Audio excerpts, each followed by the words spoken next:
Introducing Pubcoin. Pubcoin is the rewards program for pub sports contributors. Regular chat contributors share their play of the day, POD, in the YouTube chat, including the phrase POD in their message.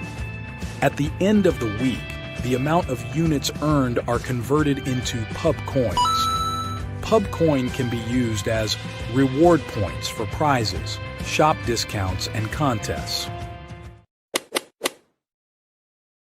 Hey, what's going on, y'all? It's Mills here, Pub Sports Radio. Do you guys want to challenge the personalities here at Pub Sports Radio? Do you guys think you're better than them at entering in your MMA predictions and picks? Would you want to get paid for it? $100? Here's how you do it, man. You sign up right here at the link below. It's just this easy. PubSportsRadio.com. Enter your email. Pick your weekly picks. That's it. Oh, and you get bonus points if you can predict how they're going to win in what round. Every single week, a new winner's getting crowned. So every Saturday on Pub Sports Radio. So come on and check us out. You can win $100 just for signing up. Only thing you need to do is see if you can beat us here at Pub Sports Radio by entering your UFC predictions and picks weekly. Do it. I dare you. See you guys soon.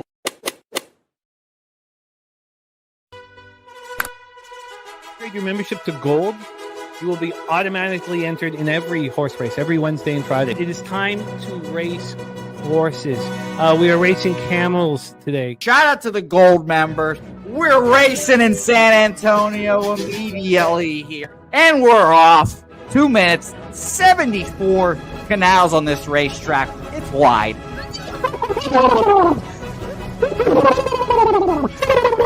We're racing in San Antonio. Matt Wally moving forwardly. Jeff Slaughter in the mix as well. And as is Randall Sheffield, who's put that beautiful nose out front. But it's actually real grass here, Jimmy. Maybe Kentucky bluegrass. Oldie, no! There he goes. Oldie in the lead now. K. Wolf falls back. The horses love it. Sometimes they stop and eat it on the way to the finish line. That's why your horses start so far in the back. Here. Oh, look at Nussflush Allen bursting out here. J-Dub in the mix. Rude Boy up here as well. Jimmy, take it away. There's Oldie. Oldie is moving to the front. We are past the halfway mark in our 2 mile. And there's Ricky Levy.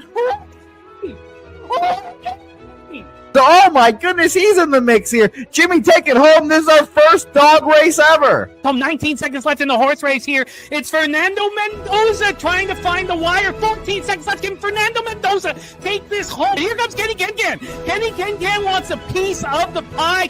Put his schnoz up front. Ricky Bobby, 9 seconds left. Can Donut Silks make a run? Can Res Mall make a run to be $50? You son of a bitch! Here comes Tori Coker. Kenny Kengan, Smoke and Mirrors, Director 97 home. That is the way. Here comes Jason Meyer, the other auto custodian, Billy Friedrich. Jones one, all coming down the finish. Coin! Nowhere! Oh no! Fanatical Jim!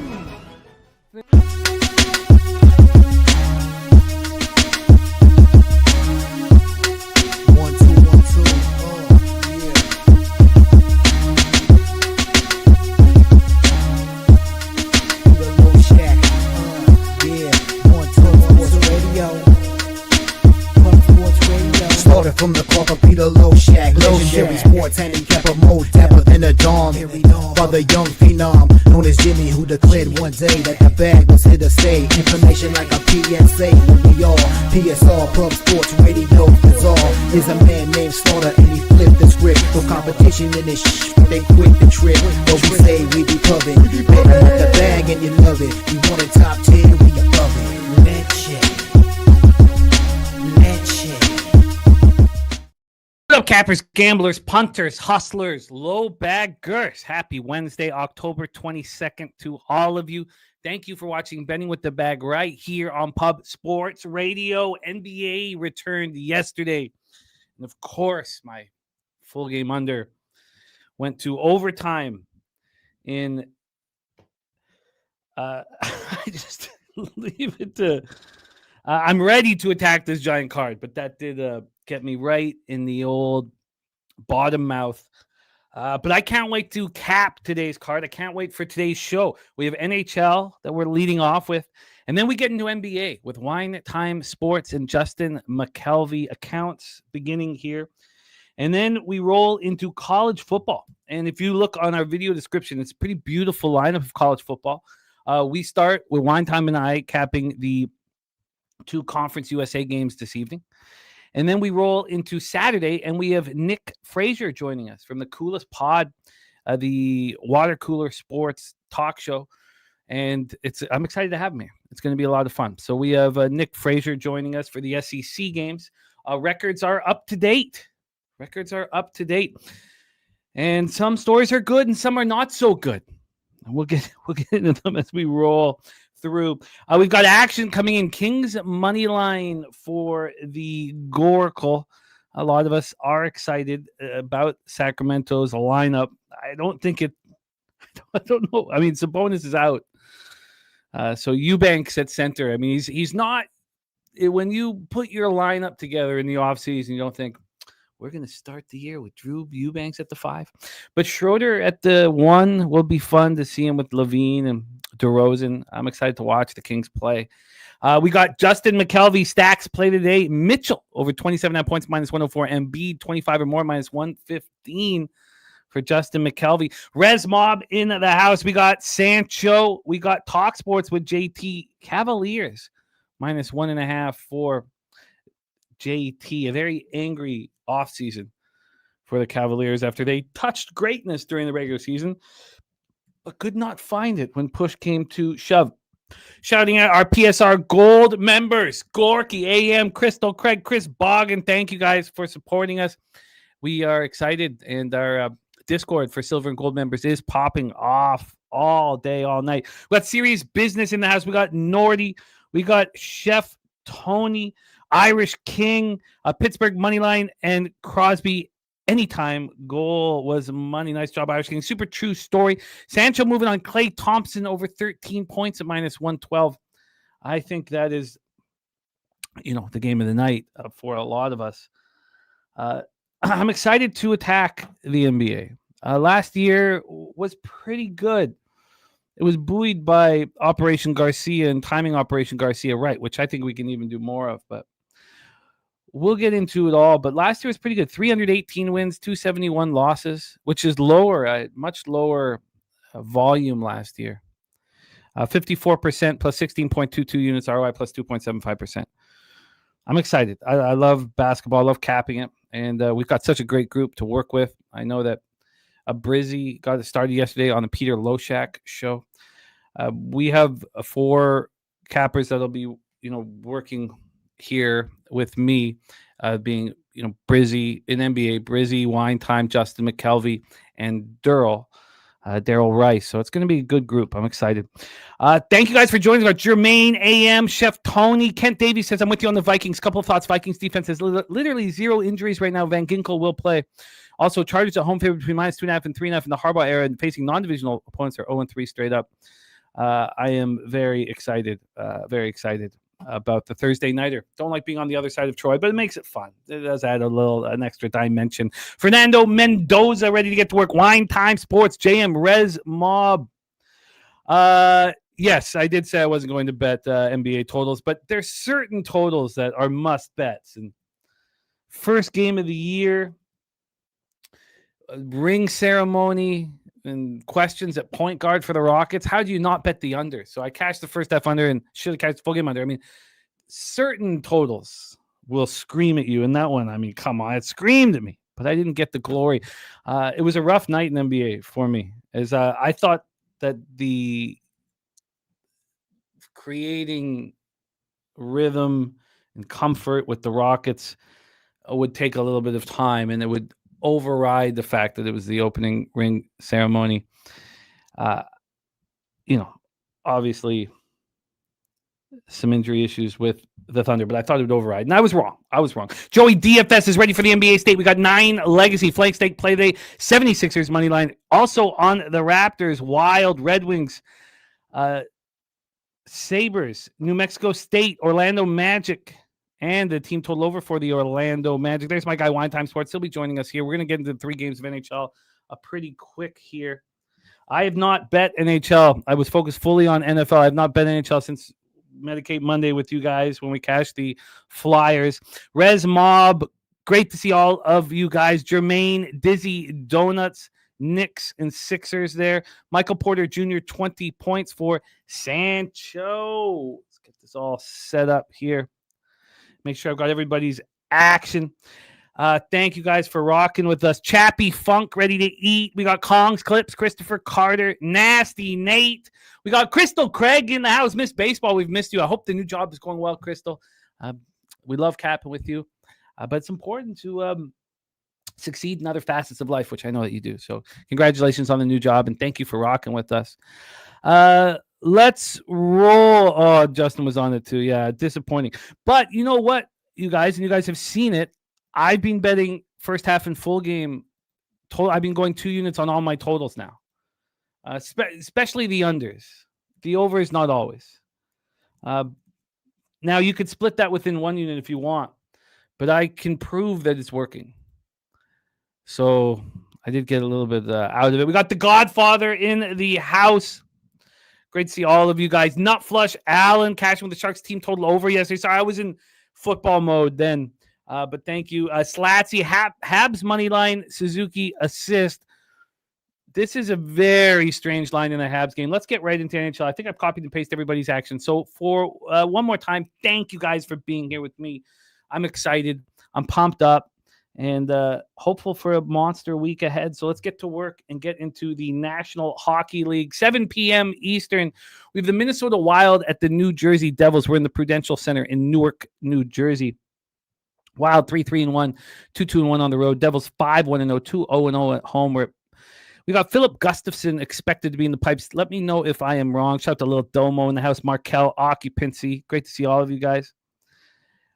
Johnny Redbeard in the house. Markel's action. Let me make sure I've got it all copied and pasted. I'll keep doing it when we get into NBA, which will be here in like 15 minutes or so.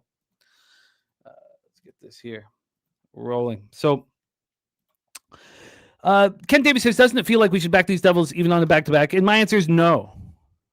No. I mean, isn't this the exact same situation where we faded the Seattle Kraken on Monday with the Philadelphia Flyers? No. I don't buy in what's going on with the Devils. They're dealing with injuries. They're handling it well. They're going to be better than they are last year, or were last year, excuse me. But no, I don't feel like that is the case for me. The market is telling us that we should. The market is, I don't know what to, I struggle, and we're going to hear about it in all 3 games with the markets in NHL. And I tend to do best when I just forget about them. But we'll start here. The Devils are a minus 134 on the second half of back-to-back. They open up at minus 130, a slight move towards them. That's a surprise to me with Nico Dawes in net for his first start of the year, their third stringer in net. So, yes, they're telling us that New Jersey is clearly the better hockey team. There's been a 5-cent move to the over 5.5. It's now minus 130. It opened up at minus 125. Let's start with Philip Gustafson. He's not been very good. Sides says Wild 1-4 last 5 versus Devils. Jack Hughes tearing it up before he goes on the annual injury list. So let's talk about it. Gustafson's not been good, and I expect him to get better. 3.03 goals against average, 8.99 save percentage. I'm a big fan of the Minnesota Wild defense, and that hasn't proved to make me any money thus far. But I am a big fan, and I picked Boldy and Marco Rossi in the hockey pool. They get off to great starts. Now Marco Rossi's hurt. So let's talk about, first off, the good. Despite Marco Rossi being hurt, this Minnesota Wild power play is number 1 in the National Hockey League at 34.5%. Now, their penalty killing is a real problem. 72.2% penalty killing. It's 22nd. We got Viper on the Devils, -1. Kent Davies saying Rossi back tonight. That is great news. AM on Luke Hughes, over 1.5 shots on goal. Get this all copied and pasted here so we can discuss it. So the Devils, whenever you ask yourself, why is a team winning? In baseball, you will automatically look at their bullpen, and their bullpen will be pitching great. In hockey, it's the special teams. And the Devils have the 5th-ranked power play at 27.8% and the 3rd-ranked penalty kill at 95.5%, which is number 1 type numbers. Occupancy says New Jersey getting scheduling favoring. They beat the Panthers and Oilers when both teams were on back-to-backs. Well, now we take advantage of them on a back-to-back. But let's start with the Wild. They finish up their 5-game road trip here in Jersey. Remember, it opened with 3 straight losses. They finally get a win 3-1 at the Rangers. They outshot the Rangers 32-24. They were out hit 34-20. They only scored 7 goals through the first 4 games of this trip. I think this is a pretty easy coaching situation. You have a team that's won 5 straight games. They just, look very good beating the Leafs last night, and they're playing better hockey than you. You started this road trip like trash. You lose 3 straight games. You get a win in New York. You don't have to travel. You get yesterday basically completely off. No travel. You play in Jersey the next night in Newark. Now it's time to step up and finish this road trip strong. It would be very easy for me to go into that dressing room and fucking lose it. You guys better be all in. The season can get away from us. You started this road trip poorly. We carried the momentum that we got against the Rangers. We go in there and we outplay and out-hustle a tired hockey team right here, right now, and then we go home. Because if you don't, it's suicide drills tomorrow morning. We're going right to the rink. We're flying out tomorrow, and we're going right to the rink, and I'm making you guys skate until you fucking puke. Be pretty easy. I'd slap a few people in the face. I'd sharpen up a chopstick. Not cut anybody, but just sharpen it. Just so everybody knows I've got a sharpened chopstick on me. Now they're dealing with injuries. Nico Sturm, Cameron Butler, Matt Zuccarello have been hurt all year. So it's not like it's a new loss. Billy Friedrich on the Devils puck line. Marco Rossi being back is a big deal. They also lost Zach Bogosian. But this is here where I want to fade a hockey team. Jack Hughes gets a hat trick. They beat the Leafs in the center of the hockey universe. That's when I want to fade them. Do you think that game was important for Sheldon Keefe? Yes. He got fired from this squad that he thought he could lead to the promised land. That game meant a lot to the Devils, meant a lot to Sheldon. I tell you, they're ready to be messed with here. So, and yes, AM says pretty surprised this isn't closer to a pickup. Now, they did win 5 straight, and Will Johnson says the Devils are free money. So every single person here in the chat is on the Devils, and I'm on the Minnesota Wild, and I'm comfortable with that spot. Bratz look great. Jesper Bratt has looked great. Lex Steele joining me on the Minnesota Wild. So I got a nice number on the Wild. I got plus 121. And obviously, the market is, in every one of these games, the market is telling you what to bet. The market is telling you here to bet the New Jersey Devils. Very sharp books have them up at to minus 137. So, really, they haven't won 5 straight? Did I have that wrong, Kent, in my notes? I was certainly the won 5 straight.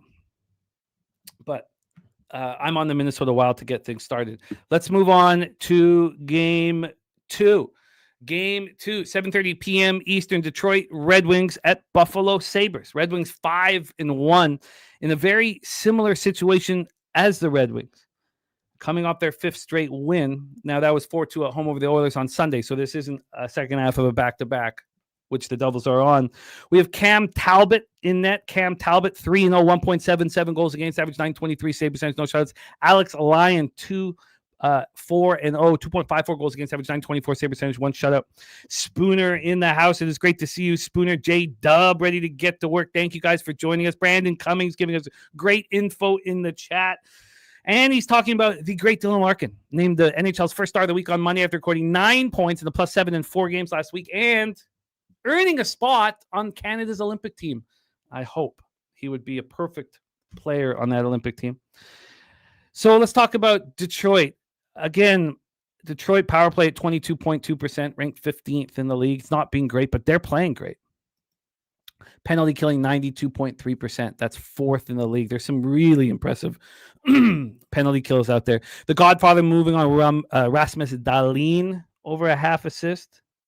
And Brandon Cummings says the that Todd McClellan said everything a captain should be, leadership. And leadership isn't just rah-rah. A lot of times he's leading by example. Will Johnson has a 2-team Devils-Red Wings moneyline parlay. The Sabres special teams have been very good, which is a bit of a surprise why they've been so bad. It's a real different team because if you look at who has sparked this turnaround, of course, I'm much higher than Rasmus Dahlin than everybody. I think he's Norris Trophy caliber defenseman. But it's Zach Benson and Josh Doan that's given this team hope up front. They have a lot of young talent. Shout out to our guy Jose Perez in the house. So let's go over the line history here for this one. And again, this line does not make sense to me. But it's not the side. You guys can back the Red Wings because they're playing good hockey. This is not the situation I would prefer to back the road team here. But, they're certainly playing very good hockey. It's the total that made no sense to me.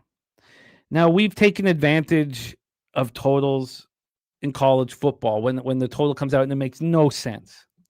Well, this one makes no sense to me. And I'm not going to let it bother me. So, the pig milk play of the day. Shit, Billy, how did I miss the pig milk play of the day? What the hell? Can you hit me with that again? I don't see it anywhere. Does anybody else see the pig milk play today? What the hell am I tripping? I must know pig milk. Can you hit me with it again, Billy? Oh, there it is. Detroit Buffalo, first period under 1.5. So I'm on the same line as pig milk, but I could not double up on it because I found this total very, very confusing. I am on the under 6.5 at -124. And we have the 4th ranked and 2nd ranked penalty killing units. And it's predicated on some strong defensive play from both squads. When the Red Wings beat the Oilers, they deserved it. They outshot the Oilers 25-18. They hit them 24-19. Patrick Kane's out with an upper body injury. It's good if you're on any unders. You don't want to see him on the power play. You certainly don't want to see him, in overtime. This is also the first of a back-to-back. The Red Wings play at Long Island tomorrow night. Now, will that, hold McClellan back from playing some of these guys a little more than he would if they didn't have to play the next night? I think it will. Does that mean the bottom pair defense plays a little more than they usually would? I think that is the truth. Sabres had their 2-game winning streak snapped in a 4-2 loss at Montreal on Monday. And just from almost every conceivable angle, this doesn't make sense to me. So, like the Devils right now, and I know we're talking about the Red Wings, the Devils are winning games despite all of these pieces being out. They have 3 right wingers out in Dodonov, McEwen, and Noason, a left winger out in Lemico. They have 2 defensemen out in Seamus Casey and Jonathan Kovacevic. Now, these are just kind of depth pieces, and it doesn't hurt them so much. Detroit's only missing Patrick Kane. But Buffalo is dealing with some real injuries now. But we're seeing teams handle the loss of depth forwards. The Josh Norris trade was abhorrent. I don't know how Kevin Adams, if I lived in Buffalo, I would be pulling my ski mask out. I'd be watching with binoculars every time he left the facility. He's ruining the hockey team. The Josh Norris trade was egregious. He's out. But they're starting to handle that. They're missing Beck Mallinston, Jordan Greenway, 2 left wingers. They're missing right winger Justin Danforth. And they're missing depth defensemen Kesselring and Bryson. Of course, they're missing Pekka Luokkanen, which hurts them as well. But when we go to what these teams are doing, they're just not allowing goals. So when I ask myself, why would this line be a 6 or a 6.5? And it's simply because, and this is the only way I could place it, it is because the market, the books, they do not believe that Cam Talbot and Alex Lyon will keep playing at this level. And that's a very fair assumption by the books. But that's the only thing that I can think of. Other than that, it just doesn't make sense. These teams are playing defensively strong hockey. Both penalty kills are absolutely elite. But then we look through their games. So there hasn't been over 6 goals scored in the last 4 Red Wings games. And there's only been over 6 goals scored once in the last 5 Sabres games. You put that together, only one time over the last 9 games would I lose this bet. That's a problem because that's pretty simple shit here. Oh, yeah, slow jams. No, I think football, hockey and football. Oh, yeah. The only sport I don't want to bet totals is basketball. That's it. Just basketball. We got razor sharp picks action here from the Big 8. I'm on the under 6.5 here. Oh, Colton Ellis is starting for Buffalo. Jesus, there we go. That's the story. It's not Alex Lyon.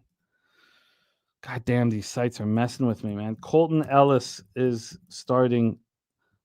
That is what, my God. Now we got to put all our faith. Okay, so that makes a little more sense. 3rd round pick in the 2019 draft. He lost the opportunity when he was going up against Hofer. He became the 3rd stringer. So it's Colton Ellis's NHL debut. He looked awesome in Springfield last year. So that is the story. Colton Ellis. That's why I'm putting all my hope in Colton Ellis. Okay. Well, there it is. You guys figured it out. Nine Legacy says, off to my dentist appointment. Thank you for jumping in with us. I've copied and pasted your action, my man. Go get that cash, Nine Legacy. And thank you for rocking with us. So there we go. That is the... let me paste this here. That is the story. So I've got the whole... Brennan, I obviously should stop using the daily face-off. Let me go back to daily face-offs. Here we go. I have daily face-offs. This is so important here. I used to use left-wing lock, but now they're making you pay for it. Let's see what daily face-off, if it's changed since I had it up. Fucking annoying. Okay, here, we'll get daily face-off up here. NHL starting goalies. And Gibson confirmed and Ellis likely. Good God, this shit changes fast. All right, well, that's why the total is where it is. That makes it trickier. That's why there's only been one game in the last 9 that have gone over 6, and that's why this is a 6 juice to the over. Huh, all right. Well, I guess I would have been better off waiting. Let's just see where Penny has moved this line. If it's still around that 6.5 or minus 124. God, Colton Ellis versus John Gibson. Gibson's getting a ton of run here for the Wings, more than I thought he would be getting. It's crazy that they're giving him so much run. You'd think it'd be Talbot getting the run. Okay, let's take a look and see what this total has moved to now. Colton Ellis confirmed. Obviously, the books knew that shit. And it's moved a cent in my favor. All right, let's roll on. Thank you, Gorky. Let's roll on. Next, sorry.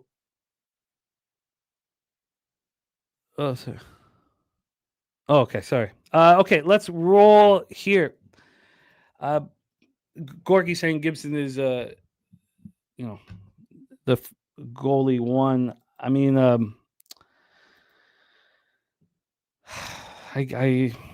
I guess he didn't lose it in that first game, that 5-1 loss. I mean, if Gibson was goalie 1, why did Talbot play 3 straight afterwards?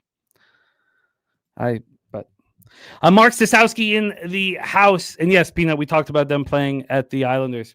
Dolo in the house. Okay, so obviously I'm on the under 6.5. You guys figured out exactly why the total's higher than any of these goals that we've seen in these games, and it puts me in a dangerous spot. I must hope that Colton Ellis steps up for the Buffalo Sabres. And I also have the 2 of the top 4 penalty kills, so I hope that works. All right, let's move. Yes, Nicholas Handy, the market is absolutely messed today, and it's so messed up in our final game. 8:30 p.m. Eastern, Montreal Canadiens 5-2-0, 2-1-0 on the road to the Calgary Flames, 1-6-0, 0-3-0 at home. We're at Scotiabank Saddledome in Calgary, Alberta. Sammy Montembeault, who's not been very good, while the Habs have been excellent. 2-2-0, 3.25 goals against average, 857 save percentage. Against Dustin Wolf, 1-5-0, 3.91 goals against average, 867 save percentage. He's not been very good either. The power plays have not been good, which is a surprise. Montreal's power play 17.4%, 22nd. the penalty killing has struggled. It's 23rd at 73.7%. Calgary's power play at 14.8%, ranked 27th, while their penalty kill is 19th at 75%. Let's get into the line history here for this one because it's crazy. I told you guys on Friday that I think the only time that you'd want to back the Calgary Flames is at home against the Canadian hockey team. And it may sound strange, but there are huge rivalries. The Scotiabank Saddledome is going to be absolutely buzzing. This is the 1986 Stanley Cup Final. I remember it so well. This is the 1989 Stanley Cup Final. The Habs coming off their 5th win in 6 games. The Flames have 6 straight losses. They've scored 8 goals over those 6 losses, and they're only missing Martin Pospisil. And yet this line is sitting here waiting for anybody who wants to bet the Habs. The Habs are minus 123. Now, when I talk about not caring about the market, I mean more about the cash. I care about the line. I could have easily not bet that under 6.5 because the total made no sense with the way these two teams were playing. But I didn't. We'll see if that hurts me. Nate Dogg 420 in the house. DC Capper. Billy Friedrich on the Habs team total over 3.5. I cannot back. Now the Habs are dealing with injuries. Patrick Laine, Kirby Dach, Caden Gooley. This is game 1 of a 4-game Western swing. Isn't this where you want the Habs to lose so you can bet them in game 2 of the 4-game trip? They're heading to Western Canada for the first time. The line makes no sense whatsoever. Well, Johnson says Calgary was decent during preseason. That's because they have 19 and 20-year-old talent. In the preseason, you get to go up against other 19 and 20-year-old talent. Now you're going up against men.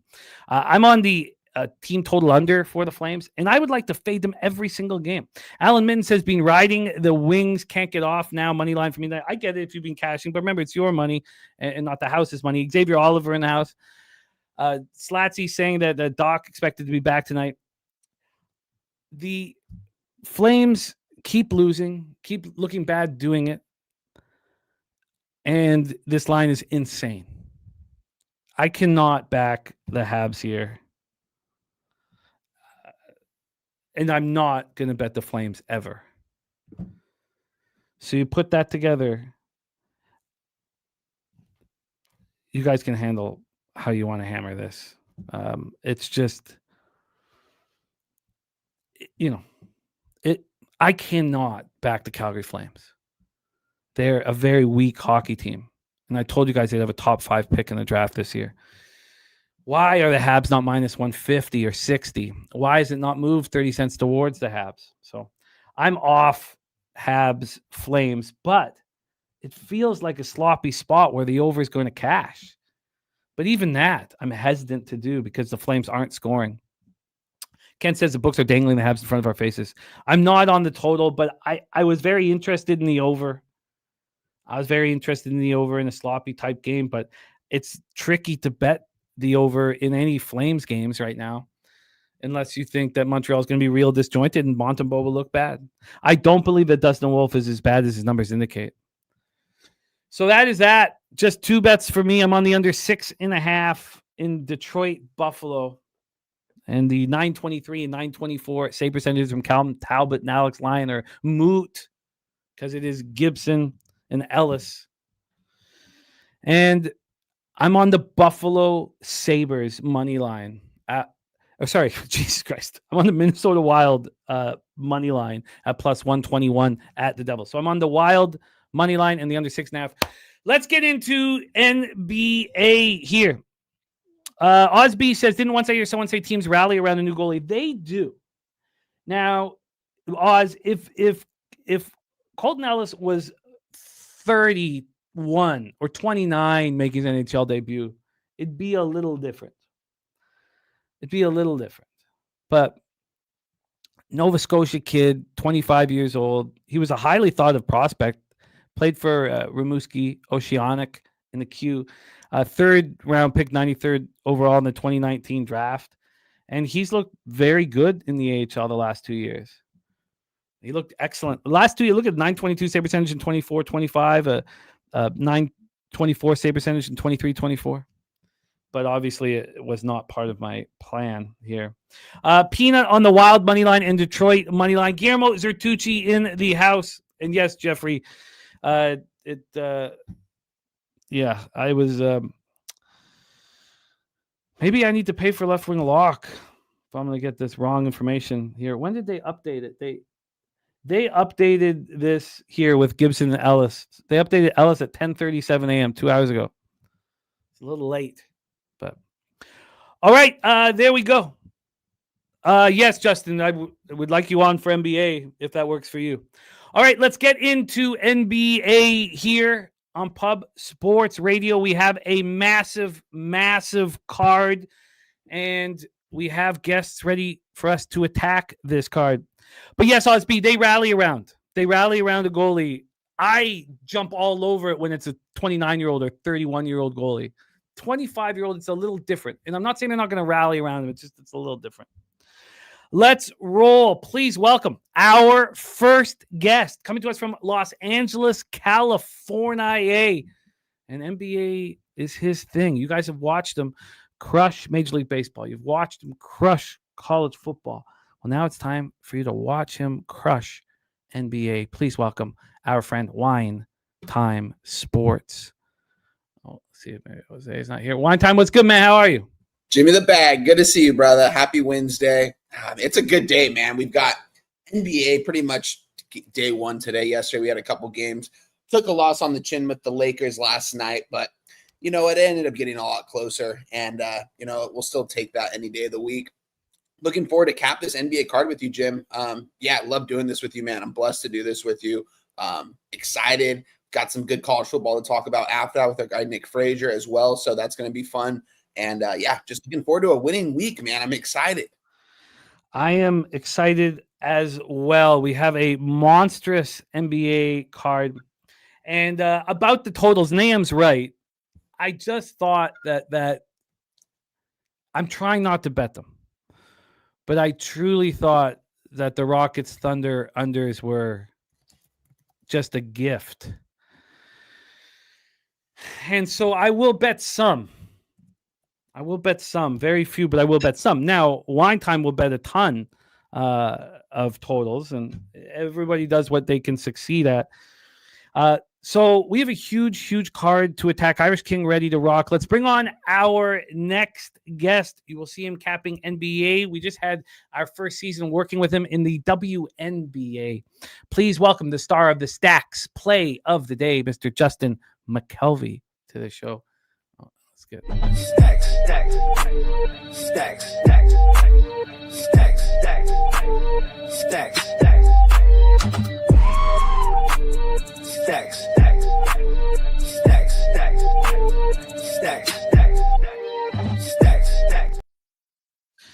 Justin, what's happening, my man? How are you? Pretty good. One time, Jimmy. What's up with y'all? Good to see you, brother. I'm excited. One time, you ready? Oh, let's go. I'm excited. I got a little something here. I'm excited to cap this card here. And our very first game, we have the Stacks Play of the Day, number one. Let's get into it. Cleveland Cavaliers at New York Knicks, Madison Square Garden in New York. They are dealing with injuries on both sides. For the Cavaliers, Garland and Max Strus are out. And Hunter is questionable, DeAndre Hunter. So we have a starting five expected for the Cavs of Mitchell, Merrill, Hunter, Mobley, and Allen. For the Knicks, Anunoby, OG is now probable. Towns is questionable. Hart and Robinson are out. So the expected lineup is Brunson, Bridges, Anunoby, Towns, and Yabu Sealy at the five. Let's get into the line history and the cash flow. You know, capping NBA early is, you know, based on offseason study and feel, because obviously we don't have statistics to work with. Our guy Durrell doesn't want to be on the show for the first week. He wants to collect data. And so I'm okay with feel and market and injuries and all this. I'm okay with it. And so I'm ready to attack. There's been a big move based on injuries. towards the Cavaliers. They opened up at +4. I mean, we're talking 4 days ago. You could have got a +4. It moved to +3.5. This line opened up on Saturday, and it just kept moving towards the Cavs to +3, to +2.5, to +2, to +1. And then yesterday at 5:42 p.m., they became the favorite -1.5. And now we are -2. So we've had a monstrous move towards the Cavaliers. From a total standpoint, we have a 228. This opened up at 229.5, and we are down to 228. When we get to the cash flow for game one, we have 50% of the tickets and 80% of the cash on the New York Knicks. 80% of cash on the New York Knicks, and this line is moving heavily towards the Cavaliers. 69% of tickets and 86% of cash on the under. Will Rizza says Knicks, especially if Hunter don't play. Bruce Hayward, BJ, our guy BJ says no Towns, no bueno, Cavs money line. So, and not flush, I get it. Hearing Caden run smack all night was rough. The Warriors looked good. Jimmy Butler looked excellent. Let's hear from Stacks to get us started because we have Stacks play today, number 1. Take it away for us, Justin. Cavs Knicks. Yeah, when me and you discussed about coming on here today, I was upset that I had to pivot because I bet the Cavs yesterday when I did the 2-3 zone at +3. And it was kind of controversial yesterday when I gave it out on the show and I bet it. But I liked the Cavs. And then I woke up this morning and then we was texting and the line had already moved. But one thing I realized, so I'm not making that official because that line's gone, but I did bet it. But one thing I know, and it's history, like in the last 11 games, Donovan Mitchell averages 27 points in Madison Square Garden. Like, for some reason, stars play in Madison Square Garden, but what Spider does in Madison Square Garden is just different.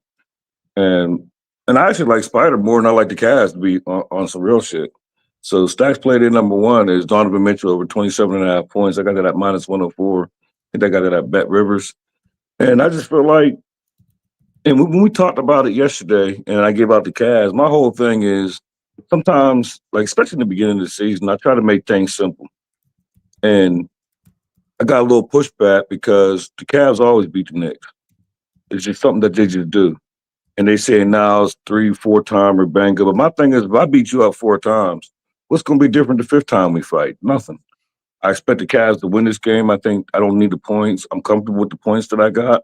Whether I don't think De'An's going to play. I expect Cat to play. Before we came on here, he's been announced pretty. I mean, the Knicks haven't confirmed it, but about 2 hours ago, they're saying he's out. Oh, he's out. Yeah. Oh, okay. I like the Cavs with or without him, and I know Garland's not there. It was that's why even though Donovan averages 27.5 points at Madison Square Garden, but if you take out Garland, that's got to tick up a little bit. So then you're gonna add the other little ball, Lonzo. I like this Cavs team, and when I talked about this team on the 2-3 zone, this is something that everyone should know. So I'm not giving you something that only I know. This Cleveland Cavaliers team is a wonderful ATM regular season. When the playoffs start, get out the boat. But regular season, they're going to cash tickets. I expect them to cash tonight. I expect them to cash the regular season.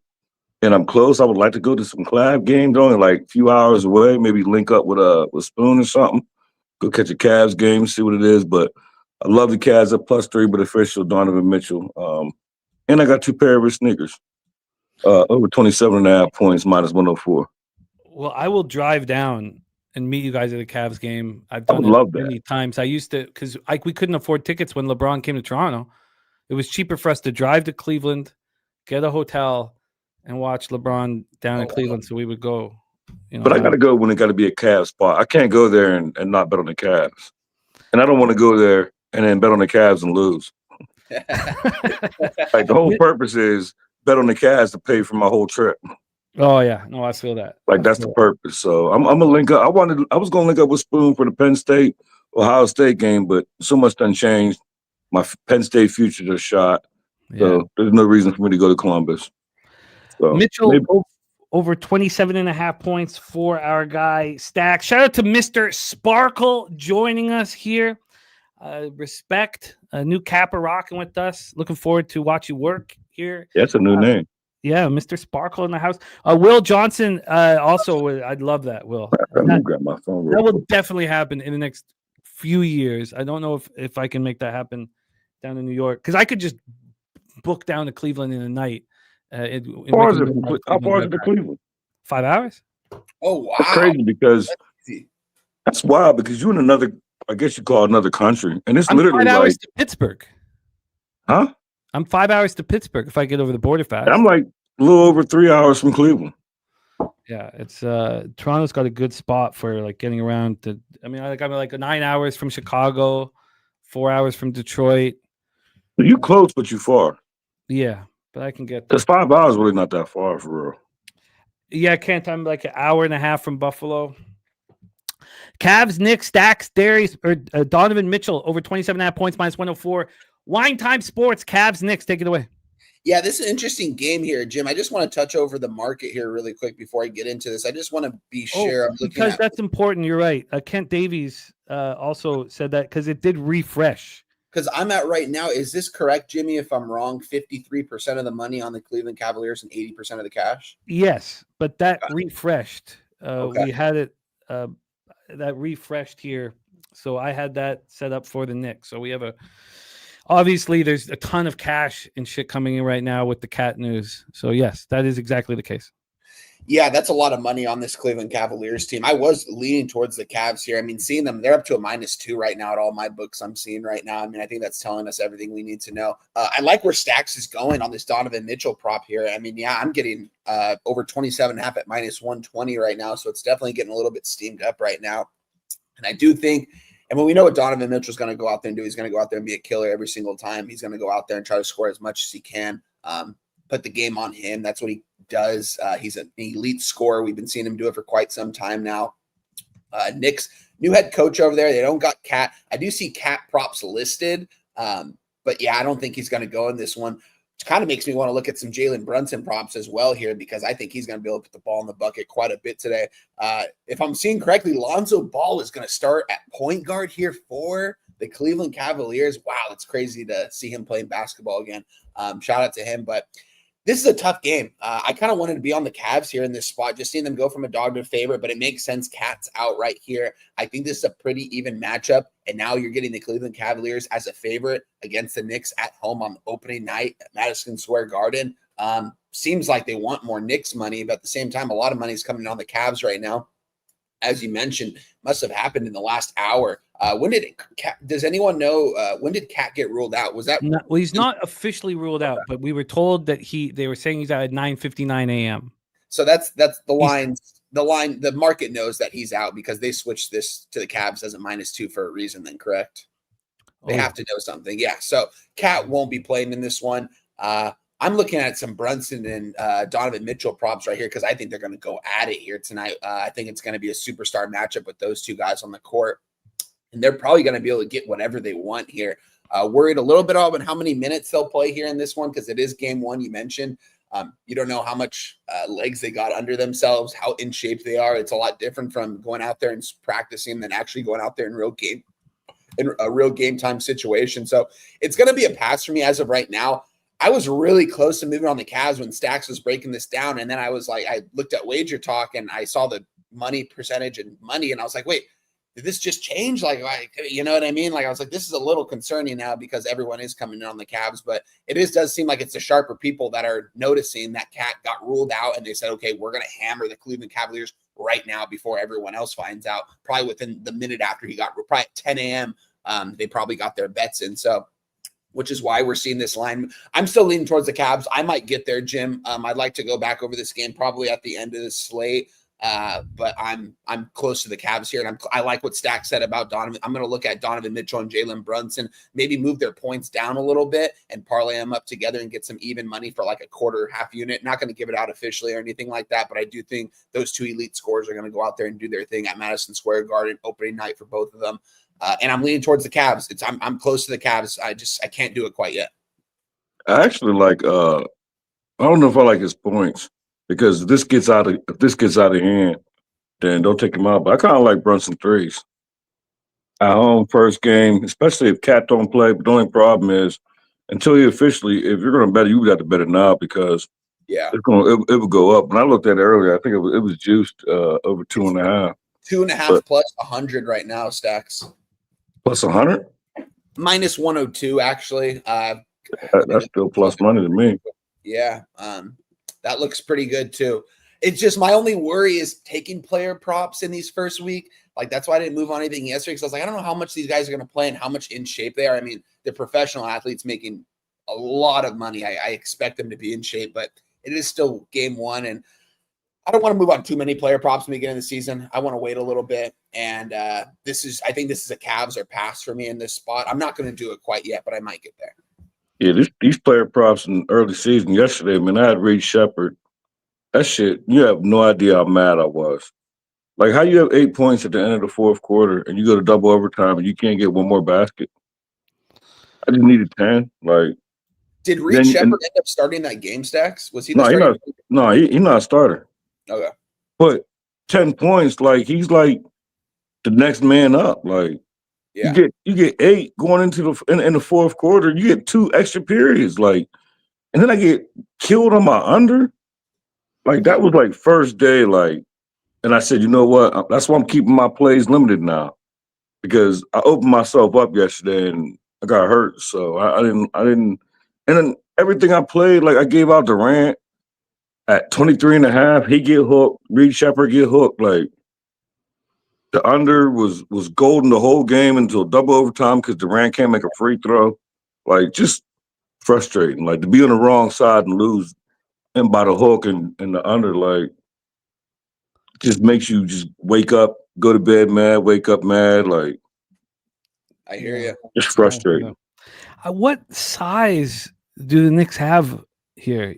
Like, I guess they're going to have to play Anunoby at the 4 at times. Yeah, I don't know who else. Yeah, don't have to. If Cat gets ruled out, he's going to be OG going to be the 4. Like, I would like to go back in, but I like my position. But I just feel like I don't know. I hear you always talk about Bankroll Blitz. I don't watch Bankroll Blitz till the morning of football, just so I can hear y'all thoughts compared to the game. But I want to go back in on this game. Like, I got an excellent number, but I want to do throw a money line, a little 2-leg parlay, like Cavs money line, and I don't know. So I just feel like I want to go back in on this game. The game plan will have to completely change to try and take away the power that Allen and Mobley are going to have. It's crazy. BJ saying no rim protection. God go Cavs. Official news comes out. Dog the favorite. But then, what Slow Jams Arsenal is saying is true. We watch teams step up when they lose a star player. We watch it in NBA all the time. Okay, let's roll on. Stacks play today is in. Donovan Mitchell over 27.5 points. We'll go back and forth for leadoff. Let's go to 7 p.m. Eastern. Brooklyn Nets, Charlotte Hornets, Spectrum Center in Charlotte, North Carolina. Oh, another year begins here in Charlotte. Now, look, LaMelo was healthy. That's a start. Brandon Miller, everybody expects him to take the next step. He was dealing with a wrist injury for a bit, but he's good to go. We only saw him for such a short period of time. He can be great. There's a lot on the plate of the Charlotte Hornets. And then we have Igor Demin, the kid from Russia who's, when you watch him play, you can see that he's got NBA talent, but you're asking so much of him. Cam Thomas, Terrence Mann at the 3, Porter at the 4, Claxton at the 5. Highsmith is out. I'm not sure if that's too big of a deal here. Sorry, Nate, I didn't miss that. He looked horrible last night, by the way, which is not. Guys, he looked horrible when I went to that Warriors-Lakers game, and he looked awful. He kept getting offensive boards, trying to put it up, and he just couldn't, man. He's so soft. He's so soft. Oh, he's so checked out. Lingo Wick, there's about 5 or 6. Well, it's everywhere. Just type them in the internet and you'll get a ton of sites coming up. Okay, so here we go. Brooklyn Nets, Charlotte Hornets. Take a look at the line history here for this one. The Charlotte Hornets are a -5, a surprising number. They opened up at 4.5 again on Saturday. So we're sitting here at a 5. Imagine starting the season by betting on the Charlotte Hornets as a favorite. The total's at 228.5, very similar number to what we're dealing with in Cleveland, New York, except for the fact that this has come all the way up from 225.5. So we've climbed all the way up to 228.5, a 3-point move towards the over. And when we take a look at cash flow here for this one, we have 91% of the tickets and 93% of the cash on Charlotte, 59% of tickets on the over, and 82% of cash on the over. Take it away for us. Wine time. Brooklyn Nets, Charlotte Hornets. Yeah, this is a tricky spot here, Jim, because, I mean, you mentioned, I laughed a little bit, starting your NBA season betting the Charlotte Hornets. That's where I want to get right here in this spot. I mean, I don't know if we're ever going to get to another spot this season where they're laying 5 points against anyone in the NBA. And this just seems a little bit out of hand here. But at the same time, you just mentioned the money and ticket percentage, and I don't like to see that at all. Everyone on the Hornets here in this spot, I get it. The Brooklyn Nets, guys, if you look at this roster, I mean, it's bad. They got rid of their pretty much, I can't even say they're their centerpiece, but Cam Johnson, it seemed like he was their best player. They get rid of him. They get Michael Porter Jr. in there. Seems like he's kind of had a rough offseason. You kind of seen him kind of everywhere on social media doing his podcast. It just doesn't seem like he's in the right mindset. But at the same time, maybe he goes out there and balls, because we definitely know he can put the ball in the hoop, man. That's what he's been able to do. When he starts hitting those threes, he's hard to stop. There's not much other threat here on this team. I mean, you've got Cam Thomas over there. And we know what this guy wants to go out there and do, guys. I mean, if you want to bet on the Brooklyn Nets in the first quarter, maybe, because he's going to go out there and probably play the first quarter and take 20 shots, because that's what Cam Thomas does. I've never seen a guy in basketball, I think, in the last couple of years be as much of a ball hog as him out there. When he goes out there, he doesn't pass the ball. He goes out there and scores, and he very much can go on some really big runs. I've seen it happen in spots, and then he just goes cold. Definitely know he can score. Charlotte Hornets, it's crazy to see. I mean, their starting 5 is better than this Brooklyn Nets starting 5. I like Miles. We know Miles Bridges can score. We know LaMelo Ball can go out there and score. I want to move on the Hornets here. It's just this money, ticket percentage, and money is just a little bit I mean, is it concerning, Jim? Where did the Hornets open up at exactly? And now they're at a -5. Was it a -4 that they opened up, or 4.5? 4.5. It's concerning, without a doubt. It's concerning, but how much money do you think has been bet on this game?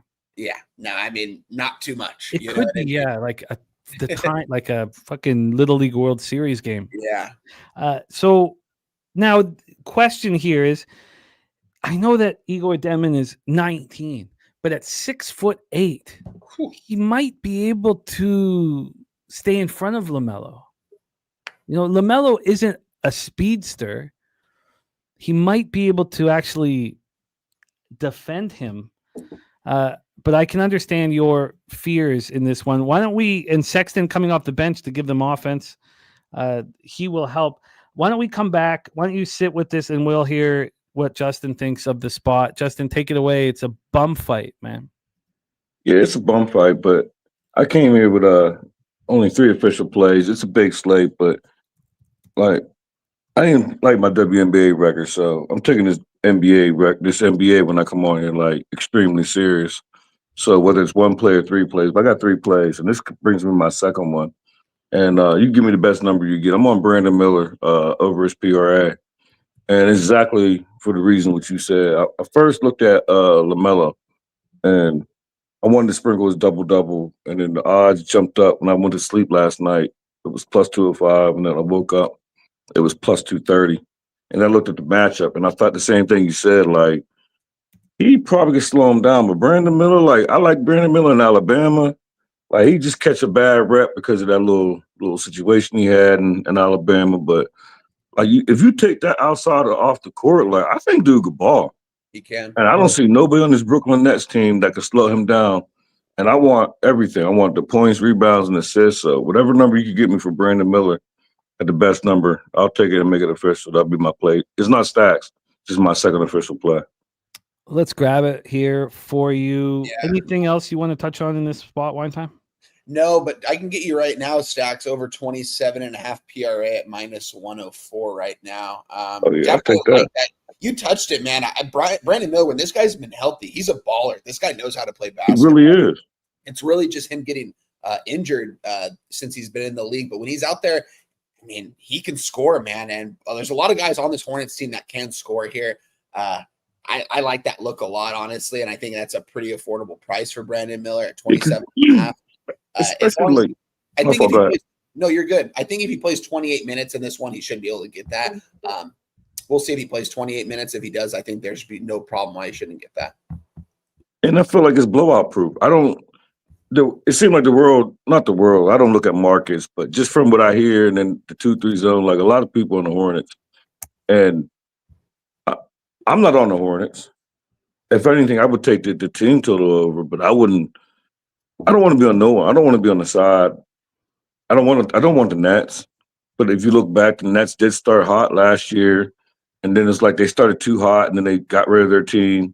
So, like you said, it's a total bowl game, but you can find value. And I think Brandon Miller's in an excellent spot here. But I don't want to be on the Nets. I don't want to be on the Hornets. I don't want to be on the over. I don't want to be on the under. And I wanted LaMelo. Really, really wanted LaMelo. But then when I looked at the matchup, like, he could probably get slowed down. Like, let's look at his assists. It's worth the price of admission just to watch Demon and LaMelo go at it. Yeah. Let's roll on here. Stacks did make a move. Miller over 27.5 PRA here. Over 27.5 PRA. The minus 104 is better than the minus 105 that I'm looking at. So that's what we will use. Let's roll on to Heat Magic. We have a rivalry to get the season started. Tyler Hero is out for the Heat. And then the next question mark, of course, is whether or not Khalil Ware will be in the lineup. He participated in the shoot-around this morning, so he must be good to go. So I would say that, obviously trending in the right direction to play. So let's expect Khalil Ware in the lineup. So then the starting five, Davion Mitchell, Stormin, Norman, Powell, 1-2, Wiggins, Bam, and Khalil Ware. Mitchell and Powell is not an offensive group, but they can D up. Both were former Raptors. For Orlando, there was some question marks about Suggs' health. He is good. Desmond Bane, now the 2 shooting guard in Orlando. Franz Wagner at the 3, Banchero at the 4, and Carter at the 5.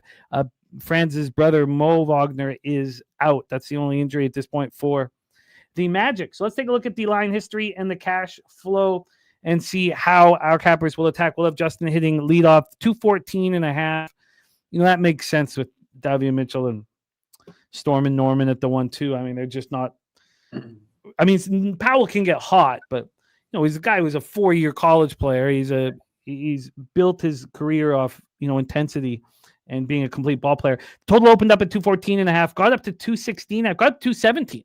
This was 217, 7:43 in the morning. Now we're back at 214.5. So it's a pretty legit move towards the under.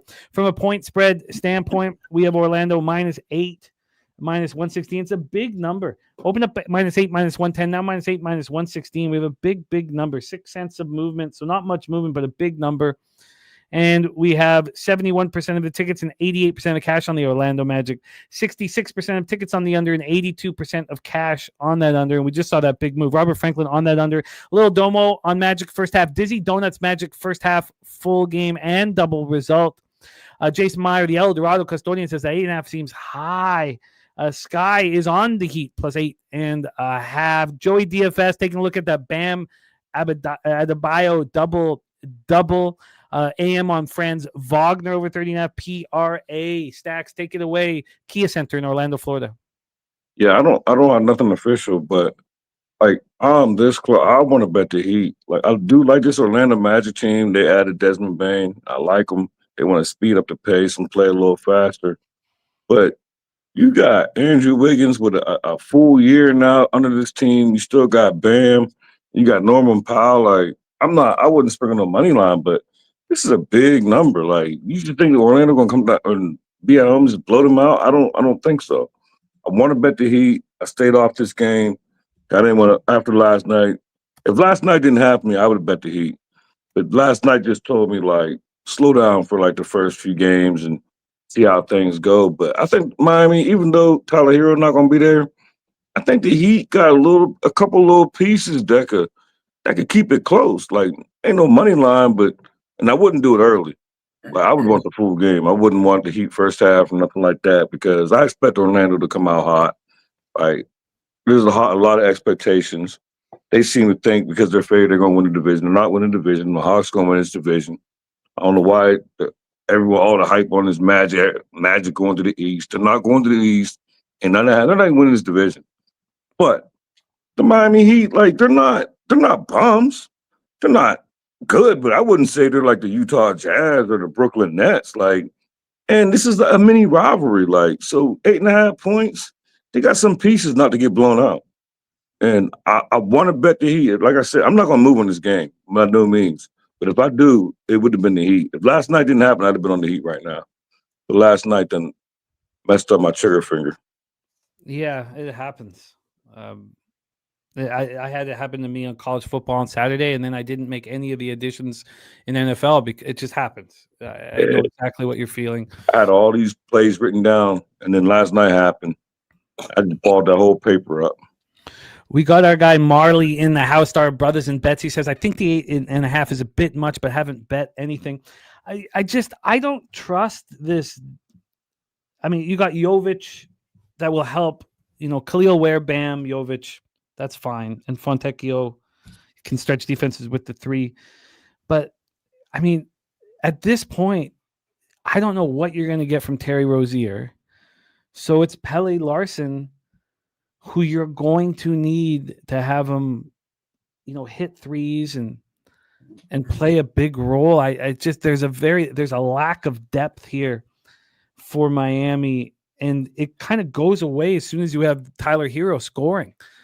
Then you're not as worried about the lack of depth here, because you have look at that Magic bench. You got Isaac sitting there, so you got the size. You got Tyus Jones and Anthony Black. For the backing up the point guard and the shooting guard, and they have a ton of options. Wine Time Sports, take it away for us. We have Ronnie Lofton on the Heat. We have Sky on the Heat.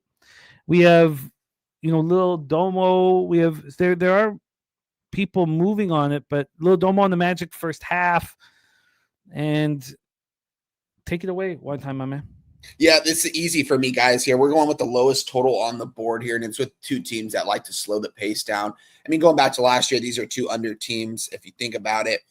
Both teams added a couple pieces. Magic go out and grab Desmond Bane. Desmond Bane seems a lot more happier here in Orlando than he did in Memphis. Talk about how much better the facilities are out there in Orlando compared to Memphis. I think it's a nice change of scenery for him going to Orlando. Miami, on the other hand, they got Wiggins in that trade for Butler last year. He's healthy. They went out and grabbed Norman Powell as well. We know that guy can score. You mentioned it, Jim. When he gets hot, he's tough to stop. He's lights out from the free throw line as well. Whenever he gets the free throw line, he's one of the best free throw shooters in the NBA. You got Bam Adebayo at the big 5. You got Davion Mitchell, a guy that I like. He plays good defense. He can definitely distribute the ball to his playmakers. And that's what you're going to kind of have to ask him to do here. Get the ball to your shooters. Guys like Norman Powell in the corner. Guys like even A. Wiggins over there. Just get the ball in the bucket and get the ball and pick and roll with Bam Adebayo down there. As far as Orlando goes, I like the starting 5 that Orlando has going into this season. I thought this line was a little bit telling, but at the same time, you still have Eric Spoelstra on the sideline for the Miami Heat. I mean, he might be the best coach in the NBA, if not one of them. Never has the most talented team, and when he did, he would win championships with them. Has had a lot of opportunities to win in big spots. He just hasn't had the talent. I don't think he has the talent this year to win either. Same time, though, you're giving him 8 points. It seems a little sus. I don't know. At the same time, though, why is Magic laying nearly double digits here? Are they that good of a ball team going into this year? Do they have that high expectation since they grabbed Desmond Bane? Paulo is absolutely getting better and better every single year. You've got Wagner at the 4 position, as we're at the 3, I guess, and Jalen Suggs. I mean, he's expected to play. He had that injury last season that kept him out. He's a big piece for this core when they drafted him. He's a big piece for them defensively and in the corner threes. I'm on the under 214.5, Jim. It's that simple. I don't think too many points are going to be scored in here. I think this is like first to 105 wins, and Magic probably pulled this game out. I'm not going to lay nearly double digits with them here in this spot, though. It doesn't seem like a spot I want to get involved in, although I do think that they could probably beat these guys by double digits, is why they're probably laying double digits. When I look at it from a personnel standpoint, though, it's not too, I mean, Miami's not too far off from this team. Yeah, lacking a little bit of talent over there in the starting five and on the bench. I mean, the bench is pretty weak. Is Terry Rozier, so he's coming off the bench for Miami still? He's still in Miami, right? We don't know. We don't know how, I mean, he could not play and it wouldn't be a big surprise. I thought he had a little gambling situation going on. He got cleared. Yeah, Oh, you got cleared? Him and Malik Beasley both got cleared, as they So should somebody have. else took the rap for it. That Yeah. like Otani. I don't even want to talk about that Otani stitch, but as far as this goes, guys, I'm on the under. It's that simple. It's the lowest total on the board. I think it's the lowest total board, and the reason we know Orlando Magic can play defense, that's what they surround their game around. And I don't know if Miami has the scores to really put up 100 points against this defense. So give me the under 214.5, minus 110. I wish I got it last night. I was seeing 216s across the board, 216.5. And I was like, do I move now? I said, you know what? I'm not going to move on anything. I'm going to wait until I break this card down with Jim. If this does move, it might get down to like a 215.5. I'll like it even more. Move to a 214.5. It's definitely a little scary. You know what? I haven't made this official quite yet. Let's look at this first half really quick, Jim. Sorry. I want to see what the total is in the first half. Take a look and grab the number, because I want to mention Nasty Nate joining Stacks on the Miller PRA, taking it to 24.5, adding Porter Jr. over 1.5 threes. That's at minus 120 for Nasty Nate. Sweaty Butcher Surf and Turf is Mavs money line, Timberwolves money line plus 155. We'll talk about that here. What is the number that you're looking at one time? It's under 110, minus 105. I'm going to stay away from the first half. I'm sticking with the full game, guys. Under 214.5, minus 110. First official play we'll give out on the show. Started off 0-1. We were on the Lakers money line yesterday, so we lost on plus money. Let's get right back to it. This is my first play I'm going to give out to you guys on the show. Under 214.5, minus 110. Let's roll to 7:30 p.m. Eastern. Justin Mcelvey's Atlanta Hawks hosting my Toronto Raptors. If Ujiri was still here, I would be sitting here saying, look, this is the team that he is planned for. We believe in Masai. Masai is the truth. But he left. And now none of us know what to do. There's ways to look at this Raptors squad and think, God, I mean, I was the only one that was happy. And I was legitimately happy. Like, I thought that Brandon Ingram was a great piece here with his length, his ability to pass, his scoring. And then we have Scotty Barnes and Jakob Poeltl for the toughness and for the battle inside. I despise watching RJ Barrett with 3 or 4 minutes left in the game. I can't watch him. Like I have when he turns the ball over with like 3 or 4 minutes left in the game, I have to leave, go outside for a second and take a breath. Emmanuel quickly. I mean, can he play 80 games? Can we watch him play 80 games? Is that something he's capable of? It's this team. If we can bring Grady Dick off the bench, we have a chance. But if Grady Dick has to be a starter, then we're just – so I don't know what to make of this squad. Let's take a look at the line history. There's a lot of excitement, obviously, around the Hawks, and the main thing being is just that they're healthy right now. We don't know how long that's going to last with Zingis at center, Jalen Johnson at the 4, Rissache at the 3, Dyson Daniels at the 2. So they have defense. And if you're going to have Trae Young at the point, you better have a defensive 2 that can help his own defensive liabilities. And Dyson Daniels is a beast defensively. Let's take a look at the line history. We'll go to Stacks here because these are his Hawks. We've had a 0.5-point move towards the Raptors. Opened up at +6. Went down to 5.5. Opened up +6 at Saturday. Went down to 5.5. Got back up to 6, and we're now at 5.5 again. It's a strong line for the Raptors. It really, really is. This total's a 237 high. And we know what the Hawks play, but we don't know what they are really going to be with KP at the 5. Total opens up at 235. We now have a 237. And when we get to the cash flow, 58% of the tickets and 71% of the cash on the Raptors. 58% tickets on the over, 62% cash on the under. It's a lot of money on the Raptors. Brendan Gregory says Raptors are free. Hawks suck. But Marley says he likes the Hawks here. Robert Franklin on Ice Tray PRA over 38.5. He's also on the Hawks -5.5. Joey DFS says Hawks go belt to ass versus the Raptors, while Will Johnson says Raptors will be a great underdog this season. Take it away for us, Justin. Raptors, Hawks in Atlanta, Georgia. I didn't see who said it, but first of all, my Hawks don't suck. So get that out the way first. But I went into this season a little bit differently than I usually do. And I made the decision that I'm not betting the Hawks, not one single game, the whole 82 games of the season. And this is the reason why. Because I moved on the Hawks over 47.5 season wins at +100. I put a quarter unit on that. And I moved on the Hawks to win the division at +2 something. I can't read my right. +2 something. So that way I just told myself I'm not never betting no Hawks game because I put myself through this misery every year, betting on the game, capping the game. So I'm not even going to cap no Hawks games. But I have breakdowns for it. I got an in-depth breakdown. And, do I think we're going to win this game? I do. I love this position. I think your Raptors are going to be good, though. And this is why I'm glad I did move on my future because I don't know if I would want to lay 5.5 to this team. Because when I broke down in the very first episode of 2-3 Zone, I expect Porzingis for a good 15 games this year. If I get 15 out of him, that'll be good. He's not going to stay healthy. So, but I like this. I like the core. I'm not sold on Trey, but I like what the Hawks are doing. I feel like we're finally trying. And Jalen Johnson, he's healthy right now.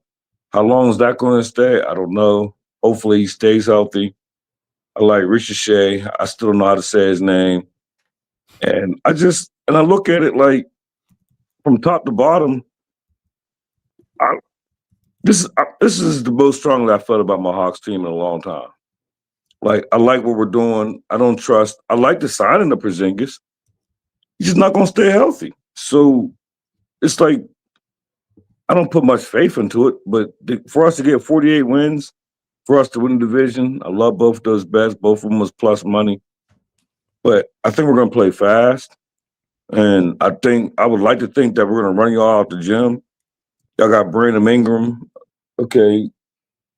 And then Scotty Barnes, is he healthy? He's probably playing, but I don't think he's completely healthy. And then you got Brandon Ingram, and he's not dependable. I feel like he's just dependable as a little bit more dependable than Porzingis. But I like this Raptors team. I love my Hawks team. If I had to make a side, I would not lay 5.5 by no means. But I would like to over.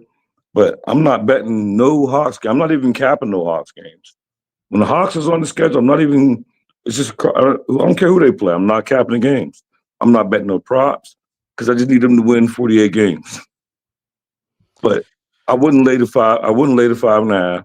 I would like the over, and I would look at Jalen Johnson. I would look at his probably double-double or over points and rebounds. And another thing at home, and I told myself I wanted to bet Trae Young's over 12 or 12 plus assists. And the only reason why I didn't because I got to stick to my rule. The purpose of betting the futures is I'm not touching their game. I'm not never betting their props. I promise myself that. I'm not. No Atlanta bets the whole entire season. I like it, Stacks. Guys, this is my question right here for this game. Why is this total 237? Why is this so high? And I'm looking at the first half. It's 115. Not even half of the full game total. And you look at some of these other games, and I think this is a spot where we want a live over. Maybe that these two teams come out in the first quarter and can't really put the ball in the bucket. And as the game goes on, these offenses adjust. We kind of saw in the Warriors-Lakers game yesterday. That first quarter, the live total was 217. The game went over, I'm pretty sure, by a point or two. And this is a similar spot. Why is this total 237? This is way too high for a couple teams that have some dogs on the defensive side of the ball. When I look at this from a matchup standpoint, though, this is a pretty even game. I kind of like that the Raptors got Brandon Ingram, honestly. I think that's a big pickup for them. They've got some dogs over there. Him, Scotty Barnes, and Quickly. I mean, these guys are going to go out there, and those guys aren't afraid of no one. They're going to go out there and play with that they don't give a fuck attitude. They're going to go out there and try to win ball games. But the other side, you got guys on the Atlanta Hawks, guys like Dyson Daniels. I mean, this guy was an elite defender last year. You know what I mean? This total doesn't make sense to me. Why is it so high? It's probably because of the pace that the Hawks play at, but it's still, I think that this is screaming over. I don't know if I want to move on it pregame or if I can get a better number on an in-game spot. I won't be able to get as much in on it live, but at the same time, I might be able to get a lot better of a number. I'm pretty close to this over, Jim. I'm going to wait a little bit because I do think that this first half might go under and the second half just goes over because we're seeing, I would expect this first half to probably be like a 117 and a half, 118, 115 on a 237 total makes me think that this game is going to go over full game. Something just, I don't know. When I see those numbers, something in my head just like tells me something that it's like, there's a reason why this full game is this high, and I think they're going to be able to put points up. I'm going to stay away as of right now. I'll definitely get in live. I don't want to force anything too early in this spot. I do like both these teams going into this season. I think the Raptors are going to take a step forward in the right direction. I think the Hawks are too. I like that they grabbed KP over there as well. I totally forgot that they grabbed him this last offseason. I think that's a good move for him. I'm going to stay off this as of right now, but I think, guys, I mean, if you see a live total, anything under 230 in this game, you absolutely hammer this over. I think we might see 228s at some point in the end of the first quarter, beginning of the second quarter. And that's what I'll move on 100%. As far as show wise goes, I'm going to stay away right now. You almost got me one time. I was getting ready to write that down.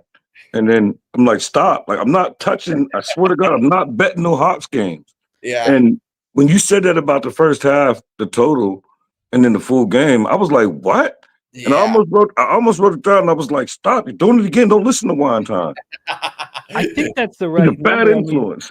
I was on the unders in the Rockets Thunder game. It was 111 and 228. Oh, wow. Yeah. That's a big difference. That's a big difference. I cashed the 111 with these, but I would have cashed the full game by 26 had it. Yeah. And that's the thing. Like, that full game, but under that theory, that makes me think that this game don't go over because yesterday game wasn't supposed to go over. Under that full half or first half full game discrepancy because that game wasn't supposed to go over. Durant make that freak that it don't go over. Like, I'm not talking about that no more. Mr. Sparkle, my guy, one thing about this show is that anytime you want, if you just click on the description, you'll see the entire schedule, every single game that will be capped on the show. We have heavy college football action after NBA. To put an end to this. Like, I would rather just lose a game where I had no shot than lose a game like that. My fault, Jimmy, but when you brought it up, it's just every time I hear Rockets, it's just it's trash. It's so frustrating. I'd rather just it'd be 249 in regular game, and I just horrible cap. But to cap a game to a T and lose like that, like no, it stings. One thing about this Raptors Hawks spot, you have the Hawks win total at 47.5, Raptors at 38.5. How many road wins will the Raptors have this year? 12. And yet they're 5 and they're very, very short dogs. If you put that all together, and bigger bets are coming in on the Raptors, I think that's telling. And I think that I may move on the Raptors here, and I'd like to circle back at the end. I feel like it's a very small number. This should be a 7. It should be bet to a 7. If the Raptors are going to win 12 road games this year, you would think that it would be more than 5.5. So I'd like to circle back. The market is making the Raptors appealing. The fact that there is 71% of the cash on the Raptors, I don't think that's possibly going to stay. I think the public will come in and bet the Hawks today. So let's keep an eye on it. Let's move towards the big boys, TD Garden in Boston. We have the Philadelphia 76ers at the Boston Celtics here. And a real fun spot. Obviously, this Celtics roster has changed enormously. I like Anthony Simons. I don't know what he's going to do here, but I don't think there's concern with the backcourt of the Celtics. It's the front court that looks horrific. Brown is questionable right now, but Queta and Hausers are 5'4". I mean, especially with the basketball that they've watched over the last few years. Now you get to watch this. For the Sixers, Maxey, Grimes, Edgecombe, Oubre, and Joel Embiid. Paul George is out. McCain's out. Watford is out for the Sixers. Let's take a look at the line history here. We have the total at 229. This opened up at 225.5, so we have a big move towards the over. From a point spread scenario, we have the Celtics minus 4.5. They opened up at minus 2.5. That is a very big move towards the Boston Celtics, one that should probably be respected. We have 53% of the tickets and 60% of the cash on the Boston Celtics, 50% of tickets on the over and 89% of cash on the over. I think this is a very telling market move towards the Celtics, and it makes me want to back them. But Sam Hauser at the 4 and Boucher comes in. Look, I love Boucher, Montreal boy, but Queta goes down and Luka Garza comes in. That's what we're dealing with. Sheesh. I mean, look, I get that Peyton Pritchard, Derek White, and Anthony Simons could very well be spectacular. And I understand also that it's game 1 of the season, and Embiid's not going to, what's he going to play? 25 minutes, 24 minutes? Like, I know they're not going to push him. But the same thing can be said about the Sixers. Their front court depth is not there. Adam Bona, Andre Drummond. I mean, you're going to be forced to play at times Oubre at the 4, I guess, with George and Watford out. So I do understand this. And you know what? I'm getting close to moving on the Celtics. Wine Time Sports, take it away. I'm moving on the Celtics right now, actually. I'm going to move on the minus 4.5 at minus 110 here. A little surprised that Anthony Simons actually isn't expected to start, but I actually like that because he's going to lead this second unit out on the court, and we know what he likes to do. I mean, when this guy gets hot, I mean, this guy could be playing ball for pretty much everywhere and be starting almost everywhere. Surprised that Peyton Pritchard's actually expected to start over him. Makes sense, though, because you want a guy coming off the bench that's going to give you instant offense, and that's what Simons does. When he gets that 3-ball going, it's spectacular. And now he's surrounded by guys that have been there. They've won. Guys like Jaylen Brown, guys like Derek White, guys like Peyton Pritchard. Tatum's down. Lost KP in the offseason.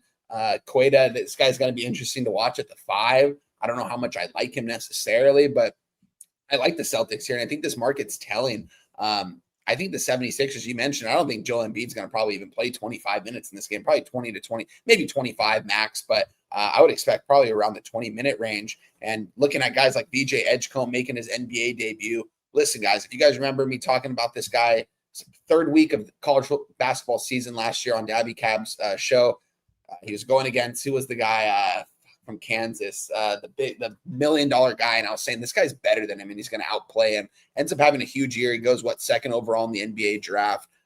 He's got guys around him, guys like Tyrese Maxey. We know that guy can score. Joel Embiid, we know he can score. We know he likes to get to the free throw line, but he's pretty much always on one leg out there. It seems like he never gets the offseason surgery that he needs to be 100%. I'm not sure if he did this last offseason.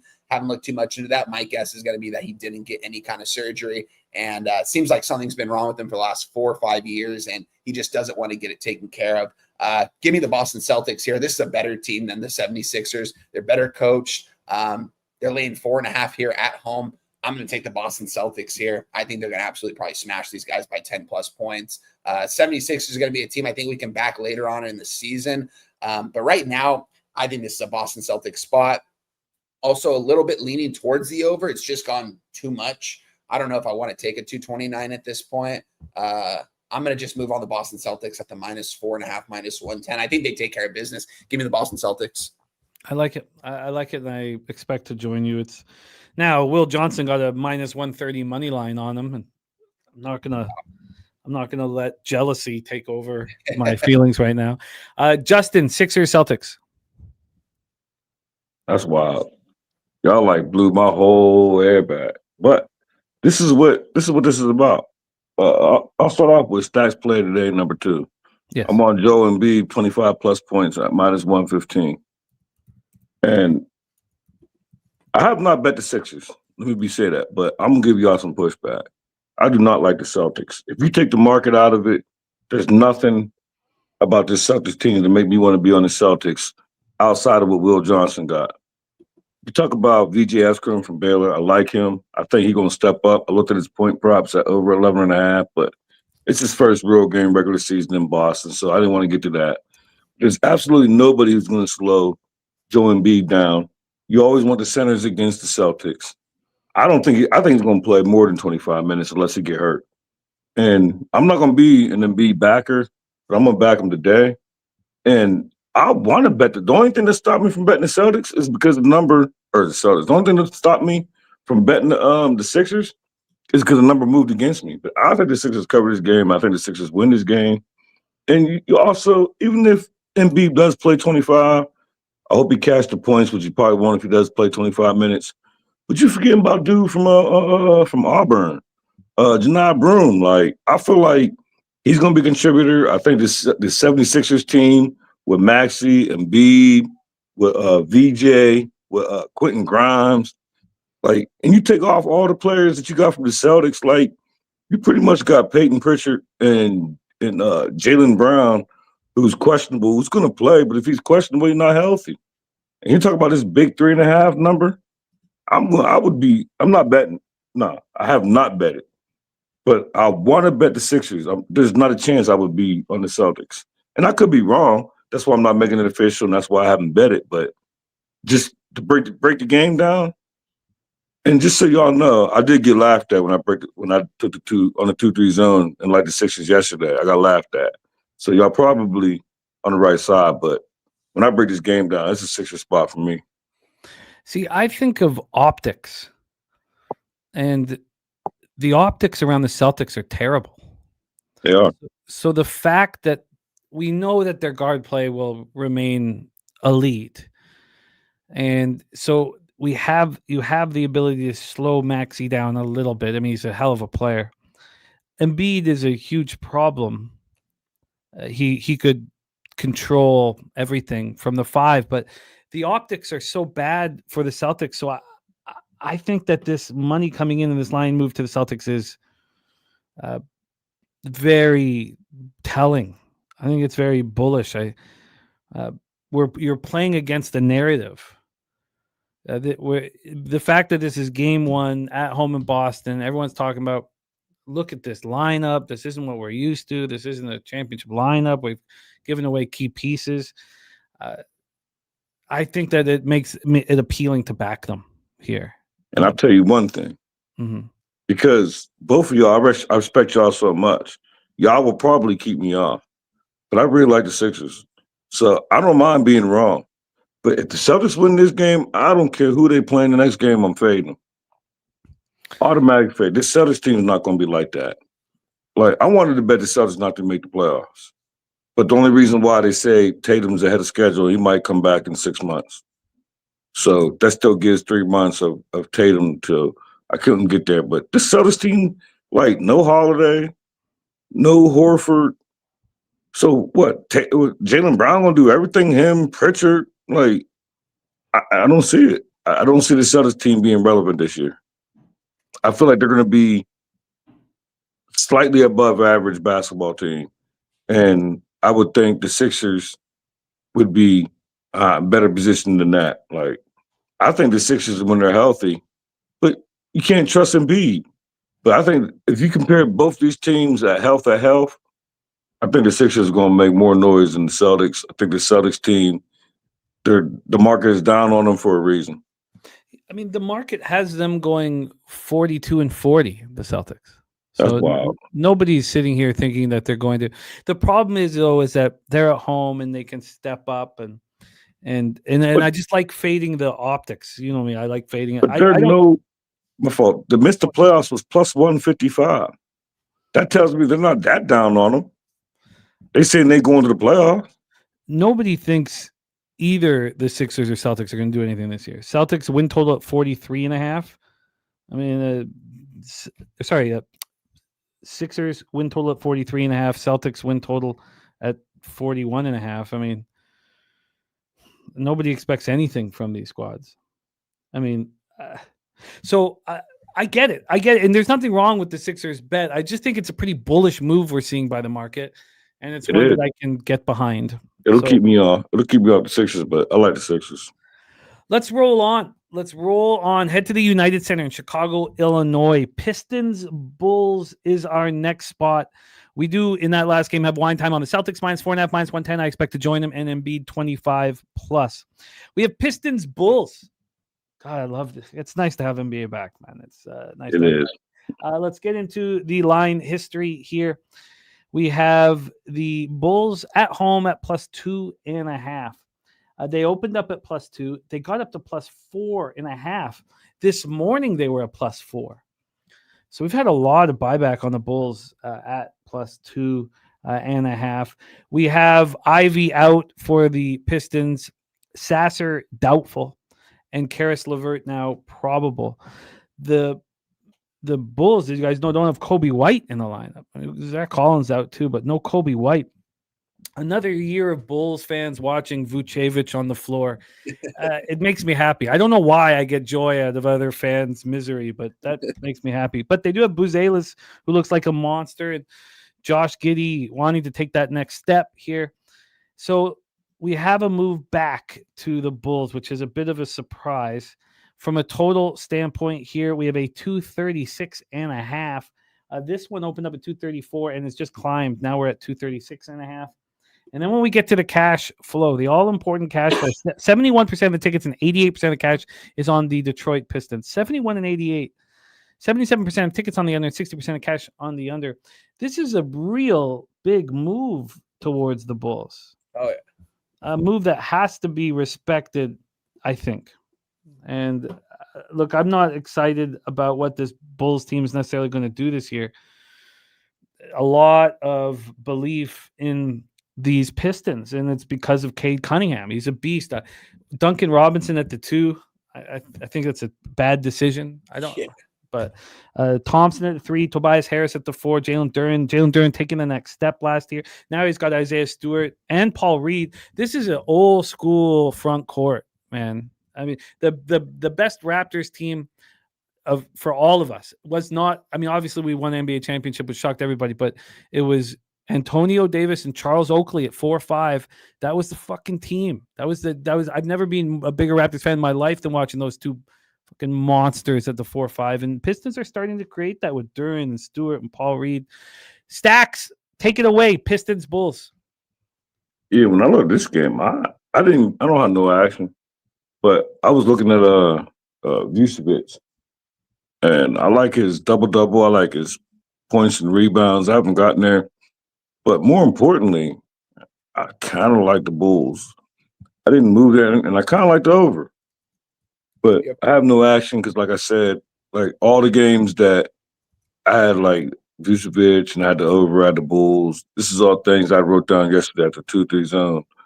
And then, like I said, I woke up so angry. So I cut everything down. So I don't have no action in this game. But I do like the Bulls.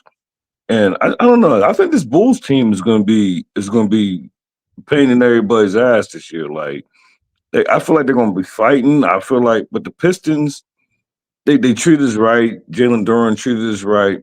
But at home, the first game with Giddey and Vucevic, like I'm probably going to be on Vucevic. I'm probably going to get to there, but I ain't going to make it official for the show because I'm keeping my 3 plays because I'm trying to do something crazy on NBA this year and on Pub. But so nothing official, but I like this Bull spot. Like I really, if I had to break it down more, like I don't know if I want the Bulls more or do I want Nikola Vucevic, however you say his name. I don't know if I want him more or Bulls. But not for the show. I'm going to bet one of those two. But by no means am I going to be on the Pistons. This is a huge tell by the market, I think. We're not going to see Kobe White for at least 2 weeks, so it's Giddey. And then you know who was crushing the Giddey props nonstop was the Sweaty Butcher. Sweaty Butcher, man. Every time I see fucking Giddy, I think, a sweaty butcher, man. He made so much No, money. like wasn't that him last year? Like, Yeah. like it seemed like every Bulls game, it was like he was on him and he was cashing triple doubles, PRAs. Yo, he was getting triple doubles. Like he was getting more triple doubles than the dude from Denver, big tall Nikola. What's his name? Jokic. Jokic. He was rewarded tremendously this last offseason with the contract that he got from the Chicago Bulls. Yeah, I'm with you guys.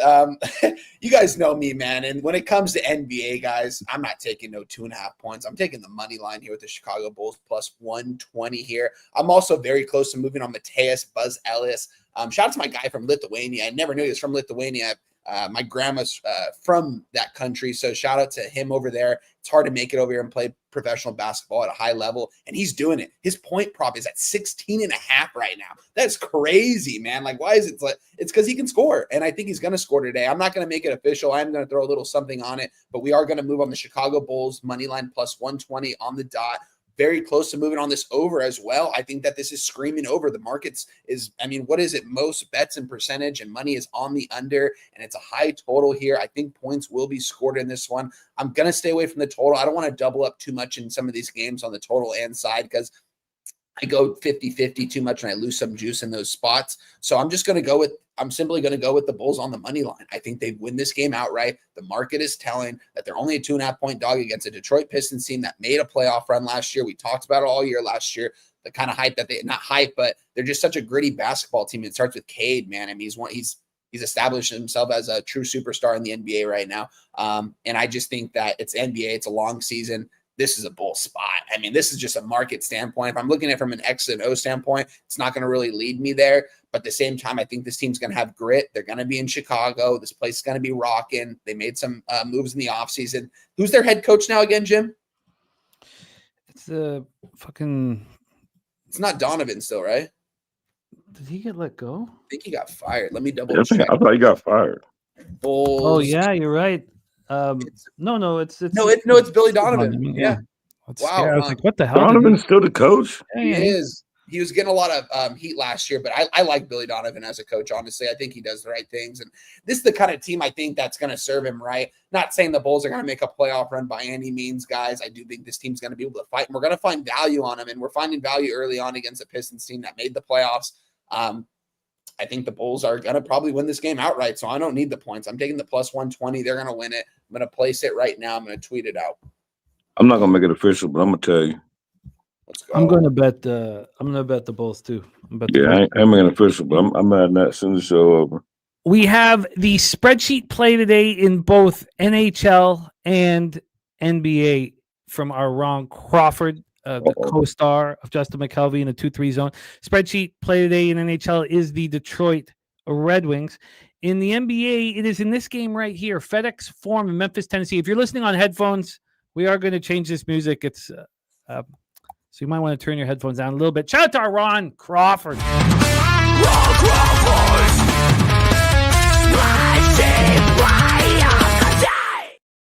Pelicanos, Memphis Grizzlies here. Jordan, shout out Ron Crawford. Yeah, man. Jordan Poole, now the point guard for the Pelicans. Trey Murphy, Herbert Jones, Zion, and Missy is the 1 through 5. They have Looney out, Murray out, and Matkovich is doubtful. For Memphis, surprise, surprise, it's a fucking injury report. It's just like, it just never ends with this Grizzlies squad. It's like we're in game 55 already. Clark out, Edey out, Jerome out, Pippen out, Williams out. Does it ever change? The expected lineup, Ja, Caldwell Pope, KCP at the 2, Jalen Williams at the 3, Jaren Jackson at the 4, Jock Lawndale at the 5. This game has volatility. Good God. Let's take a look at the line history and the cash flow. We have a total here of 236.5. This did get up to 238.5 at 7 this morning, so we've dropped quite a bit. From a point spread standpoint here, we have Memphis -4, -109. They opened up at 3.5. That was on Saturday morning. Got up to 4.5. It was a 4.5 for a while. Moved to 4 this morning at 11:11.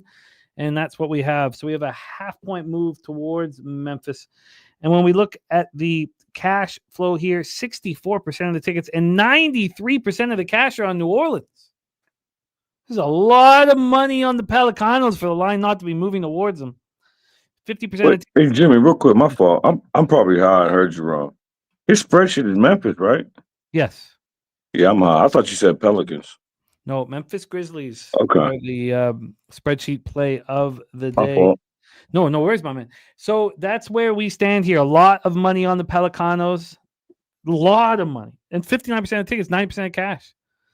And I get it. If you look at now we always know that Memphis at home is more than the sum of their parts. But if you look at these starting fives, I mean, the Pelicans probably you have to think that's a stronger starting five, but wow. So let's hear the plan of attack. Wine Time Sports, Pelicans, Grizzlies. Just moved on it, guys. I'm on the Memphis Grizzlies -4, -110. 4.5s are going to be popping up here shortly. I think they already have at a couple of my books. I was able to get one in at the -4, -110 here. Yeah, you guys mentioned it. And I've been hearing all offseason, Zion, I've never felt this good. I've never felt in this. If I had $1 for every time these players came out here and said that, man, over and over every single season, I'd be fucking a rich man. It's crazy. These guys just always say, like, oh, I'm in better shape than I've ever been in. It's all BS. This guy's going to get hurt a couple weeks into the season. Yeah, they grabbed Jordan Poole, but, I mean, we saw what he did over there in Washington. That's just consistently lose ball games, consistently just not put the ball in the bucket. Yeah, when that guy gets hot, I mean, you guys remember him on the Warriors. I mean, he's a big reason why they got that ring was because of Jordan Poole. He was playing in some clutch games, especially starting. With that being said here, I'm not high on this Pelicans team by any means. I like that they went out and grabbed Jordan Poole because they got some offense. You got Herb Jones and Trey Murphy to play the defensive side of the basketball for them. Both those guys can definitely go out there and D-up. But we know Zion's going to, at absolute will, try to attack the bucket and try to draw fouls. Can he make his free throws? That's the thing. Every single year, he's like 60%, 55% from free throws. He can't knock them down, but that's all he really does. He can't shoot the ball. But when he is in the paint, he's hard to guard. He's a physical specimen out there. It's hard to guard. Memphis, what did they do? They got rid of Desmond Bane, bring in KCP. You know, KCP is a proven winner. He's won championships, and he's played at a high level on the defensive side of the basketball, and his stats don't always indicate the kind of impact he can put on a basketball game. He can make those corner threes, but he is aging. He is a little bit older now. I mean, I don't even know how old he is. He's got to be in his mid-30s by now, though. They grabbed they still got Jaw's healthy going into this season, and we're seeing all the tickets and money on the New Orleans Pelicans here, and here the Grizzlies, a strong -4 at home. This is kind of more of a market bet for me than anything from an X and O standpoint. I think that, honestly, this should probably be like a -2. The fact that it's -4, we're seeing -4.5s pop up with everyone coming in and hammering the New Orleans Pelicans because Zion's healthy, because they got Jordan Poole. It doesn't make a lot of sense to me. Who do I think has a starting five? I agree with you, Jim. I would say the Pelicans probably have a strong starting five, but I think this home court advantage on opening night is going to give Grizzlies at least go out there and play hard. We know Jaw's going to give everything he can. And I'm not a big Ja Morant fan by any means. And I think that he's going to have a really good game tonight against this Pelicans defense. And I think that the Grizzlies absolutely take care of business, probably beat these guys by double digits. Give me the 4 -110. I think this is an absolute Memphis Grizzlies spot. I think we haven't heard anything about the Grizzlies all offseason long, other than they got rid of their second best player in Desmond Bane. Give me them. It seems like the public is hopping off them as we see it, because it seems like they've always been a public side with Ja Morant and just kind of gritty team that they have had in the past. This spot, it seems like all the money and bets are on Pelicans. Give me the Grizzlies. It's simple. -4, -110. If you have to defend Zion, wouldn't one of your number one picks be JJJ? Isn't Jaren Jackson the perfect guy for Zion? I mean, I would think so. I would pick him. Man. Will Johnson says Ja has a bad ankle right now.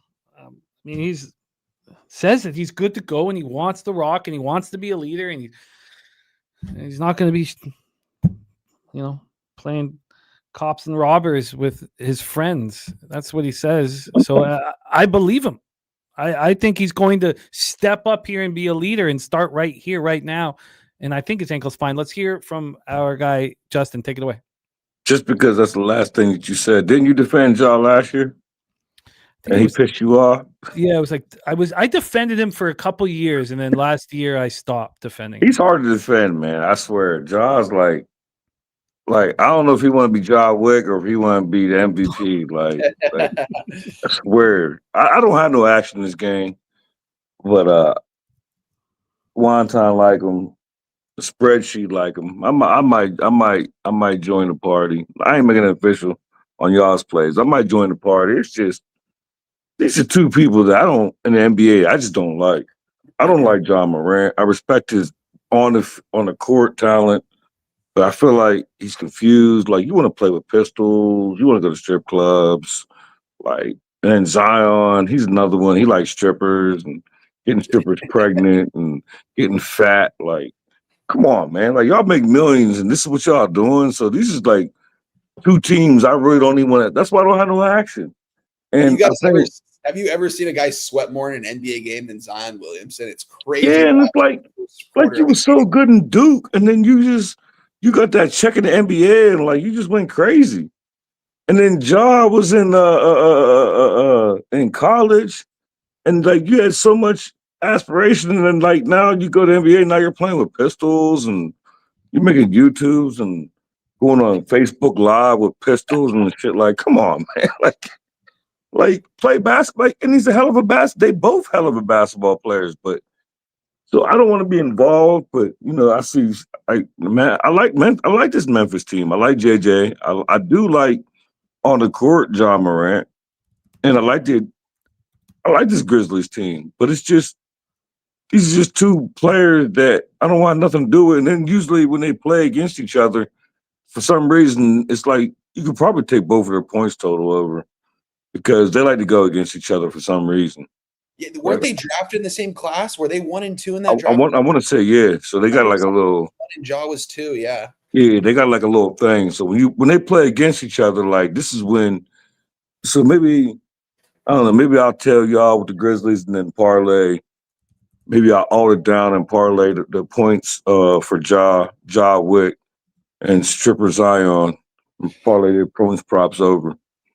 But like Zion, like you just get fat, then you lose weight, then you get fat. Like I don't know. It's just hard to.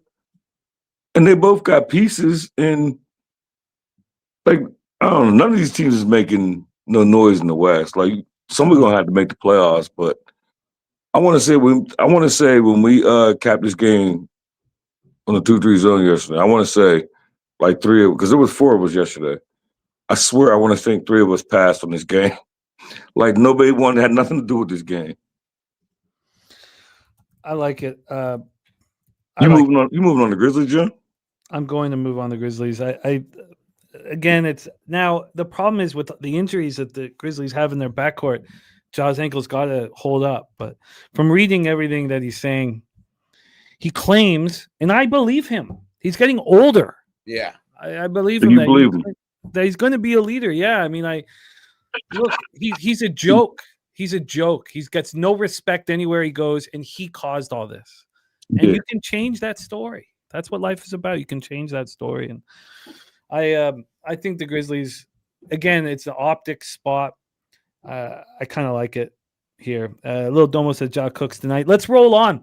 Wonton, you moving on the Grizzlies too? I just did. I just placed it. You did? Okay. I got a -4. A couple books were offering 4.5, and I was able to get a 4 at -110. I'm going to take advantage of that. I think they beat them by double digits here. I think it's going to be I don't think the Pelicans are going to have a good ball game to start off their season today. I think the Grizzlies are going to be able to score at will here. Hey, Stacks, I saw you taking a couple shots. I got one poured out for you, my guy. Let's take one. I made another one. I was waiting on you. Let's go. Oh man, cheers. I'm jealous. So jealous. Show up at my kids. Yeah, but you remember you talked about I got a Halloween parade tonight. You don't got that, Jimmy. Remember we talked about trick or treating? Yeah, I got trick or treating, and I got a Halloween parade tonight. No, I respect that. I got to go to the school. I get Halloween parade tonight. Oh, I got to go to the school and do parent-teacher meetings and show up half cut, slapping people's ass for no reason. This is what we signed up for, though. Let's roll on. 8 p.m. Eastern with the Washington Wizards, Milwaukee Bucks. Sorry, guys. My bad. Presidential-minded Kings. A couple cappers here talking about the market for that last game. And I think it was perfectly put by Action Jackson. There's 59% of the tickets and 90% of the cash on the Pelicans. And like Wine said, there's 4.5s now everywhere except Superbook, Caesars. I mean, Circa's moved to 4.5, and that's what you want to know. All right, let's roll on. Wizards, Bucks, and it's been a very interesting offseason in Milwaukee. As interesting as you can get. The Miles Turner, the spending enormous amounts of money, was the amount of money spent here to get Lillard off of the squad and to bring in Miles Turner was shocking. And now you look at Kevin Porter, Gary Trent. Now I know who Gary Trent really is, and he's definitely not someone you want starting for your basketball team. Kyle Kuzma. You say the same about Kuzma. I mean, this is soft-ass 2-3 right there. Giannis Antetokounmpo, but Miles Turner at the 5. For the Wizards, Carrington, CJ McCollum, Middleton, George, and Sarr. This is, God, will it ever get better for Wizards fans, or is it just going to be the saddest shit we've ever seen? Look at this roster they're throwing out there on opening night. Chris Middleton, CJ McCollum, respectable guys, but I mean, they're past their prime, and those are the guys you're going to go out there and say win us ball games? It's horrific. It's absolutely horrific, and it sucks. It's bad for the sport. We have the Bucks -10. They opened up at 8.5, and they're now a 10. Yeah, they can beat this team by double digits. You know, I mean, yes, they can. Do you want to bet it? This total opened up at 229, went down to 227.5. Now we're at 228. And when we get to the cash flow here for the spot, we have 80% of the tickets, 75% of the cash on Milwaukee. So they're public, but the line is moving towards them. FanDuel just moved it to 10.5, so the ESPN bet. We have 54% of tickets on the over, 53% cash on the over.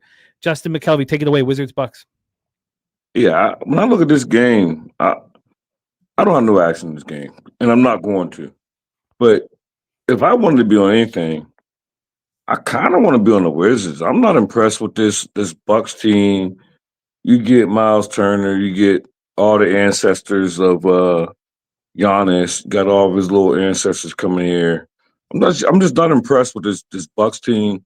I think with Middleton down there, his first game back, because they played last year, but I think it was in Washington. So the first game back to Milwaukee, I think Middleton, I think he's probably going to go over his points props. But I think, if anything, in the football terminology, I think this back door could be open. I don't think they're going to get blown out tonight. Like, is McCollum playing? Ain't he in there tonight? He's in. He in, and Middleton's in there. So, like, I feel like I don't think they're going to get blown out. Like, but like I said, I don't have enough. It's, to me, even though it's the Bucks, it was a toilet bowl game.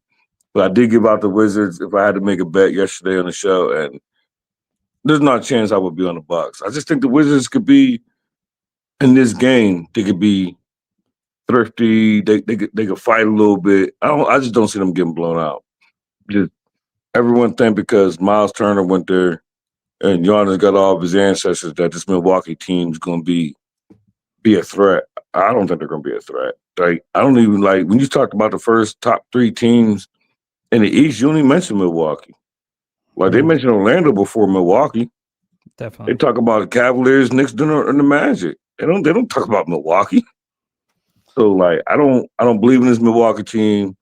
I think Giannis should leave, but obviously he's not. That's why he brought all of his folks down there. So I don't have nothing in this game, but I'm looking at if anything, I'll be on Middleton's points. I just it's just the weakest lineup I cannot imagine what it must be like for Wizards fans. Take it away, Wine Time. Wizards, Bucks. I mean, I was looking at this starting lineup. I mean, you're throwing, like, how do you throw these guys out there? I mean, I've liked CJ McCollum his whole career. I loved him in Portland. I think he can absolutely put the ball in the bucket. He's cost me on some player props over the last 2 years, though. Just being almost afraid to shoot at times. He can't be afraid to shoot here. They've got 3 young guys starting behind him pretty much. It's him and Chris Middleton, the 2 vets on the court here. Every time I talk about Chris Middleton, I'm going to talk about the run he had in the NBA Finals with the Bucks. I truly think he should have probably got the Finals MVP. Watching those games, it just how many big shots this guy was making at the right times for Milwaukee. Giannis was doing his thing, but if it wasn't for Chris Middleton, I don't think they have a ring. He did a lot for the city of Milwaukee. Him and Giannis really good buddies. It was kind of tough to actually move him away. And here he is with the Washington Wizards. I like where you're going, Stacks, with the points on him. But at the same time here, I think the Bucks absolutely probably smash these guys. I think this Wizards team might start off a little bit hot here with their starting five. But as this bench comes onto the court throughout the game, I think that the Bucks are probably going to bully them around a little bit. I'm not going to move on the Bucks here. Something I was looking at was the Bucks team total. We're seeing 119s right now across the board. It's minus 115, but I mean, I think the Bucks could put up 120 against probably one of the worst defenses in the NBA over the last couple of years. And did it get better with Chris Middleton and CJ McCollum? I know these guys were playing with them at the end of the year and they were showing some heart out there. But defensively, I mean, these guys aren't going to give you much. The three young guys are that they have, all their draft picks that they've had the last couple of years. But I can't imagine being a Washington Wizards fan and trotting this team out onto the court and thinking like, all right, we're going to make a playoff run this year. Like I don't know what they're doing, what they have to do to lure some guys into Washington because the draft obviously isn't working for them. I'm close to the Bucks team total 119. I'm not going to move on it here though. I'm going to wait a little bit. But I think that the Bucks probably take care of business. I'm not going to take them though. It's going to be a pass for me, but yeah, nothing for me in this game. And it's like when you say that, could you imagine living in Washington and going to home games? Like the tickets got to be cheap. Like if you look at basketball, as far as basketball ages, you got two dinosaurs like Middleton and McCollum. Like in basketball form, you got two washed up dinosaurs. Yeah. Like, so what would you be going to the game just for a family? Like, hey, family, let's go watch this basketball. Like, tickets got to be like $17. Oh, maybe cheaper. I mean, what jerseys are these fans wearing out there? Alex Yeah, Sarr jerseys? Who's going to a Wizards game? Like, yeah, it's they crazy. don't. It's like they're not even trying. They're not even trying to get better. Jimmy mentioned it's bad for basketball. I wouldn't be. I mean, they're not going to move from Washington, but like they need to put a better product out They there. need to come to Pittsburgh. Like in the next couple of years, they need to put a better product out there. Yeah, I'm actually surprised Pittsburgh doesn't have a basketball team. That's what I'm saying. Come to Pittsburgh. We got y'all. Yeah, they do not deserve it. But I think the Bucks should destroy them tonight. Yeah. I honestly, I think that 10's not enough. Yeah. I mean, the problem, the Bucks in their backcourt is really weak, and fucking Cole Anthony backing up KPJ. Cole Anthony. I mean, if I was Timberland, I would have sued Cole Anthony after the slam dunk competition. He sunk Timberland's. When I see Timberlands now, I don't think of Mobb Deep. I think of Cole Anthony, the ass clown with his dad shaking his head going, what have I done? It's fucking survival of the fittest. Only strong survive. Man. All right, let's roll on. 9 p.m. Eastern, we have the LA Clippers, Utah Jazz. We're Delta Center in Salt Lake City, Utah. Here we go. Just another roster that's a mess with the Utah Jazz. Let's take a look at the injuries and the situation here. We didn't have injuries in that last game to worry about, and we don't really here either. The Clippers here, Harden, Beal, Kawhi, John Collins, Zubac. Harden and Beal is your 1-2. I mean, good God. I can't comprehend it working. I'm trying to think about how it's going to work. Good thing you got Collins and Zubac. Zubac is just does it all out there. For the Jazz, you have George, Sensabaugh, Hendricks, Markkanen, and Kessler. Collier's out. Niang's out. Bailey is questionable. It's too bad that Collier is out because Deontay George and then Walter Clayton. Ace Bailey is expected to play at this point.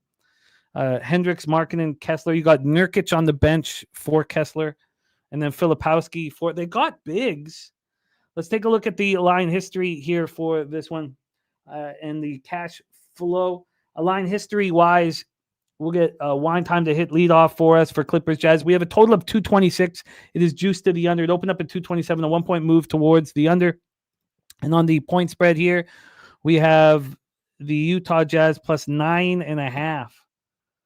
Opened up at 8.5, got up to 10.5, now 9.5. I'm surprised that it's this big of a number. Clippers have 57% of the tickets and 78% of the cash, so there's sharp action being bet on them. I'm hesitant. I don't really want to get in the way of that. 67% of tickets on the under, 80% cash on the over. There was lots of times I backed the Jazz last year when it felt like the sharp side. The line was moving slightly towards the Jazz, and it'd be halftime. The Jazz would be like 13-point dogs. They'd be down 2, and I'd be like, "Oh, I'm in business here." Yeah, and then they lose by 30. Fuck. Take it away. Ugh. Take it away one time, Clippers, Jazz. It's a fun game here. I'm going to the team total here with the Utah Jazz. I'm going to dare them to score 110 points here. Give me the under 108 minus 110 right now, team total on the Utah Jazz. I don't see a world where they even score 100 points here in this game. I think the Clippers are going to blow the doors off them in this matchup. Looking at some of the Clippers starting 5. I forgot that they grabbed Johnny Collins too at the 4.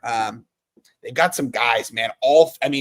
4 of their 5 players out there have averaged more than 15 points at some point in their career. John Collins was putting the ball in the bucket the last couple of years. Zubac, we know he can do on both sides of the court, and he's just kind of a leader out there. He's the big man that, the Clippers traded for this guy, it seems like 10 years ago, and he has started every single game for him since he's came over from the Lakers. I like Kenyon George. We backed him a lot in player props last year. Was profitable doing that.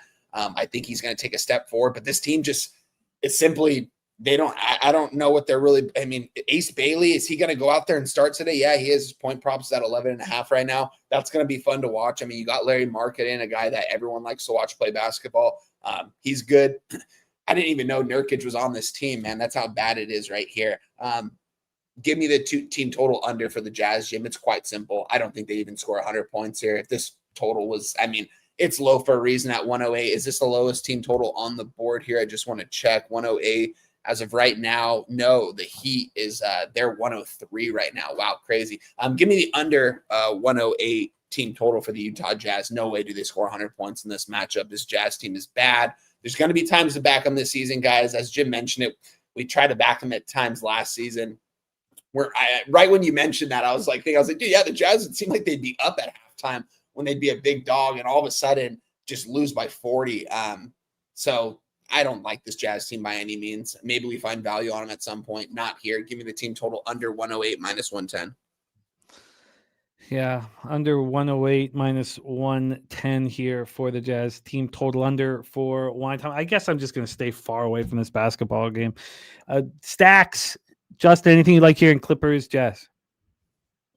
Yeah, I debated when I asked you, when I came on here, was I going to do the whole slate with you, what I was going to say about this game. And I'm going to say it. So this will be like, I think the second time that I've had a change in opinion. When I did this breakdown yesterday before completely diving in, I was all about the Jazz yesterday, and on the 2-3 zone, I gave out the Jazz. And then I woke up at like 3:30 Eastern a.m. and started digging. And I was embarrassed that I gave out the Jazz. Like, I think this is like, whatever you want to call it, I think this is going to be like the blowout of the day. Like, I think the Clippers are going to run these boys all the way out the gym. And someone on the 2-3 zone yesterday, they said 20 spot, and I laughed at them, but this is going to be bad. I really think the Clippers are going to run these boys out their own gym. Like, yesterday, I was so high on the Jazz, I was going to bet the Jazz. I gave out the Jazz. I was like, yeah, 4 or 5 point win by the Clippers. Then I woke up and started digging. And this is going to be, I think this is going to be a massacre. So anybody who listens to the 3 zone, I apologize if but I don't feel the same way. I woke up this morning and started digging and was like, what have I done? Like, all aspect. There was nothing once I completely dug into it. There was not one thing by 4 a.m., 4:30 a.m. this morning that pointed me to the Jazz, and I was like, what have I done? Like, you really made a video and gave out the Jazz. And now it's like, I'm probably going to bet the Clippers. Like, whatever it is for YouTubers, I don't care. Put bad shit in the comment. I don't care. Just be respectful. That's all I ask. But I like the Clippers. I like the Clippers a whole lot. Like, I almost made the Clippers. The only reason why they made the Clippers stats play today is only because of the 2-3 zone. If I didn't do the 2-3 zone, the Clippers would have been stacks. Do you want to But make I was Clippers like, I'm gonna official? set myself up for a whole lot of disrespect, and I don't mind certain comments, but when you certain disrespect, I don't like that. So I didn't want to put myself that. So, Do you want to make the Clippers official here for us? oh yeah, yeah, absolutely, Okay. Minus absolutely. 9.5. We have Best number you can get me. minus 9.5 and minus 107 here for Stacks. Matter of fact, It's not Stacks play. you said 9.5. Yeah. What can you get for minus? What will minus 10 be? I just want plus money. Whatever you can get me for plus money. I want plus money for this because Yeah, I can do that easily. Let's get that. yeah, locked whatever in number for you get me for plus money, that's what I want. And I'll make that official for this show. All right, we have the Clippers being moved on by Justin. Just a couple games left before we get into college football. Just let me know what the number is so I can write down for my Minus 10 record. plus 107. Perfect. Plus Minus- 107? Yep. Minus 10 at plus Perfect. 107 for Justin. We move on to the game of the night, 9:30 p.m. Eastern, San Antonio Spurs at Dallas Mavericks. Now, no Kyrie Irving and no De'Aaron Fox, so a little bit is taken away. Both teams are dealing with some injuries here. The Spurs, no Kelly Olynyk, no Shohan and Waters out. For the Mavs, Dante Exum out, and Gafford is doubtful. But these are deep, good basketball teams here. And Cooper Flag making his debut. Quite a lineup despite no Kyrie. Quite a lineup. Russell, Thompson, Flag, Anthony Davis, Derek Lively. For the Spurs, Castle, Vassell, Barnes, Champagny, and Wemby. It's a good look. This is the game of the night. Let's take a look at the line history and see how we are attacking this one. We have Dallas minus 2.5 at minus 115. It's a very, very low line. Opened up at 2.5, got up to 3.5, came back to 2.5. I was surprised when I saw how low of a line it was. Very surprised. When we get to the total here for this one, just give me 1 second. Here we go. From a total standpoint, we have a 224. This opened up at 225. The interesting part of this all was that it got up to 227.5. This was 227.5 yesterday morning. So, it's now a flat 224. So we've gone down 3.5 points of movement here. This is going to be fun. Let's take a look at the cash flow and hand it to our guys. We have 63% of the tickets and 91% of the cash on the now 92% of the cash on the Dallas Mavericks. And the books simply don't care. Wow. 61% of tickets on the over, 89% of cash on the over. Wine Time Sports, Mavericks Spurs. You interested? I'm very interested in this game, Jim. This is right in my wheelhouse. Like I said, we don't need no 2.5 points in our back pocket in a situation like this. We want that money line. We want that plus money at plus 130 currently sitting right now for the San Antonio Spurs. You mentioned this is game of the night right here. I'm really looking forward to watching this game, guys. You guys remember last year I was on the Spurs team quite a bit in the first half of the season, was very profitable, kind of took a wrong turn in the wrong direction throughout the season with some injuries. But, I mean, come on. This is the game of the night here. San Antonio in Dallas here. Dallas does have high expectations going into this season. They grabbed Cooper Flag, the number 1 overall draft pick. I'll never forget sitting at San Antonio at the horse track that Sunday. I was just so fucking hungover, and I was sitting there at the bar, and I was watching Baylor against Duke, and just watching Cooper Flag. I was just watching this. I remember they were like -9 the first half, and I moved on it. It was a fishy line, and they absolutely smashed in that first half. And this kid Cooper Flag, I mean, this guy's got every tool in the shed to be a very, very good basketball player for years to come if he's healthy. And they've got some good talent over there too. Yeah, you mentioned Kyrie Irving's not going to be in this one. De'Aaron Fox isn't going to be in this one. I think the Spurs are absolutely going to be in this game from start to finish. Moving on the money line, I'm also thinking about doubling up here, Jim. I want to see what number I can get on the first half right here. I'm currently seeing Spurs. Yeah, we're doubling up here. We're going to double up on the biggest game of the night here, guys. Give me the San Antonio Spurs +1, -110 in the first half. We're not going to take the money line at even money. We're going to take the +1 in our back pocket. It's a free point, and I think the Spurs will be up at the first half. I'm going to take that free point, though, in my back pocket. Double up spot here, guys. San Antonio Spurs +1, -110 full game money line plus 130. I'm going to place them right now, and I'm going to tweet out all my action after we get done with the NBA. I've got to place these right now. I'm getting plus 130s and plus 125s, depending on what book. I'm going to give you guys the plus 130, although I will have to place a little something on the plus 125. But give me plus 130 full game San Antonio Spurs in the first half plus 1. I think Spurs win this game from start to finish. I think they're going to show a lot of grit and heart this season, and I'm excited to watch them. So I'm doubling up on the Spurs here. You are in business. One time, Justin McKelvey, Spurs Mavs. Real quick, and I'm with you. I'll say that first. I haven't bet it yet, but I gave it out yesterday. I did give out the Spurs. I didn't give out the money line. I gave out the. I think it was plus 3 when I gave it out. But if you're moving on the first, why don't you do double result?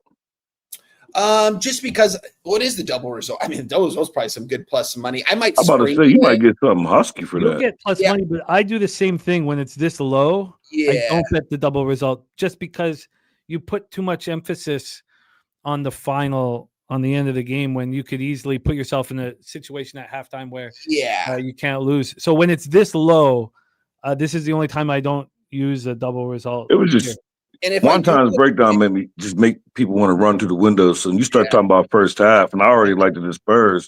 I'm like, well, damn, why not Spurs double result for something nice? Double result is plus 210. Wow. Yeah, see, my thing is with the double result is that even if I don't plan to go 1-1 in this game, but if I do go 1-1, I'm either going to come out even or I'm going to be up 0.2 units. And if I do take the double result, and let's say they do lose by 1 in the first half or something, I'm going to kick myself all day long, even though the plus money. I might sprinkle like a quarter unit on it because you guys are mentioning it is a good number. I do think this game from start to finish, but officially we're going to have 2 units on this, 1 in the first half and 1 in the full game. I really like this spot the more I look at it, guys. I think that this is probably the sharpest play on the board here, in my opinion, and I think that this is a must-bet San Antonio Spurs. Money line, if you want to take the points in your back pocket, I totally get it. Comes down to a one-possession game. You want those points. I just think they're going to absolutely win this game. Let's see wonder what the betting splits are for Cooper Flag points, 95% of cash on the over. Wow, yeah, that's interesting. This is going to be a fun game. I'm excited for this one. What time is this game at? This game's at what, 5:30 West Coast time? 6:40 for you. 6:40. This is going to be fun, man. I'm looking forward to this one. Double up spot. Let's get to it, man. Yeah, I get it. Let's hear what Justin has to say. Yeah, I didn't give out the money line. I haven't bet it yet, but I ain't gonna make it official because once somebody else makes something official that I haven't bet, I just don't want to feel like I'm still in their plays. But I am going to jump aboard. I gave the Spurs out yesterday on the 2-3 zone, I believe. Pretty sure I gave out the Spurs. And I do like the Spurs. I like the Spurs to win this division. And my only problem what slowed me down was I need to know when Fox is coming back. He's not going to be in there tonight. But I just think this team, I think this is going to be the year that the Spurs is going to go ahead and raise some eyebrows. I like the Spurs today. I like the Spurs division. People that I respect more, like the Mavericks, to win this division. They think they go the whole serve with Cooper Flag until Uncle Drew come back. And I get it. But this Spurs team, if Wemby stay healthy and Fox come back healthy and Castle, I don't know. I think the Spurs – they got a good roster, man. The more I'm looking at it, and shout out to my guy, Sweaty Butcher, no Fox, no Shohan. And it's crazy. I'm looking at their starting 5, and it might potentially, it competes, man. D'Angelo Russell, the starting point guard for the Dallas Mavericks, guys. Come on. We know this guy is a good basketball player. Yeah, he'd be so good if he played overseas somewhere. He would be unstoppable. In the current NBA, I think he has a lot of talent. He can definitely score, and he's got good handles. I love watching D'Lo play. I love watching him play in LA. And he's back with his boy Davis, and he's got someone to throw it over in the corners for a corner 3 like Klay Thompson. You got the young guy in Coop over there. I just think that this is, I don't know, from a personal standpoint, I think this is pretty evenly matched. And I think honestly, I think this is a prime example of the Spurs being possibly a year away from being a year away. Yeah, no, for sure. They don't need much. What the number is to make the playoffs this year for them. It's got to be plus money. It's got to be at least plus 150. Yeah, I think we could make a lot of money off the Spurs team this year. And if Fox come back healthy, I like Fox. Me too. Yeah. And Wemby, defensive player of the year, possibly MVP. Wemby, he's somebody who hasn't disappointed. He came in the league and with all expectations in my eyes. Like he's doing what they thought he was going to do. I like the Spurs team. I like Wemby. I like Fox. I like Castle. I don't have a problem with what you said. Minus 185 to make the playoffs. Minus 185. Yeah. We'll not move on that, but yeah, that just shows you this is a good team. I wouldn't bet that out. Do you have the Mavericks to make the playoffs pulled up by chance, Jim? Or what about Spurs division? I'll pull that up. Dallas to make the playoffs minus 105. Wow. How long Uncle Drew Rob? He's gonna be out a couple of months, right? Yes. And you never know; it could be longer. And then Anthony Davis, how long he gonna be healthy? That's a good question here. To win the division here is. Sorry, pull this up. If it's a 2, I got to move on it. The Spurs are plus 400 to win the division. Wow. What? Yeah. Rockets are huge favorites. Yeah, but Mavericks are plus 700. That's Rockets are perfect. minus 200 to win the division. Jeez. They're not winning that division. So one thing here, Stacks, though, is I do track when two people are on the same play. It's not, you're not copying a bet. You're telling us, I'm betting this too. And you can bet it too and say, I agree with the breakdown from my colleague and I'm betting it. And it's I'm just not making it official. I like to have my own plays. So once somebody give out a play that I haven't already bet, I just feel like too many people in the industry do that. We're not saying nobody's names. I just feel like too many people in these spaces hear somebody give out a play and then come out and give out the same exact play and want to take credit for it. I want credit for games that I bet that I capped. No, that's and I gave out the Spurs, but I haven't bet it yet. Wine actually pushed me over the limit. That's fair. And some questions about whether or not to trust these numbers that Odds Logic are sharing with us. But here, over at Action, it's 64% of the tickets and 54% of the cash on the Spurs. So it does depend on what books you are focusing on here. Now, if we take a look at what Circa has done individually here, Circa at this point. Oh, that's the total. My bad. Sorry, they're not giving us the numbers for the side, so we don't know. Okay. But yes, you're right, Johnny. It's interesting. It's tough when you have to decide which books and numbers to trust. Let's roll on. Next up for us, Sacramento Kings, Phoenix Suns. Now we call it Mortgage Matchup Center in Phoenix, Arizona. That's going to be a lot of fun. Let's talk about the situation here. We have Sabonis out, Murray out for the Kings. So Drew Eubanks is at center. For the Suns, this is as ugly a starting lineup as I've seen in a long time. Sure, they got Booker at the 1, Grayson Allen, who's now probable at the 2, Ryan Dunn at the 3, Dylan Brooks at the 4, Mark Williams at the 5. What? That is the situation here. Let's take a look at the line history and the cash flow. We'll start with this total. The total is at 229. 229. Opened up at 228.5. Did drop down to 226.5. Now back at 229. So we have a half point move towards the over. And then on the spread here, we have the Suns -4. Now you'd think that this was an injury-related move. This all moved on Saturday. So Saturday, the Suns went from -1 to -3, heavily juiced. So basically 3.5. On Sunday, they're 3.5. So they've been a 4 since Monday. So it's injury-related, maybe more than cash-related. Oh, thank you, Kelly. I'll get the Jose's rocking backstage, so he'll get that. And if he doesn't, I'll switch it. When we get to the cash flow, we have 84% of the tickets and 93% of the cash on Sacramento. And we have 84% of tickets and 94% cash on the under. So this is all. So this line did not move to the Suns because of cash or bets or anything, just because of player movement. Take it away for us, Justin. King Suns.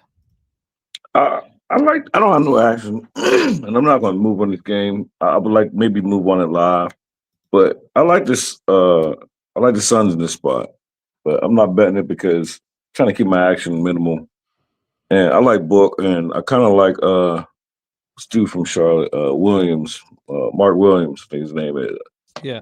I don't know. I think the Suns team's in a good spot. I think they're going to make some noise this year. Nothing crazy, no championship, but this Sacramento team, I would have been all right with them. Like, okay, you got Levine, but you did something that somebody who I don't like. Like, you went down there and brought Westbrook there. Like, I feel like you gonna kill your whole vibes now. Like, I don't know why you signed him.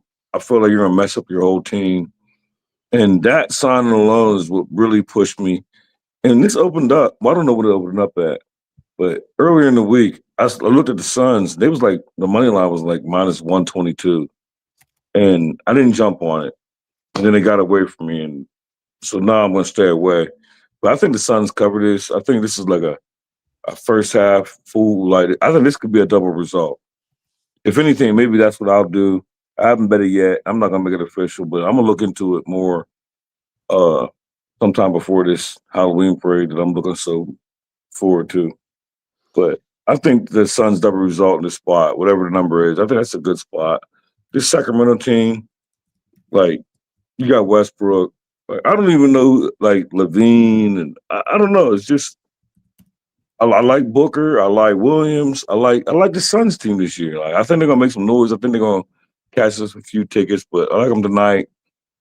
I wouldn't lay the 4.5. If you look at trends say that I think it's like 7 out of 10 for a King spot, but there's not a chance in hell I'll be in the Kings. Y'all couldn't convince me to bet the Kings. Yeah, I am sorry. It's not 100% confirmed, but Cat has been downgraded to doubtful. And He's not playing. You can, but you're right. There's no confirmation, but he's been downgraded to doubtful. Wine time, Kings, Suns. Yeah, looking at this game here, guys, I mean, was there a guy that backed Zach LaVine and DeMar DeRozan in the last 2 years and your boy over here? DeRozan, man, made me a ton of cash 2 years ago betting his point props at one point. I remember talking to you about that, Jim. Last year, LaVine really disappointed me in a lot of spots. Kept going back to the window with him. These are two of my guys here. What they do, they go out and grab Dennis. I didn't even realize they grabbed Dennis Schroeder this last offseason until we talked about it a couple days ago, I think, on the live. I like Dennis Schroeder. I think when the team doesn't have any drama, nothing bad is going on, he's a perfect guy to have around because he's definitely going to go out there and give you all he can on both sides of the ball. When he wants to play, this guy is a pretty good defender when he actually wants to lock you up. It just depends on if he wants to go out there and give you the one.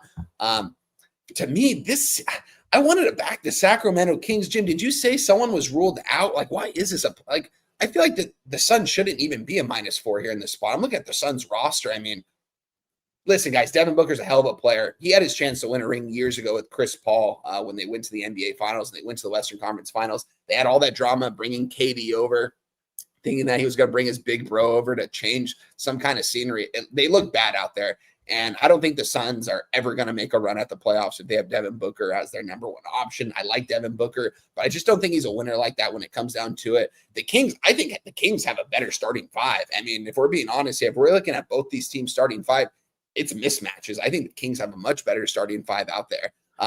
Was there someone ruled out, Jim? Or yeah, it's all based on injuries. It was Sabonis and Keegan Murray out, but there's just been a huge move in the market, refreshed move.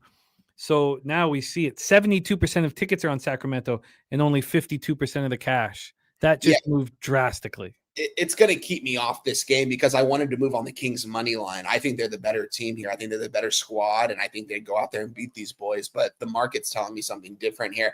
I think this probably should be a -2 for the Suns at home here on the opening night. I get it. Sabonis is out. But I don't know. I like the starting five still better than the Suns starting five. If we want to get into the bench, might have some other questions. I mean, Russell Westbrook will be coming off the bench, and you mentioned it, Stacks. I mean, he's a guy that we don't really want to watch play at this point in his career. He is going to go out there and give you effort, but at the same time, he's going to give you turnover machine, man. It's crazy to watch him play basketball sometimes. I'm going to pass this game, guys. I wanted to move on the Kings here because it's funny. Like, you think the way I talk about the Kings at times, I'm a Sacramento Kings fan. I like what they've done over the last couple of years. I like the players that they brought in. Yeah, there's some veteran guys, but I think they've got a lot of killers in that starting five that when they get hot and they actually get a feel for playing with each other, they might be tough to stop. But I might be going out on a limb there. I'm not going to say too much more about this game because I have no action in it. It would be a lean towards the Kings on the money line, but I'm not going to bet it. Nothing for me in this one. Just something funny about this game because my sister, she told me about this thing. I've never even heard of it. It's called Kalshi or something like that. You could bet on pretty much anything, and for cheap and get crazy ass odds. And you're going to wait for this, but I don't never use this term. But to me, I'm gonna use it. This is a lot. And I told her to put $17, and the payout was like $310. That Devin Booker never wins a ring. That's a great. I love one. It's that. You have to wait 8 years to I get don't paid care out if he of gets traded. He's never gonna get a ring. that. Hey, Stacks, you might have to wait 8 years to get paid. 8 But to that's 10 the years. thing. That's what I'm saying. You'll Like get paid out. for the working class that don't bet, like for the people who That's funny. it's $17, so you're going to wait a long time. But 17 for Can you get- I want to say it was like $300 and something dollars. Stacks, do you know how much you can get down on that website? Can you get more than $50 down? I don't think you can. Like it's like you could bet on the weather. Like it's not gonna rain in Wyoming today. I never even heard her call she, but she told me she was like, you could bet on anything. Like you could bet on politics, sports. And when I was looking at the sports, I was like, sports. I was like, if there's one thing I could count on, I'm like, Devin Booker never gonna get a ring.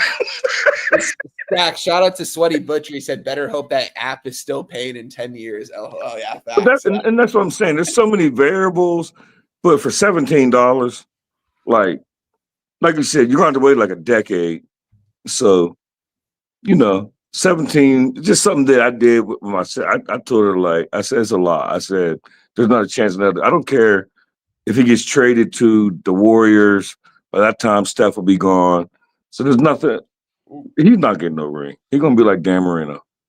You guys, we have huge news in New York. Uh-oh. Yeah, I saw the line went off. What happened? Now, Cat has been upgraded to questionable.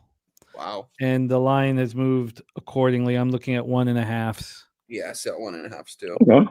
So it's just the NBA not waiting for its tomfoolery. Well, I unofficially in my pocket, I got +3 with the Cavs, but that don't affect my Spider. Spider gonna get 30, 35 tonight.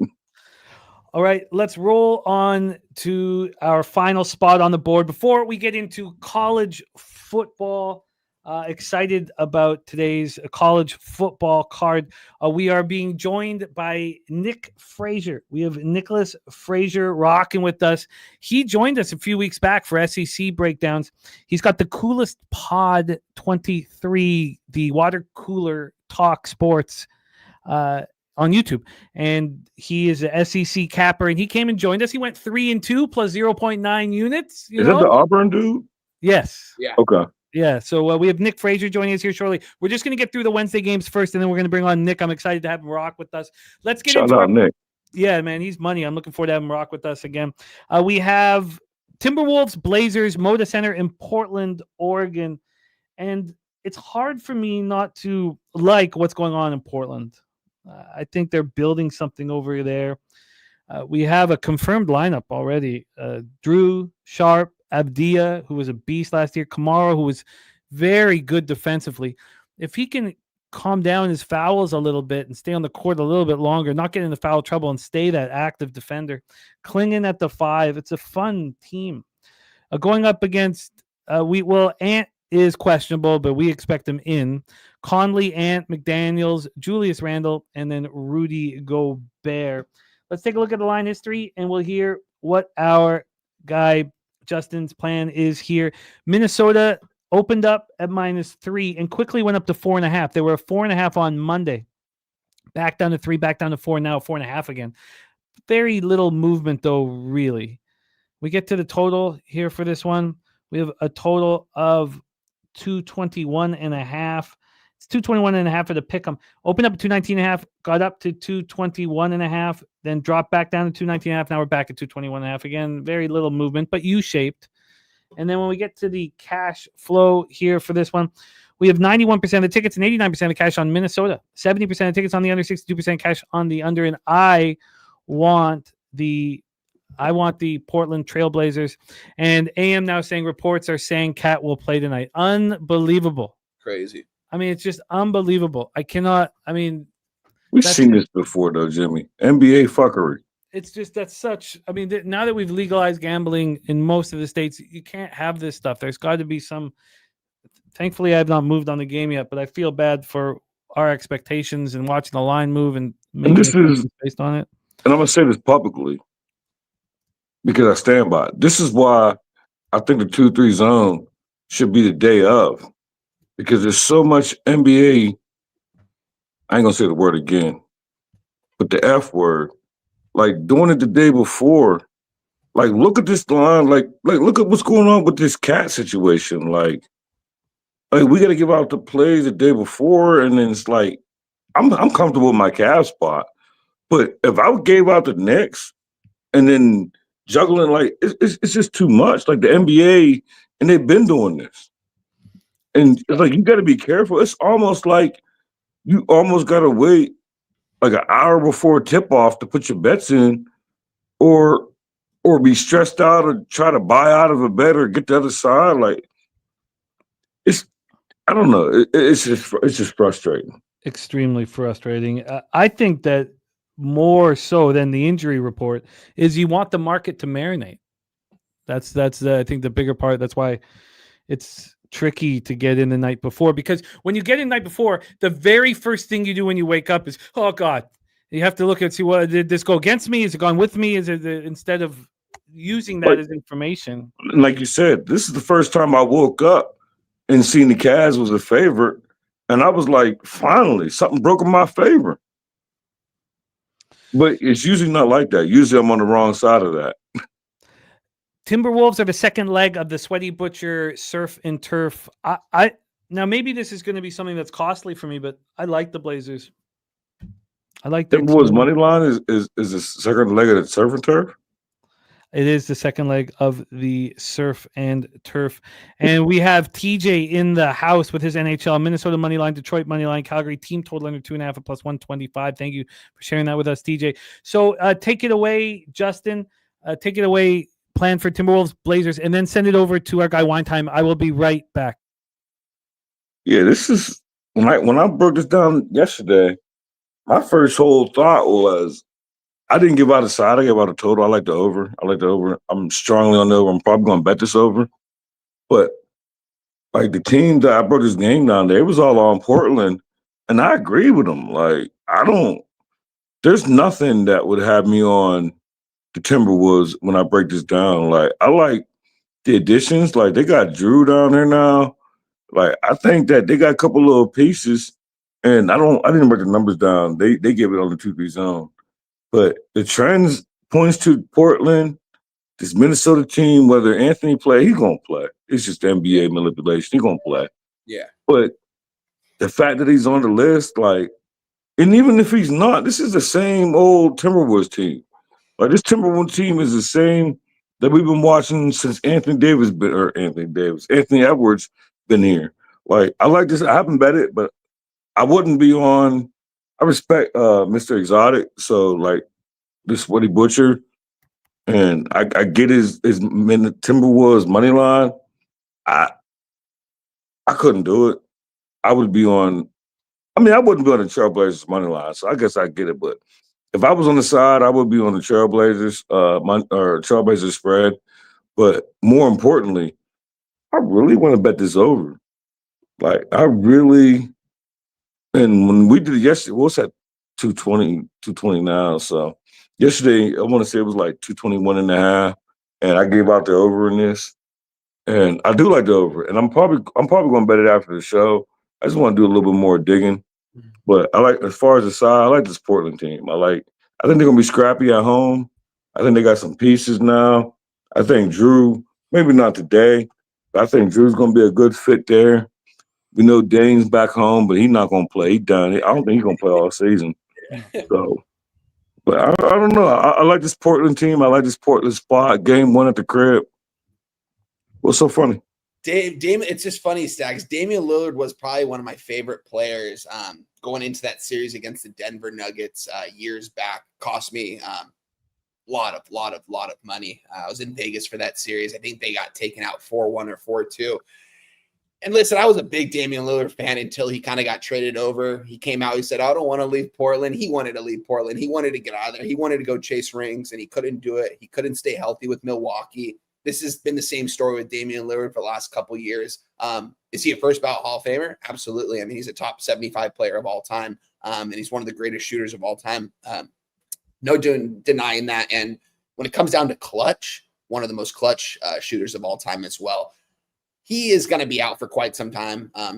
Portland got him over here. There's a huge buyout, whatever it was, to get him back home here. He's not going to be playing, but he's going to be a nice veteran presence on that bench for these Portland Trailblazers that have some young guys, young pieces. I don't necessarily like that they got rid of Simons, but at the same time, they bring in a guy like Drew Holiday. The guy he's a class act. He's the most class act in all of the NBA. I mean, he's the guy that donated his entire check during COVID to charity, whatever it was, and he did it on several occasions. This is the kind of guy that it's like, you want to back this kind of guy. This is the kind of guy you want to be playing for on your team because he's going to give 100% effort 24/7. T-Wolves, this team made a deep run. They were expected to make the NBA Finals last year. Came up a little short. Were they losing the Western Conference Finals? Correct me if I'm wrong. Lost in the Western Conference Finals to get to the NBA Finals. Anthony Edwards is an absolute gamer, guys. He's one of the best players in the NBA right now. Number's a little bit short here. Why is it only a 4? Look at the Portland Trailblazers lineup. It's not anything to write home about yet. Sure, Denny Advia, a guy that we backed a lot last season. I mean, that guy gets the bucket quick. I mean, he's not afraid to attack the ball by all means, man. It's fun to watch Denny play out there and actually get an opportunity to go out there and be in a score because that's what he is. Shout out to my guy Sweaty Butcher. I don't like being on the opposite side of him, and I think we're on opposite sides in both games because I didn't realize. Yeah, me neither. I don't like it either, but I didn't realize he was on the Mavericks and the T-Wolves in this spot. I'm going to end up staying off this game. I wanted to kind of take the points and the money line with the Portland Trailblazers on opening night. I mean, it's a long season, guys, and this is a very short number here. I'm seeing 4s pop up right now. I have a 4. It is minus 10. What is it right now? Minus 102. 4.5 is minus 110 right now. This is an extremely short number. It just seems very fishy to me. Jimmy, can you do me a favor really quick and read me off tickets and percentages on this game one more time? Yeah, 91. Oh, it just refreshed. Oh, God, it's moving fast. 93% of tickets and 93% of cash on the Timberwolves. Oh, okay. I'm sorry. I got to do it. Portland Trailblazers, give me them money line right here. What is it? Plus 160, guys. I'm letting the balls touch the toilet water once again today, guys. I think they win this game. I think they win this game outright. This is very telling. Hearing that ticket count on it from an X's and O standpoint, I'm not going to tell you that Portland's the better team. I'm not even going to tell you it's relatively close, but Jim kind of mentioned it. They're kind of building a culture over there. Chauncey Billups, a guy I've been kind of calling for his job for the last couple of years, just because I don't think he's kind of doing enough out there. He's kind of putting the blame on his players these last couple of years. But I do think he's got probably a deeper roster this year, and guys that have kind of been there and done that, had been there in the big stage, guys like Drew Holiday. I mean, he was in Portland a couple of years ago and they got traded away real quick. He's back in Portland. He actually seems like he's kind of happy to be there. This is a big score right here, guys. I mean, it's a big score for a reason. A plus 160 on the money line. Not a lot of people are going to come out and give you that on a game. I'm going to do it. I'm not even going to take the 4 points. I'm going to take the plus 160 on the money line for a full unit. I think they win this game outright. It's the last game on the board here tonight. I'm on the Trailblazers money line plus 160. We believe Ant's playing tonight. By the way, he's going to play. Back injury. Every interview, the expectation is he will be in. He will play, yeah. This line wouldn't be at a 4 if he wasn't in. It'd be. And I agree completely. I agree with Wonton. I hate to be on the other side. I haven't moved on it, but I did write it down, and we'll see how things go. But it's like everything Wonton said. I just feel like Dame when he left. I felt like he was like, "Yo, I'll see y'all in a couple of years. I'll be back." Like without back for the retirement. Stacks too, without a ring. Yeah, like you left, didn't get no ring, but I think this is a Portland spot. Like I don't know. I love the defensive accountability of Dia, Kamara, and Klingon 3, 4, 5. And we know Drew gonna play defense, so if nothing else, he's shutting something. Somebody getting shut down. It is time to get into college football. Let's do a review of action here in NBA Day 2. Stacks Mitchell over 27.5 points at minus 104. He's also on Miller over 27.5 points, rebounds, and assists at minus 104 in Nets Hornets. The under 214.5 is where wine time gets started with Heat Magic. I'm going to get started with the Raptors. We have wine time on the Celtics minus 4.5. I'm going to join them on that. And Stacks is on Embiid 25 plus at minus 125 or more at minus 115. Bulls plus 2.5 for me. I'll see what that line is after the show. Wine time on the Bulls money line. Grizzlies minus 4 for one time. I'm going to join them. I'm interested in the Bucks to win by double digits. They have a lot to prove. I think they're going to be trying out of the gate despite this, clown opponent. But I haven't fully confirmed that I will be doing that. Wine time is on the Jazz. Team total under 108. In that game, AM's on Kyle Filipowski over 17.5 points, rebounds, and assists. Stacks is on the Clippers minus 10 at plus 107. Just my 2 cents. Play today's Magic Mavericks moneyline parlay plus 116. Wine time on the Spurs, first half plus 1 and full game plus 130. Like to join him on that. I have some interest in the Suns. I'm going to let the market marinate. And then the Blazers money line for wine time at plus 160. And I'm going to be taking the points with the Blazers here. Yeah, Sweaty Butcher also on Giddy over 8.5 assists at plus 110. Did I miss anything from anyone? Not me. Not me. Good, yeah. Stacks, thank you so much for rocking with us. I know you head over to the 2-3 zone over at Tony's Picks after this. Thank you for your time, your energy, your angles. And a new season begins, new spreadsheets, new run. So thank you for rocking with us. I'm going to pop Justin's X handle in the chat. Please support our guy, Justin McKelvey. Justin, any last words for the Capper Sporting Show? No, shout out to One Time, Jimmy. Thanks for having me. And more importantly, I just want y'all to know, I'm taking this NBA season serious. Thanks for having me, Jimmy. I'll see y'all tomorrow. Let's get it. There's our guy, Justin McKelvey. I just popped my record from last year in the chat.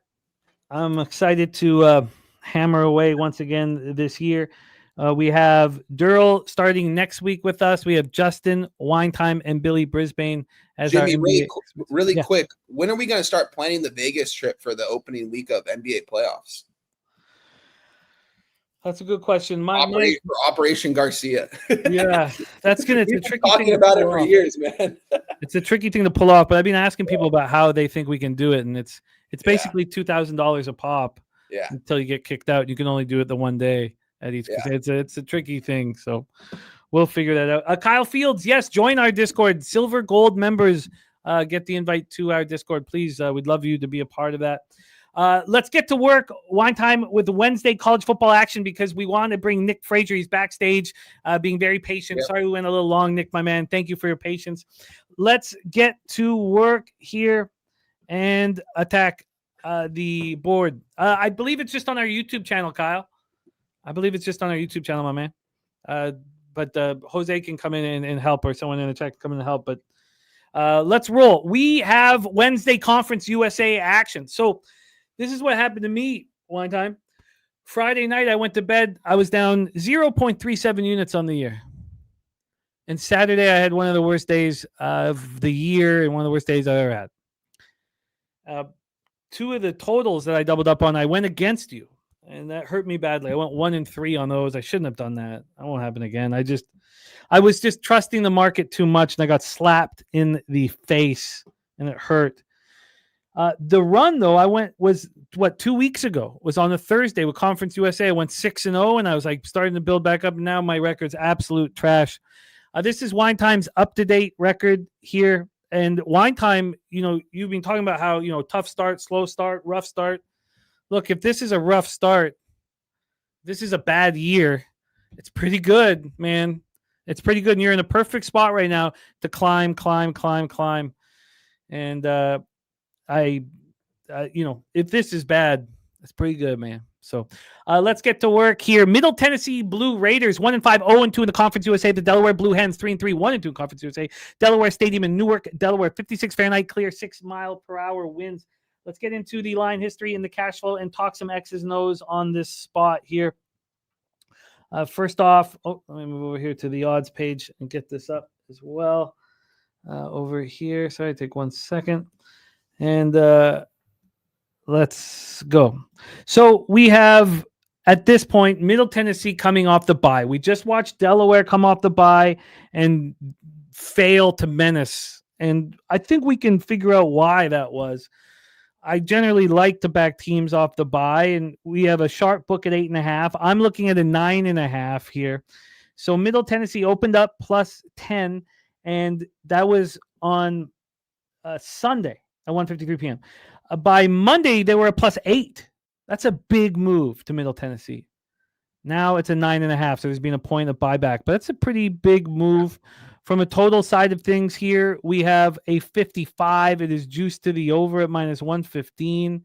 It opened up at 55. There's really been no movement. I have 5 cents of movement towards the over. We have 73% of tickets and 76% of cash on Delaware, 60% of tickets on the over, and 78% of cash on the under. Lex Steele says Middle Tennessee has no offense and Delaware has no defense. Well, Middle Tennessee comes in off their bye week. They were last seen suffering their third straight loss, 22-20 at home versus Missouri State's 2.5-point Dogs. They claimed the 9,000 fans were there in that 27,000 seat stadium. It looked like there was 500. The Blue Raiders are very bad offensively. They're also very bad defensively. It's interesting because their senior quarterback Nicholas Variado has looked pretty good lately. But he's been here for forever. He's been here for like 4 years, man. I mean, starting every year. He's thrown for over 267 yards in each of his last 3 starts, 4 touchdowns, 2 interceptions. But they're 122nd in EPA per play on offense. It's not good. They also have an issue injury-wise. Tyree Patterson and Amorian Walker have practiced limited this week. And if they're on the field, Variado has real weapons, and they're coming off the bye week. The expectation was they would be on, or they would be good to go here. Let's talk about Delaware. They come off their bye week and lay an egg against Jacksonville State. 38-25 is 2.5-point road favorites. Now, they did outgain Jacksonville 456-388, but they had 2 costly turnovers late. We talked about their junior quarterback, Nick Minicucci. He's been looking better and better. So, yes, they didn't look good at Jacksonville State, but he threw for 422 yards. He was 32 of 50, touchdown, no picks, and he's playing well. He's throwing for at least 300 yards in 3 of his last 5 games. He looks better every start, and so does Variado. So we have the public on Delaware. I would like to trust Middle Tennessee off of the bye, but I also want to expect Delaware to smash after this terrible loss at Jacksonville State. Wine Time Sports, take it away. Yeah, I could only go one way here, Jim, and that's Middle Tennessee, which is crazy to say, guys. I mean, listen, if you guys watched Delaware last week, though, they really had no answer for that Jackson State offense. Shout out to Scott Steiner's son out there, absolutely balling, man. He was routing guys out there.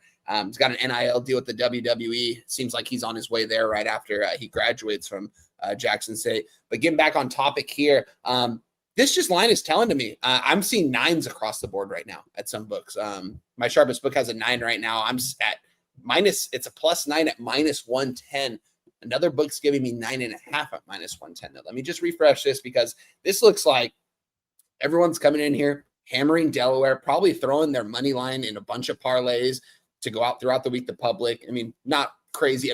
These people that are throwing these parlays aren't throwing tons of money, but definitely seems like a good parlay piece. And I don't know if that's necessarily the case here. Do I think they win? Probably. Middle Tennessee State, they've got a quarterback here, guys. You touched on it, Jim. Nicholas Viato. This guy's been here for forever. This guy's a 4-year starter, 3-year.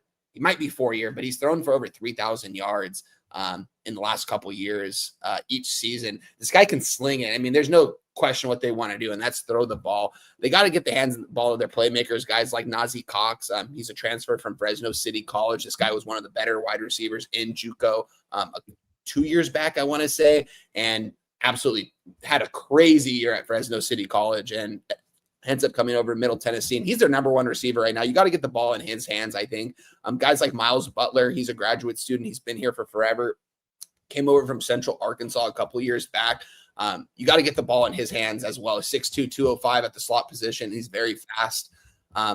The running game right here, who is a Jakiki Middlebrook. This guy's been okay. They kind of have a running back by committee for Middle Tennessee. I mean, everything's by committee at this point because Middle Tennessee has been so bad. They're trying to just put whoever they can in there to try to win a ball game.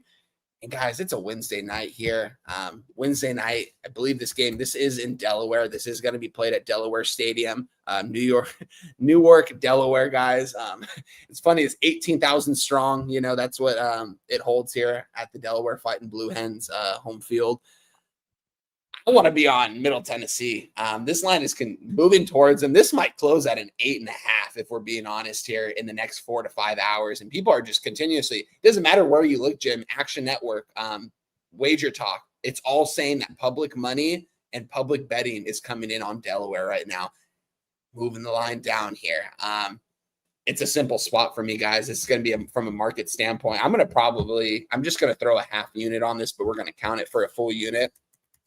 I might actually throw a full unit on this as we look over it a little bit more here, but mark it down official for me before it's too late. A 9.5 at -110. I don't think we're going to see this number again for the rest of the day until this game kicks off here. I think that this is going to only continuously go down. They're going to keep asking for more Delaware money. They're going to say, you want to keep betting Delaware? Keep betting them before game time.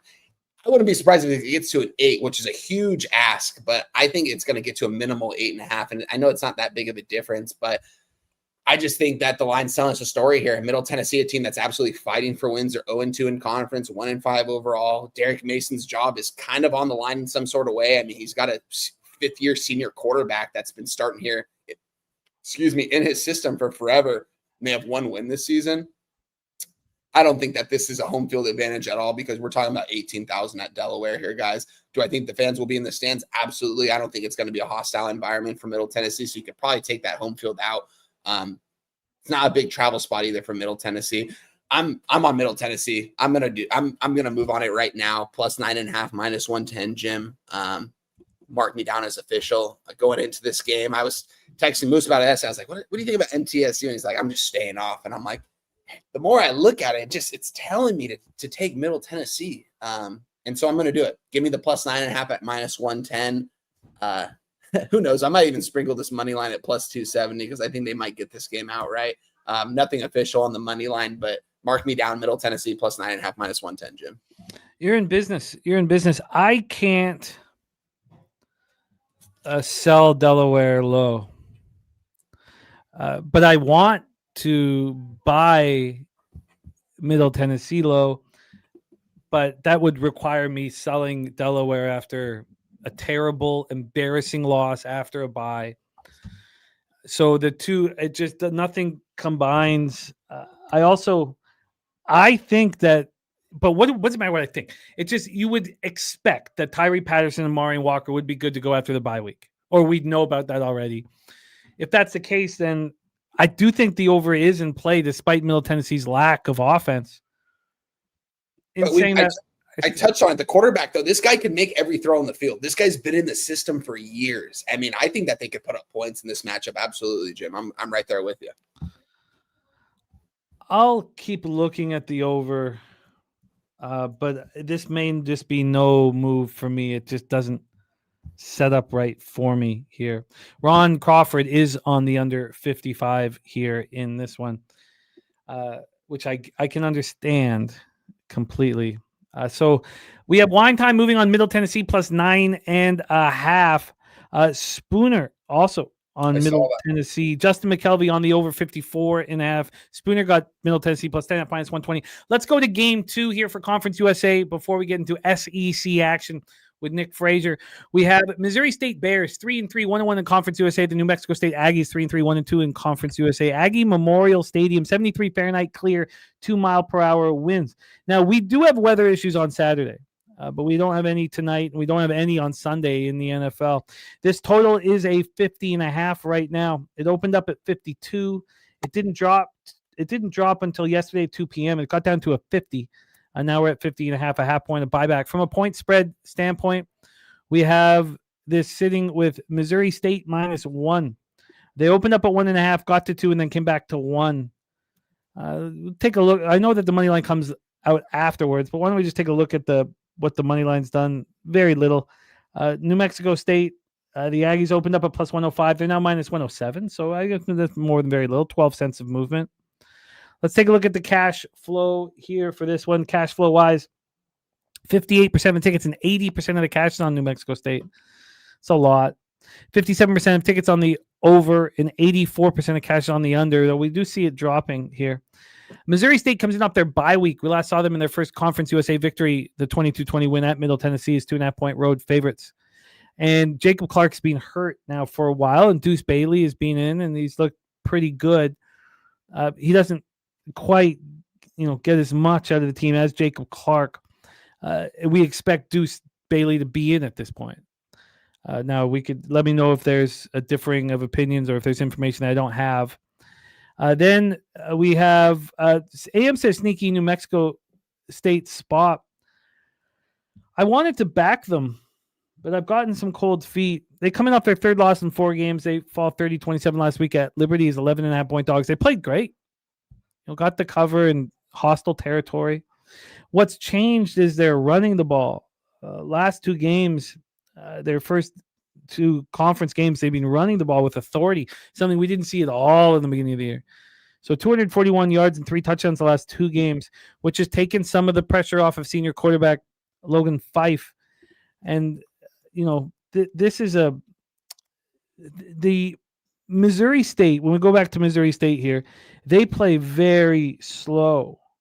They have amongst the slowest pace in the entire country, which should create a low-scoring game because New Mexico State has tough defense.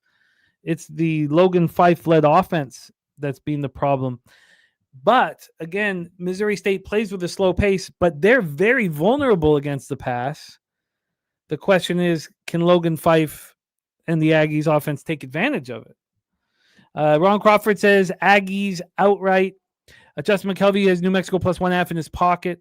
Rod Zawacki says bet on New Mexico State in the home games against conference opponents. New Mexico State record since 2023, 8-1 against the spread. Missouri State, first year in FBS, coming off their first Conference USA victory, coming off a bye week. Take it away, Wine Time. Yeah, I'm actually seeing Jacob Clark is questionable going into this game as of a couple hours ago. He actually might be ready to go for the Missouri State team right here. Deuce Bailey, though, I remember we talked about it a couple weeks ago. We didn't know what to expect from this kid, and he went out there and had a really, I believe he struggled in the first quarter, and after that, this kid was looking pretty comfortable. He was running around as well. Last game, nearly had 300 passing yards. Wasn't necessarily efficient on the ground, give or take. He took some pretty nasty sacks, but 18 carries for 17 yards. We know what this kid wants to do, and it's run around in the pocket and get the ball to his playmakers in open space. Can he do that here? That's going to be the question, but we don't really know who's going to be at quarterback here. Jacob Clark is expected to potentially play, but at the same time, he hasn't played in close to 3 weeks, I want to say. So I don't know how much he'll be ready to go. He is a 5th-year senior, so I find it hard to believe that there's going to be too much rust to shake off, but at the same time, you never know. This was a simple pass for me, Jim. I wanted nothing to do with this game. Logan Fife, 5th-year guy. It seems like this guy has played everywhere in college football these last couple of years here, coming over for New Mexico State. He looked bad in the last game I saw him play, and I kind of might have a recency bias for this New Mexico State team. It's going to be a simple pass for me. I want nothing to do with this game, Jim. We've got action in one of them, and we've got plenty of action for this weekend coming up. So nothing for me in this game. What I would like then to have happen is Jacob Clark to be announced in, the total to go up 2 points or 3 points. Yeah, that's what. And then maybe bet the under. Yeah. And Jerry Davis says back in Logan Fife is nuts. So you know what? I thought things would open up for me here. I love talking about teams coming off the byes. I love focusing on what the Aggies have been doing on the road. Now they come back home to Aggie Memorial Stadium, but all involved, it's just not appealing enough here at this point to make any move. I will, though, if there's a move, if Jacob Clark's announced in, I will take another look at the total if it's a little bit higher. And shout out to Kyle Fields, now a PSR Silver member. We will see you in the Discord, Kyle. Look forward to it, my man. Thank you for rocking with us. Kyle Fields, PSR Silver. And he's also in the races. We have a race tomorrow, camel race for a merch package. Respect, Kyle, my man. Let's get into SEC action and welcome back. He did a great job his first time with us. 3-2 plus 0.9 units. Now, it's not all about the record. It's about the information, and that's what he shines at as well. Please welcome the star of the Water Cooler Talk Sports on YouTube, our friend Nick Frazier, to the show. Nick, what's good, man? Welcome back. How are you? Let's go, Nick. I'm doing well, man. How about yourselves? Thank you so much for having me back, man. Thank you. It is our pleasure, my friend. Our pleasure hammering SEC with you. Sorry that we went so long in basketball. First full card, and we waxed a little bit on the spot. So It was enjoyable, though. It's all good. It's all good, man. I was enjoying the conversation back. I was looking at my phone and hearing the conversation at the same time. So it was all good. All right. I love it, man. I love it. Well, let's get to work, fellas. We have major SEC games here to break down and discuss. So let's get started. Nick Frazier, Wine Time Sports, right here on Pub Sports Radio. We get things started with a monster football game. The number 8 ranked Ole Miss Rebels, 6-1, 3-1 in the SEC, at the number 13 ranked Oklahoma Sooners, 6-1, 2-1 in the SEC. We're at Memorial Stadium in Norman, Oklahoma. As I told you, there are some weather issues throughout these games. We have 65 Fahrenheit rain showers and 9-mile-per-hour winds. Ole Miss could not get any stops at Georgia last week. Their defense really looked vulnerable. We hadn't seen it look vulnerable since that home win over Arkansas. Looked like their defense was getting stronger and stronger, but that came to a screeching halt. Oklahoma's defense has looked good all year long. It's the one thing that you can trust with this Sooners squad. They did bounce back from their 23-6 loss at home to Texas. That was a spot where Jose was all over Texas.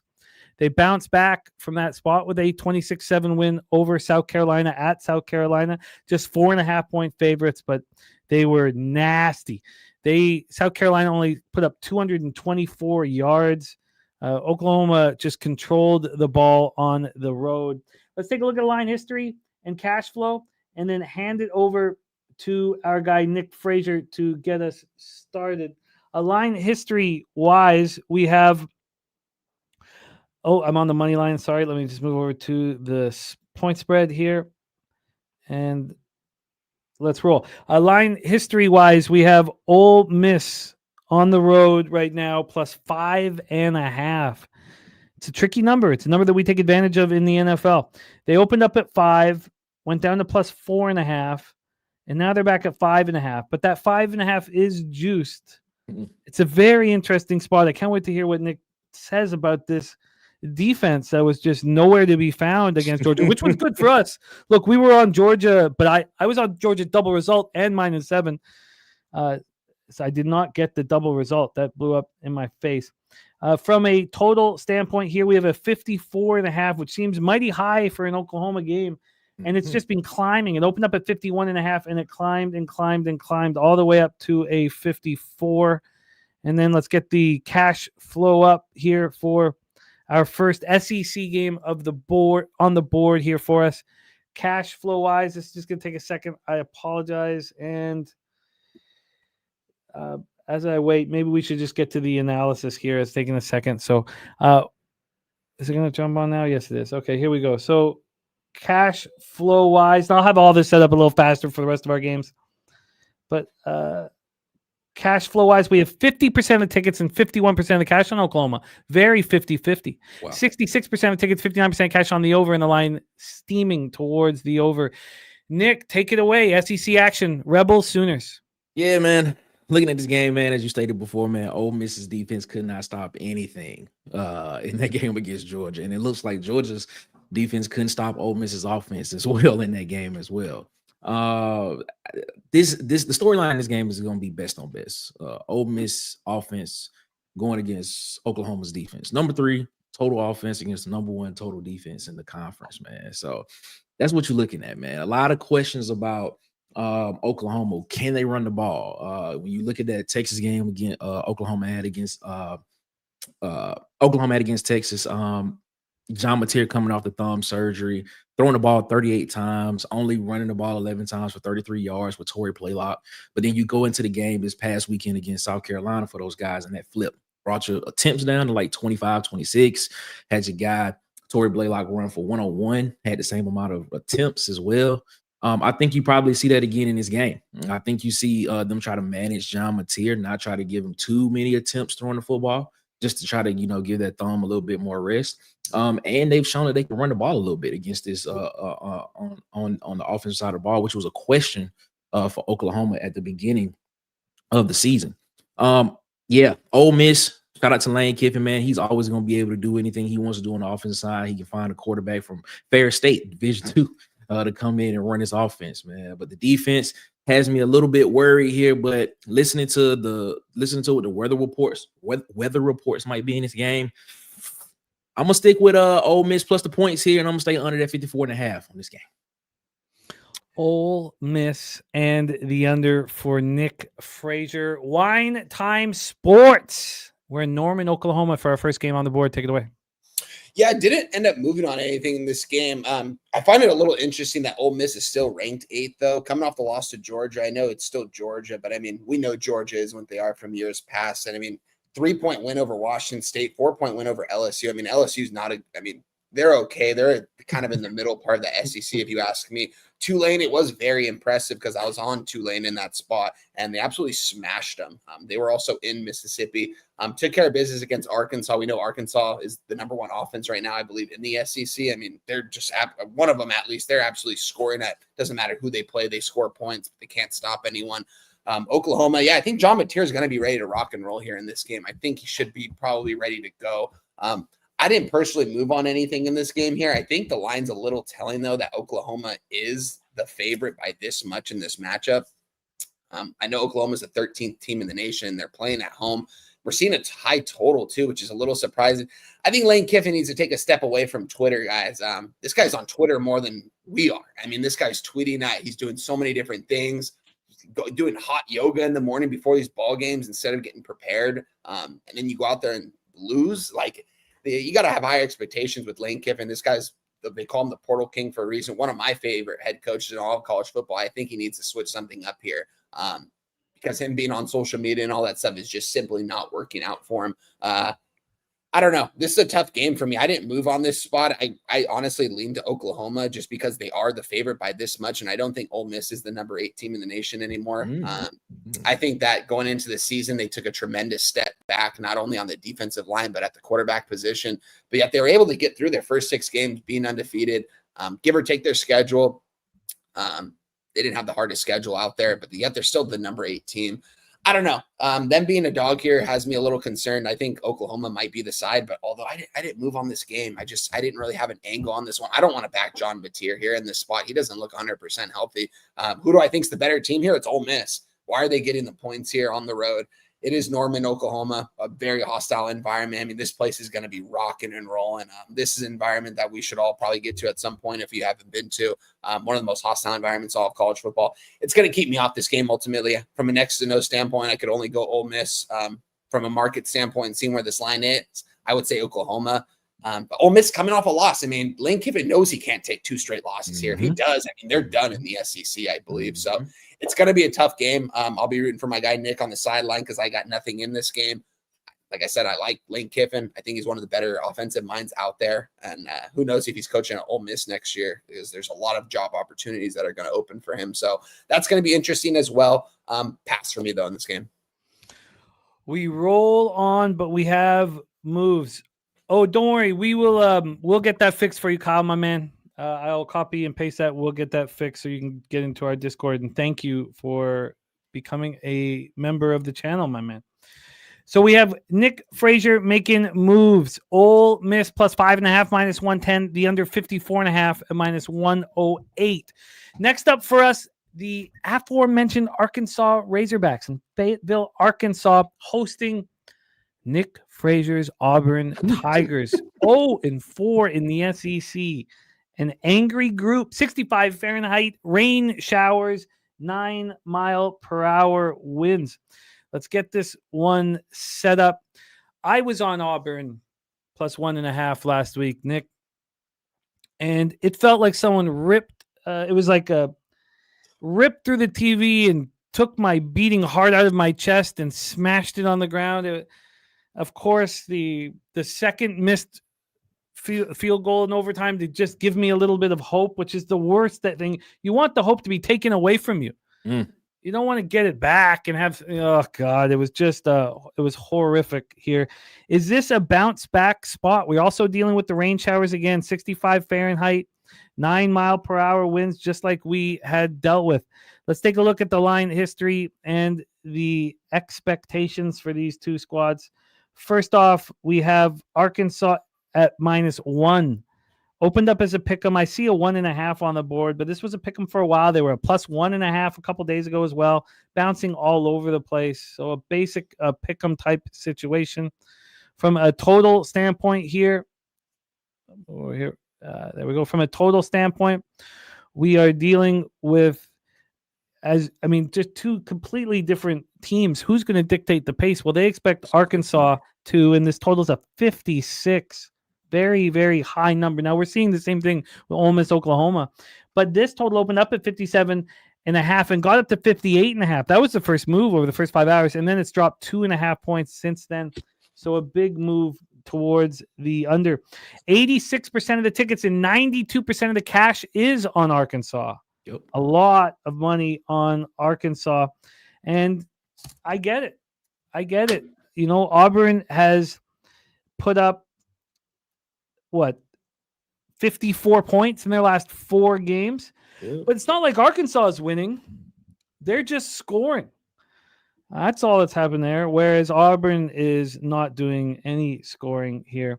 So that is our situation. Both teams coming off losing streaks. Which one will be able to stop it? Now, I do have the Action Network for the total because we were given no information on the total. Our odds logic, 61% of tickets, 66% of cash on the under, line moving towards the under.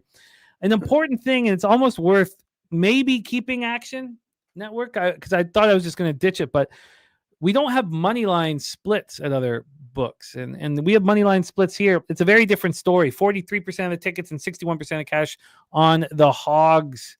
Here we go, Nick. Can your Tigers get a win in the SEC? Take it away. Yeah. No, but I would just be playing out with you. I can tell you, man, we have seen this all season long. My mantra is whatever team you are by week 4 or 5 is what you're going to be for the remaining of the season. Auburn just does not have that dog in them. You see them against Georgia, they're up 10-0, but then when adversity strikes, it affects the whole team. You see them have the opportunity to beat Missouri last week, actually up 17-0. But if you ask any Auburn fan at that particular time during the game, were you confident Auburn would win that game? I'm pretty sure 97% of them would have told you no. Auburn just does not have that dog in them. Auburn will look good in the first quarter and a half of this game because it will be scripted. And that's what Hugh Freeze is good at. But once he gets off script, it's not going to look good in this game. Arkansas moved on from Sam Pittman. Now Petrino is the interim head coach, and the offense has been keeping up with Tennessee at Neyland Stadium, and they just took Texas A&M to the wire, who's one of the top teams in the conference right now, the last undefeated team in the conference right now. I look at this game, man. Could Auburn come out here and win? They could. But will Auburn come out here and win? No, they will not. And for that, I'm taking Arkansas on the money line in this game. Ooh, we all, our ears perk when we hear someone betting against their team. Our ears perk up. Let's hear what Wine Time has to say about this spot. Ronnie Crawford was at the game last week. He says, I was there and no. Exactly. Wine Time, take it away. Yeah, this is a fun game here, guys. I mean, guys, going into the season, Auburn was a team that when I was researching, deep diving into, I found a lot of interest in them just because what Hugh Freeze does in the recruiting. I mean, he knows how to bring guys in, and you touched on it, Nick. I mean, he knows how the game script, the first 10 to 15 plays are usually on point. It's just after that at that point. And I don't think it's from a personal standpoint because he's got good personnel. My question, Nick, at what point do we put Deuce Knight in there, man? The 5-star kid, the true freshman. I get it. He's a little raw, but at what point do we just say, let's not even go to Ashton Daniels. Let's go right to Deuce Knight. This guy was the #2 recruit in all of high school last year. 6'4", 225. Kid can run, true freshman out there. I mean, he wants to go out there and play at this point. So I don't think Jackson Arnold is necessarily the answer here. I would either go with Ashton Daniels or Deuce Knight just to mix a couple things up. We know Jackson's got the better arm out of the three. It's just mobile. I haven't watched a lot of Auburn football so far this year. I just haven't been involved in a lot of their games. I've watched a lot of their tape, but I haven't watched it live. This is a spot for me, guys. It seems like I've been on Arkansas in some sort of fashion every single week, and I've been coming out pretty much even with them at certain points, covering the spread and scoring points, because we know there's one thing that they can do, guys, and that's score. It starts with the run game. It starts with guys like Taylor Green. I mean, this guy, is there a harder quarterback to tackle in college football at 6'6", 240? I mean, who wants to tackle this guy more than a couple times in a game? No one. Then you got to hand the ball off to guys like Mike Washington II, Braylon Russell, a guy that I really had high expectations going into this season. Kind of remind me of Derrick Henry with his physical traits that he has. He did lose a lot of weight in the offseason. Still can't get the fumbling under control. And that's a big thing here with Arkansas. I am on Arkansas. I moved on a -1 at +100 last night. I think they take care of business. If this game was in Auburn, I would probably be on Auburn. It would be a similar line. Auburn would probably be the favorite by 2 or so, but I think Arkansas, it's a tough place to play. We saw A&M go there. We saw them struggle, especially in that fourth quarter. I mean, Arkansas was right there. I mean, Arkansas almost beat A&M in that game. Score maybe doesn't really necessarily tell the story, though. But Arkansas doesn't give up. We know they can score. We know Taylor Green, when they're in prevent defense and he can take off and run with it, when the defense is tired, we know he's going to tuck it and run. He's a fifth-year guy. He's a big dude. I think they're going to be able to get off here. I will say, though, if Auburn makes a quarterback change, that might be a little bit intriguing. Maybe it gives them a little bit more life into that program, and maybe it helps them out offensively. I think you kind of have to go with Deuce Knight at this point. I would like to see him out there at least. I remember watching his high school tape, and kid is talented, man. He's going to be really talented wherever he plays next year, whether it's at Auburn, wherever he goes. I'm on Arkansas, though, guys. I think that they're probably, when it comes down to it, I don't know if they're necessarily the better team. I'm going to give them the home field advantage, though. The Arkansas fans will be rocking and rolling there, 70,000 strong. We saw them last week for the A&M game. I don't know how much longer they're going to show up if they lose another one, but I think they are going to be showing out for this game. I think Arkansas is probably the favorite for a reason. Two teams that haven't had a conference win yet, so both these teams are absolutely desperate for one. Same time, I mean, Hugh Freeze, Nick, is his job on the line here if they lose this game? Do we think that is he there next week? The fans will tell you it is. Yeah. This is a game where you're looking at you're looking at an Arkansas defense that's not really good. You fire the head coach Sam Pittman, and then the first thing that the interim coach does is go in and get rid of the entire defensive staff. Yeah. Now you're sitting here looking at Auburn saying, okay, if this is the game to bounce back, to make a run at the end of the season, to make it interesting, to get to a bowl game, this is the game where it starts at. I just don't know if I have the faith in Hugh Freeze and his sequencing of play calling in this game in order for us to see that happen. Like I said, first quarter and a half, first half, it'll look good. Once they get off script, it's going to look bad. The defense will keep Auburn in this game long enough until they get tired and the offense cannot sustain drives. But after that, it's over with, man. Arkansas wins this game, and that might be an interesting week next week if Hugh Freeze is fired. All right, we've got action here on this game. We've got a two-way action. Me and Nick, corner of Nick Frazier and Wine Time Sports. Jimmy, do you have anything in this ball game? I don't. I'm interested. I can't get the Memphis game out of my head. There's certain games with Arkansas I can't get out of my head where they're so untrustworthy. At least I can trust Auburn's defense. When it comes down to it, if you have bad football teams on the field, who is the better defense? Now, look, I'm not going to go up against you guys, but Ron Crawford here on the under, Nick on the Arkansas money line, and one time you got Arkansas -1, -110, plus 100. Oh, plus 100, and JT says fade Auburn. So I will continue studying this one, but our cappers have spoken. Let's roll on and Roll Tide. 3:30 p.m. Eastern with the number 4 ranked Alabama Crimson Tide 6-1, 4-0 in the SEC at the South Carolina Gamecocks 3-4, 1-4 in the SEC. Williams-Brice Stadium in Columbia, South Carolina. No weather issues here. 68 Fahrenheit, partly sunny, 6-mile-per-hour winds. Rod Zawacki also saying at Auburn 4-0 in their last 4 in Arkansas. But let's talk about this giant football game here and whether or not Ty Simpson's just going to keep climbing the charts, because everyone talking about him as the best quarterback in college football. He certainly looked that way at home versus Tennessee last out. But we saw him on the road the last 2 times, and they squeezed past Missouri by 3, and they squeezed past Georgia by 3. Now, these are good football teams, but it's a little more difficult for them on the road.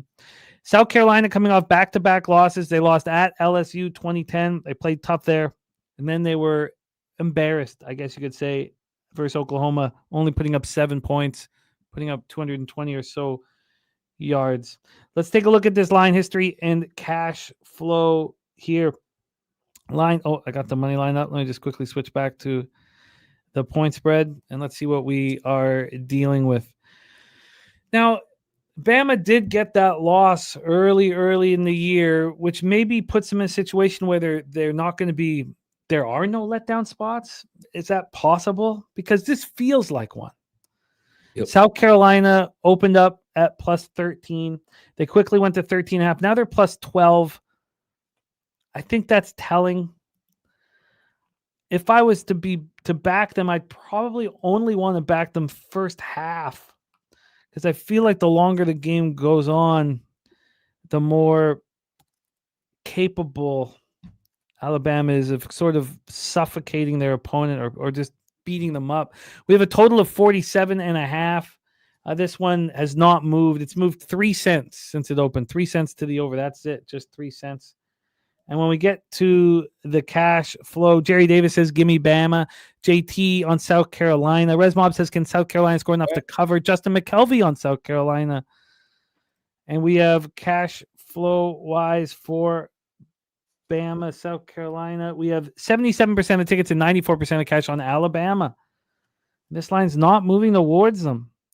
When we go to the total, we have no help here, so we will go over to action. They've got 63% of tickets on the under and 48% of cash. Here we go, Nick. SEC action. Take it away. Yeah, I'm looking at this game. I agree with you, man. This feels like a trap game for Alabama. It's what it feels like to me. It's homecoming for South Carolina. South Carolina's going to be juiced for this game. You look at what they did last year when they went to Tuscaloosa, lost that game by 2 points. Granted, their running back is not there anymore. They lost a lot of guys off that defensive side of the ball to the draft in this past draft, but they still have Dylan Stewart. Now, the question is, will Dylan Stewart play? He did get hurt in this game, but I'm pretty sure he will play in this game because it is a big game. But talk about Ty Simpson, number 2 quarterback in the SEC, leads the conference in touchdowns. Will Jam Miller play? He did get knocked out of the game against Missouri as well. So will he be healthy enough to go in this game? I'm pretty sure all available guys in this game will play. Looking at this game, it feels like a trap game, but I'm not ready to go to the point to say South Carolina outright wins, but I will take South Carolina plus the points. I like it. Question quickly before we go to wine time. Do you much prefer the full game over the first half? I find in this range, 12 to 14, that I succeed more in the first half because the better team slowly whittles down the opponent. Mm-hmm. What is the first half? What is the first half number on that? I'll pull it up right now here, and maybe wine time, you can answer that question as well. The first half point spread here. This is the range. For me, it's 12 to 14 when my ROI is much higher in the first half than it is in the full game. We have 6.5. 6.5, yeah. 6.5. Not a full touchdown. That's kind of close. South Carolina full game here for Nick Frazier. Wine time, take it away. Yeah, I'm not going to lie. Nick's kind of getting me on the side I wanted to get on when I was capping this game, guys. South Carolina, it's right up there. Them and Auburn both going into the season, I feel like, had such high expectations. People were saying like SEC title game potentially for both these teams. Just because the ability to recruit. Shane Bieber, this guy, I mean, this guy knows how to recruit to bring these guys into South Carolina. They have lost the last 4 or 5 games here. It's been disappointing, guys, and I've been talking about it for over a month now, ever since the Virginia Tech Brent Key or Brent Pry, whatever, Brent Pry, I think is his name. Yeah, he got fired. That job is wide open for Shane Beamer to take. He's going to be the first call that they make this last offseason, depending on what South Carolina does. If South Carolina doesn't make a bowl game, I think they will mutually agree to part ways. I don't know if South Carolina will necessarily fire him. They might fire him because of the NIL money that they've given him to recruit his ass off, bringing in these 5-star guys. You talk about guys like Nick Harbor. I mean, this guy going into the season, I remember watching his tape and watching his like off-season workouts and stuff. And I was like, dude, like this guy's going in the first round. If he learns how to route run, if he knows how to run routes, there's no way that this guy doesn't go top 10. He's struggled a little bit. He's had some good games. Don't get me wrong. I don't think he's that first round pick going into the season that I thought he was. You've got Lenora Sellers. I mean, he's still a young quarterback, and I think that he's going to adjust a lot better in the ACC when he goes to Virginia Tech with his guy, Shane Beamer. As far as this game goes, guys, you guys mentioned it. This seems like a trap spot. You're going into South Carolina. South Carolina has nothing to play for. They're completely out of the SEC title game. Are they playing for a bowl game at this point? Maybe. Do they get there? That's the question. It starts with this game here. William Bryce Stadium. It's going to be about 80,000 strong here. We've seen this crowd rock and roll at times when South Carolina has been successful in the past. Alabama coming into town, you mentioned it. They took a loss to Florida State week 1. It was kind of just like it was a spot for Florida State, and it was the first game of the season. It just seemed like Alabama wasn't necessarily ready physically. The players weren't ready at going out there. They weren't in necessarily football shape. Ever since then, these guys have turned a corner.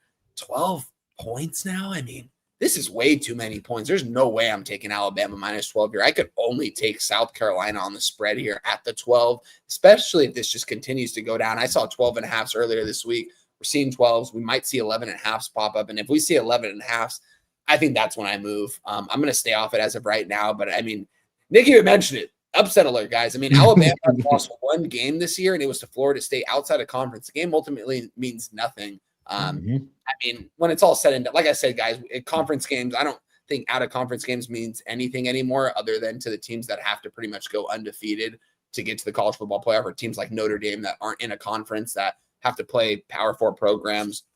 With that being said, this might be a South Carolina spot.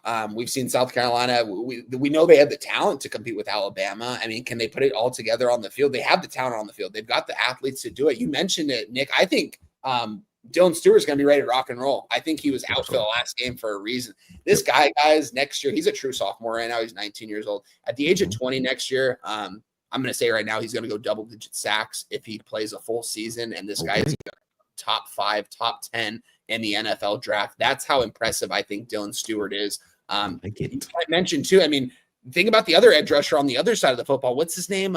Brian Thomas Jr. And this guy's got 4 sacks this year. He's a little smaller at 6'2", 240 coming off the edge, but he's really quick. He's got that explosive burst that first step is everything, man. Especially when you're edge rushing and you're not the biggest guy out there. You've got speed. You've got to have an explosive first step to get to the quarterback, and he's got that.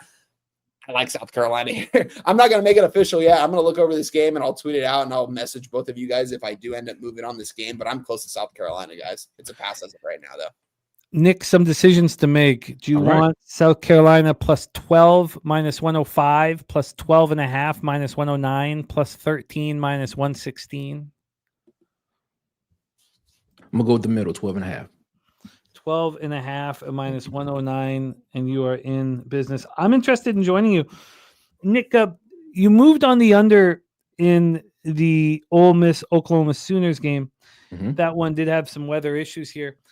If South Carolina covers, is this not an under? That's exactly what it is. Yeah. Yeah, I agree. Yeah. You just don't want to double down. Is that? I don't want to double down. Yeah, I'm not going to double down on it. I would take my one lucky draw on this one. Well, I'm interested in joining here. Kyle Fields is on the other side. He says this total seems odd. It either undervalues Bama's offense or overvalues SC's defense. He's looking for an alt line minus 18. I want to join you here, and I'm interested in the unders, but I'm going to study it more myself. But Nick Frazier has moved on the Gamecocks plus 12.5 minus 109, which leads us to Starkville, Mississippi. Ooh. Home of the Mississippi State Bulldogs. Another talented SEC team with 0 wins at this point in the season. Longhorns 5-2, 2-1 in the SEC. And we have light rain here, so that can change. 76 Fahrenheit, light rain, 7 mile per hour winds. The Longhorns are coming off a 16-13 overtime victory at Kentucky. It felt like everything was coming together at home versus Oklahoma. That's came to a halt. Mississippi State being on the road for a while, they had the bye week sandwiched in between. But Texas Longhorns opened up as 12.5 point favorites, closed as 13.5 favorites, and put up 179 total yards of offense. Kentucky put up 395 yards of offense and couldn't get the victory, but they did get the cover. They also held on to the ball, and I'm talking about the Wildcats here, for 39 minutes and 23 seconds of that football game. And again, could not get the win. Manning was 12 of 27 for 120 yards or something. It was pretty ugly. Mississippi State off 3 straight losses. They lose 41-34 at home to Tennessee. Wine Time and I were on Mississippi State. We got paid here. They lose at Texas A&M 31-9, and then they lose at Florida 23-21, and there's no shame in that. Now, they were coming off the bye week, which is helpful, but they were 9.5 point dogs, and they came close to winning this thing outright. Now, they did get that late touchdown to get the cover. I guess they would have got the cover regardless because it was 9.5. Okay, let's take a look at the line history here and set this one up.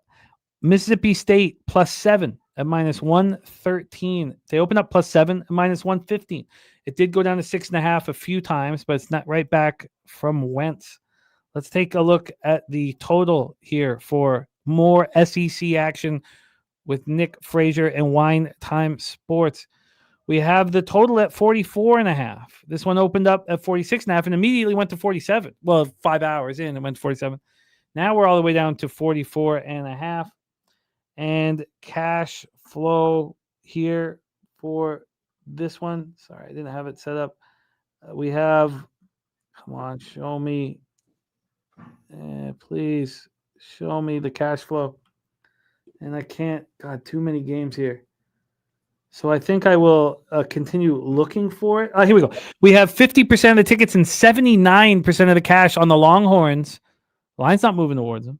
88% of tickets on the under and 90% of cash on the under. The market is moving in that direction.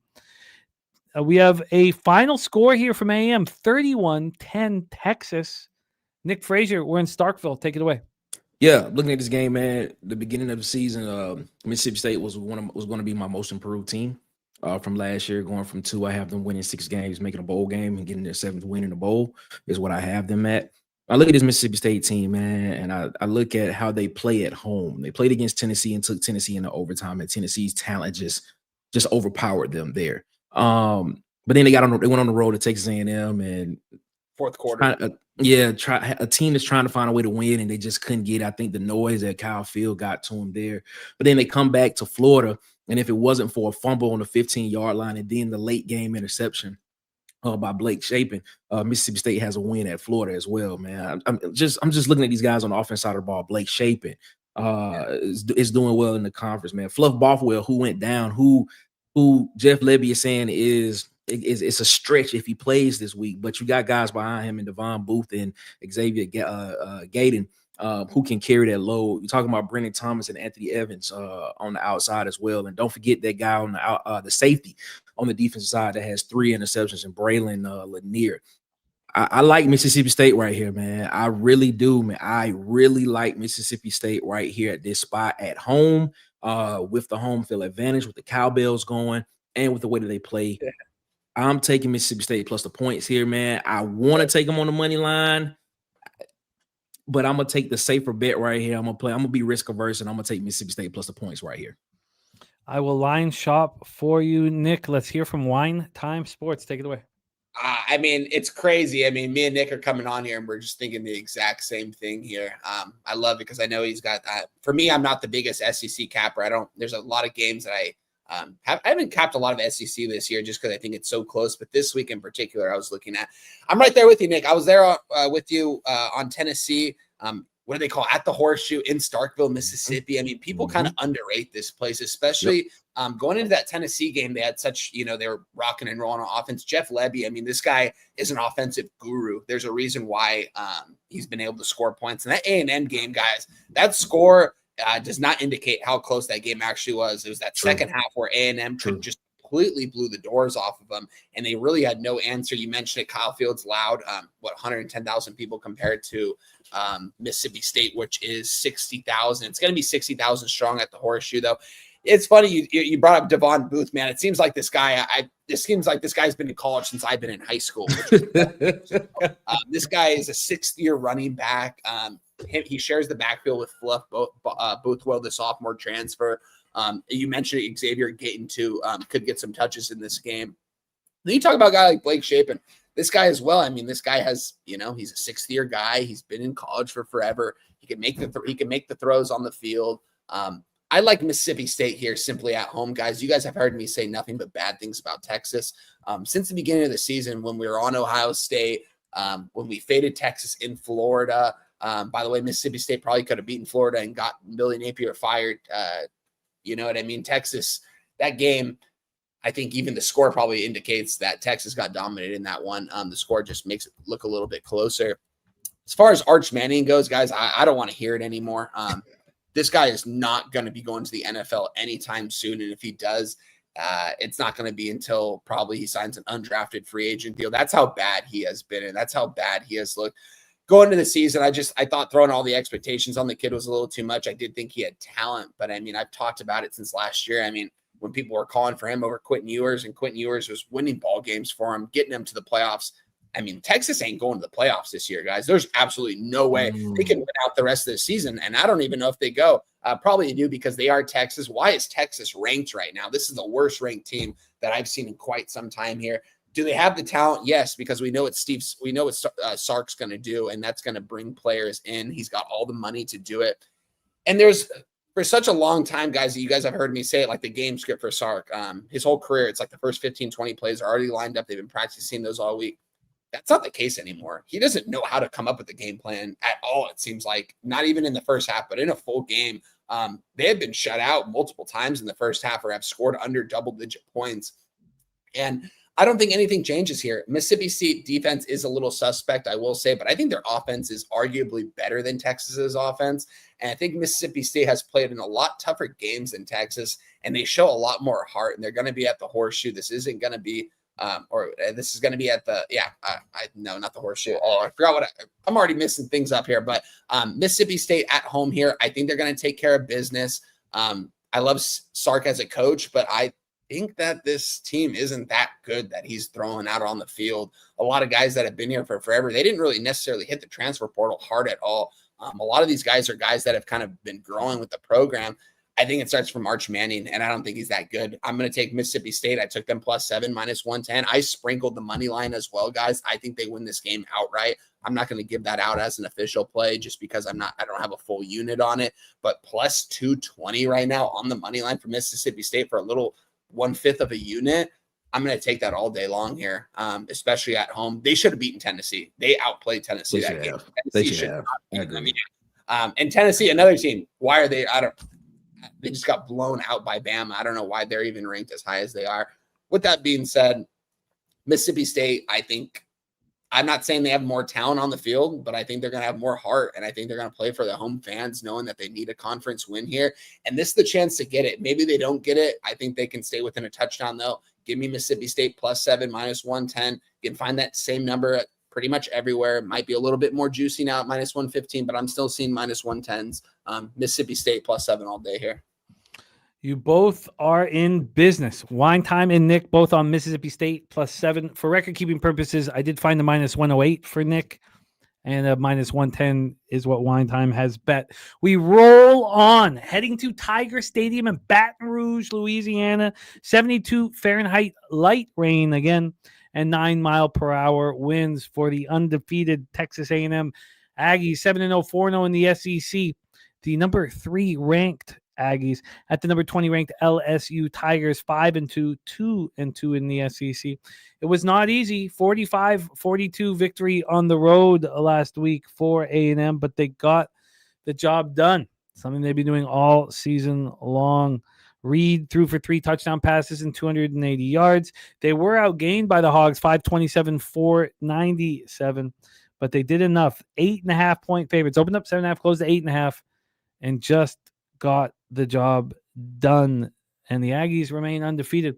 That is not the story for LSU. They've lost 2 of their last 3, coming off the 31-24 loss at Vandy. We were on Vandy, one of my rare wins on Saturday when I got destroyed, because I was on the unders too, and that screwed me. But 31-24 loss for LSU, and they come home. Last time we saw them at home, they took out South Carolina 20-10. They've also beat Florida at home 20-10. They are a different team, it seems, at Tiger Stadium. Let's take a look at the line history and cash flow and hear what Nick's plan is for this one. We have, I thought I had this one up. Sorry, here we go. Aggies, Tigers. This one's at 7:30. We have the Aggies down to 2.5. Wow.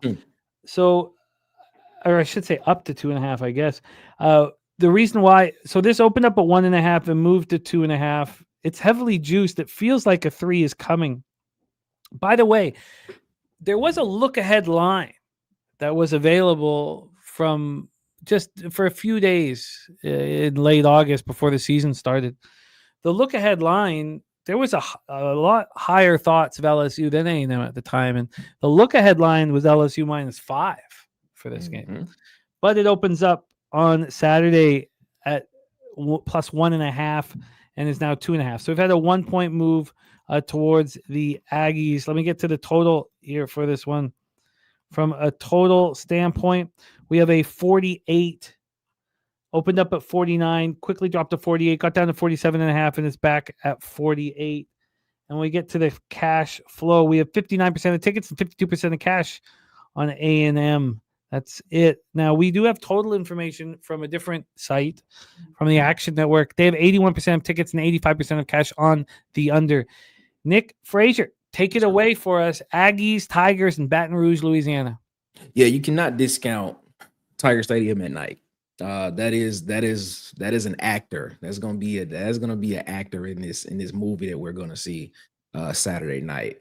But when I look at this LSU team, man, the questions I have about this team is flipped from what it has been in previous years. The defense seems to be the strength of this team. The offense still trying to find their identity, per se. And I go back to the LSU Florida game, and I saw DJ Lagway throw 5 interceptions, and the final score of that game was still only 20-10. So that tells me that LSU's offense did not take advantage of the turnovers that the defense was able to afford them. I look at Texas A&M's offense, man, ranked number 5 in the conference, scoring roughly about 36 points per game, going up against LSU's defense, the number 5 ranked defense in the conference, allowing 15 points per game. I think Texas A&M has a lot more explosive power on the outside with Mario Craver and Casey Concepcion. You add Ruben Owens back there in the backfield, and then of course you add the feet of Marcel Reed at the quarterback position with Texas A&M. I think Texas A&M, I don't think Texas A&M will turn the ball over like that in this game. Maybe you will see them maybe turn it over one time in this game, maybe one or 2 times in this game. But I like Texas A&M in this game, and I like Texas A&M to win it outright on the money line. Texas A&M money line for Nick Frazier. Wine Time Sports, our second to last SEC game here, Aggies, Tigers. Yeah, this is a big game, guys, for both programs. I mean, LSU is essentially, I don't know how much time Brian Kelly's going to have left because he's been able to recruit, bring over whoever he has wanted these last couple of years. Still hasn't gotten over the hump. I'm questioning why they're even still ranked at this point. A&M, on the other hand, I mean, A&M, they have just found out how to win ball games, guys. It's that simple. It doesn't matter how they do it. They just win. We saw them do it against Notre Dame in a game they probably should have lost if it wasn't for an extra point missed. And then A&M just marched down the field in like a minute and a half in prevent defense. We saw it happen against Mississippi State, a team we just saw. They kind of blew the doors off them in the second half of the game, but they haven't had the toughest schedule to start the season, and their schedule is only getting tougher as the season goes on. We're going to see what this team is truly made out of these next couple of weeks when they face teams like LSU, when they face teams like Mizzou, whoever else is next on their on their schedule. I think this is a good matchup. I think the line is right where it needs to be. I didn't move on this game. This is going to be a pass for me. Probably would move towards A&M though, just because they know how to win simply, and LSU doesn't know how to win the close games. And LSU, their strength of schedule, still not that tough. I mean, look at who they've beaten. It's not that crazy of a difference. So I think A&M's the better team. They're probably better coached with Mike Elko over Brian Kelly. I've never been a Brian Kelly fan personally. And I don't know how he just gets handed these crazy jobs when he doesn't win the big games when he actually needs to. It doesn't really make sense to me, but guy knows how to recruit, knows how to run an offense. It's a pass for me. I'll be cheering for my guy, Nick and Dabby Cap on this one for the A&M side. What do you think about the under in this one? I mean, obviously A&M's offense is much stronger than South Carolina or Florida's, but those are our last two home games at LSU, and 30 points was the limit. I mean, 47, 48 seems like a sharp number, but it does seem like a number we can get underneath.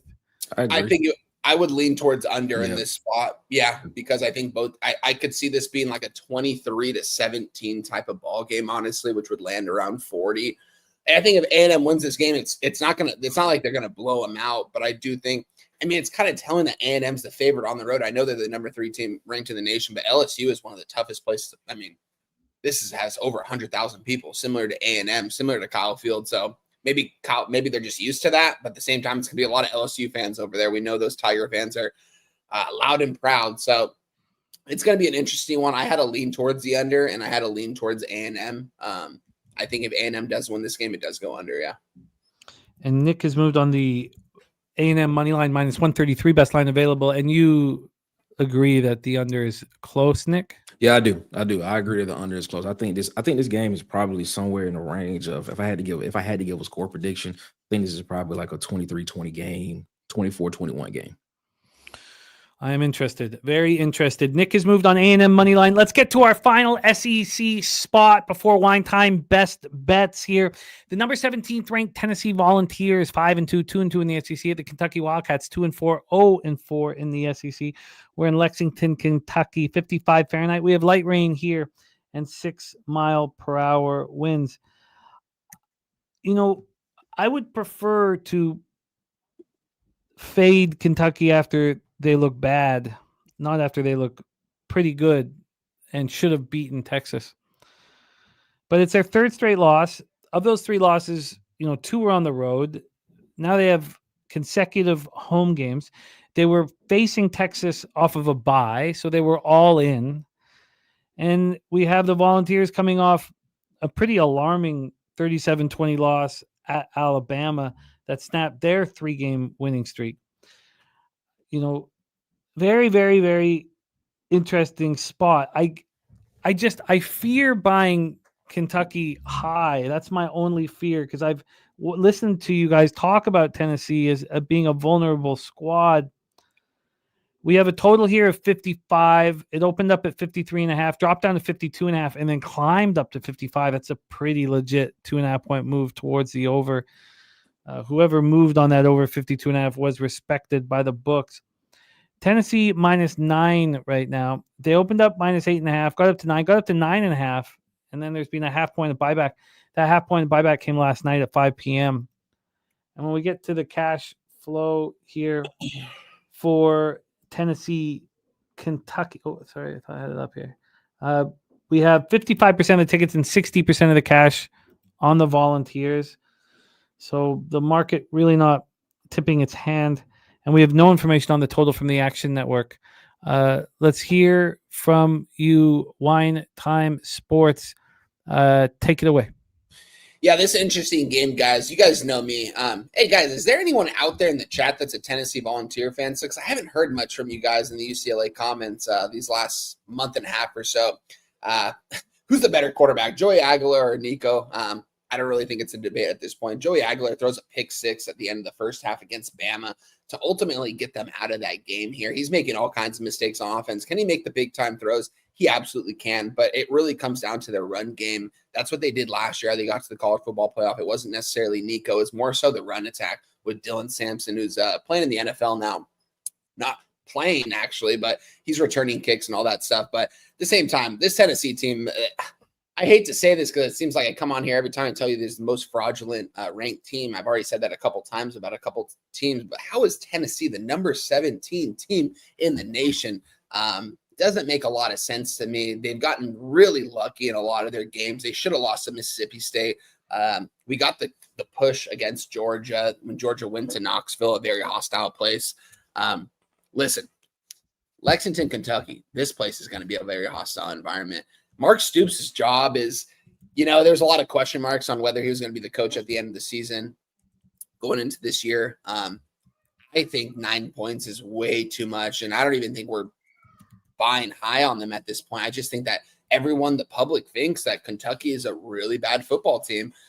They're not getting it done. They're not winning in the SEC as they haven't been able to do pretty much the last decade or so. This Kentucky team, I mean, even when they had, what's his face, that went off to the NFL, they were a 6-win program. And it's hard to win in Kentucky. It simply is. You don't have the resources like all these other SEC teams.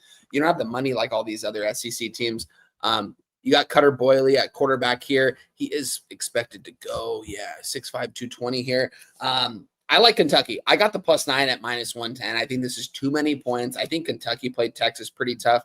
Yeah, they got blown out by Georgia and South Carolina. They hung tight with Ole Miss at home in Kentucky. This is going to be a hostile environment. I know Kentucky isn't a super good team this year by any means, and probably no one wants to bet them. 2-4 on the season, 0-4 in the conference. Doesn't look like they're going to get a conference win. I disagree. I think they get a win. I don't only think they cover the spread here. I think they're going to win this game outright. I'm not going to give it out officially, guys, but I sprinkled the money line on Kentucky at +275. We're on them officially at +9, -110. Tennessee shouldn't be a 9-point favorite against anyone in the SEC. Probably shouldn't be a 9-point favorite against anyone in general. A lot of their games, their defense has really stepped up in some big spots. They've gotten so many defensive scores this year, it seems like. And I just don't think that this is the time. This is a spot for Tennessee to blow out Kentucky. I don't think so. I think that Joey Aguilar has only taken a step back since he's gotten into conference play. Has he made some big time throws? Yeah, I think it's more so the system rather than him, though. He's made a lot of mistakes out there. We've seen him make mistakes his whole entire career in his 6-year career playing quarterback. And I think that kind of the trend kind of continues here. I think Kentucky covers the spread at +9, -110. I sprinkled the money line for 1/5 of a unit at +275. I think Kentucky, I don't think Tennessee is 9 points better than this team in Kentucky. This place should be rocking and rolling because this might be one of the only games where they actually stay in this game. They've gotten blown out in the last couple games. I like Kentucky here.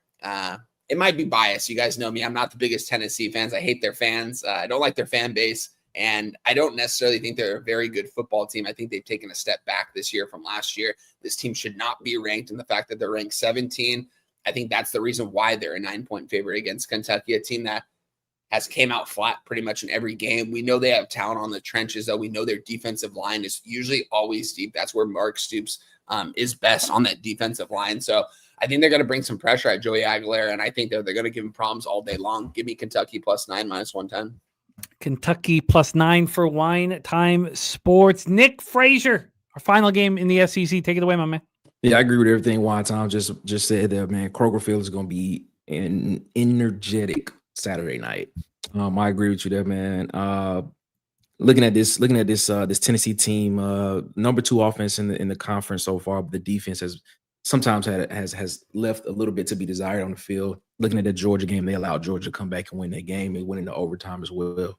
You're looking at the game against Alabama. They tried to make something happen in that game, but Aguilar threw a 99-yard pick six that kind of sealed the game for them in the comeback in that game. Tennessee, to me, man, is a team that feels like there's something missing.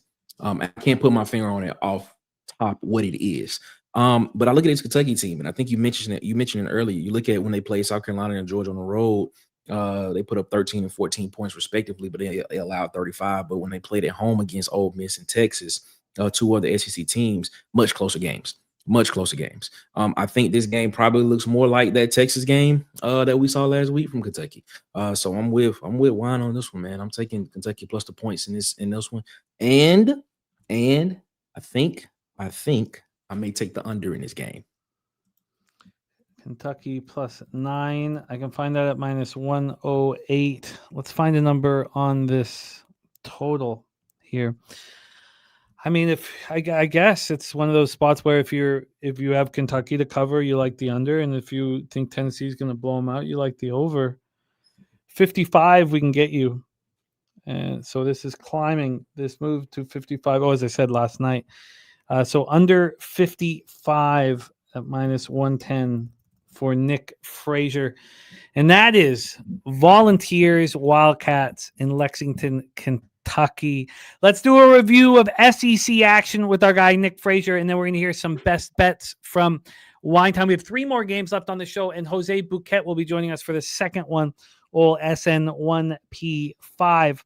What we have is Nick on the under 54.5 in Ole Miss, Oklahoma, and Ole Miss +5.5. He's on Arkansas money line at -113, while Wine Time's on Arkansas -1 at +100. Nick is on South Carolina +12.5 at -109. I'm very interested in joining as well as the under. We have both Wine Time and Nick on Mississippi State +7. Nick's also on Texas A&M money line -133. I'm interested in the under there. Then we have Nick on Kentucky +9, Wine Time on Kentucky +9, Nick also on the under 55 in Tennessee, Kentucky Wildcats. Nick, thank you so much for rocking with us, man.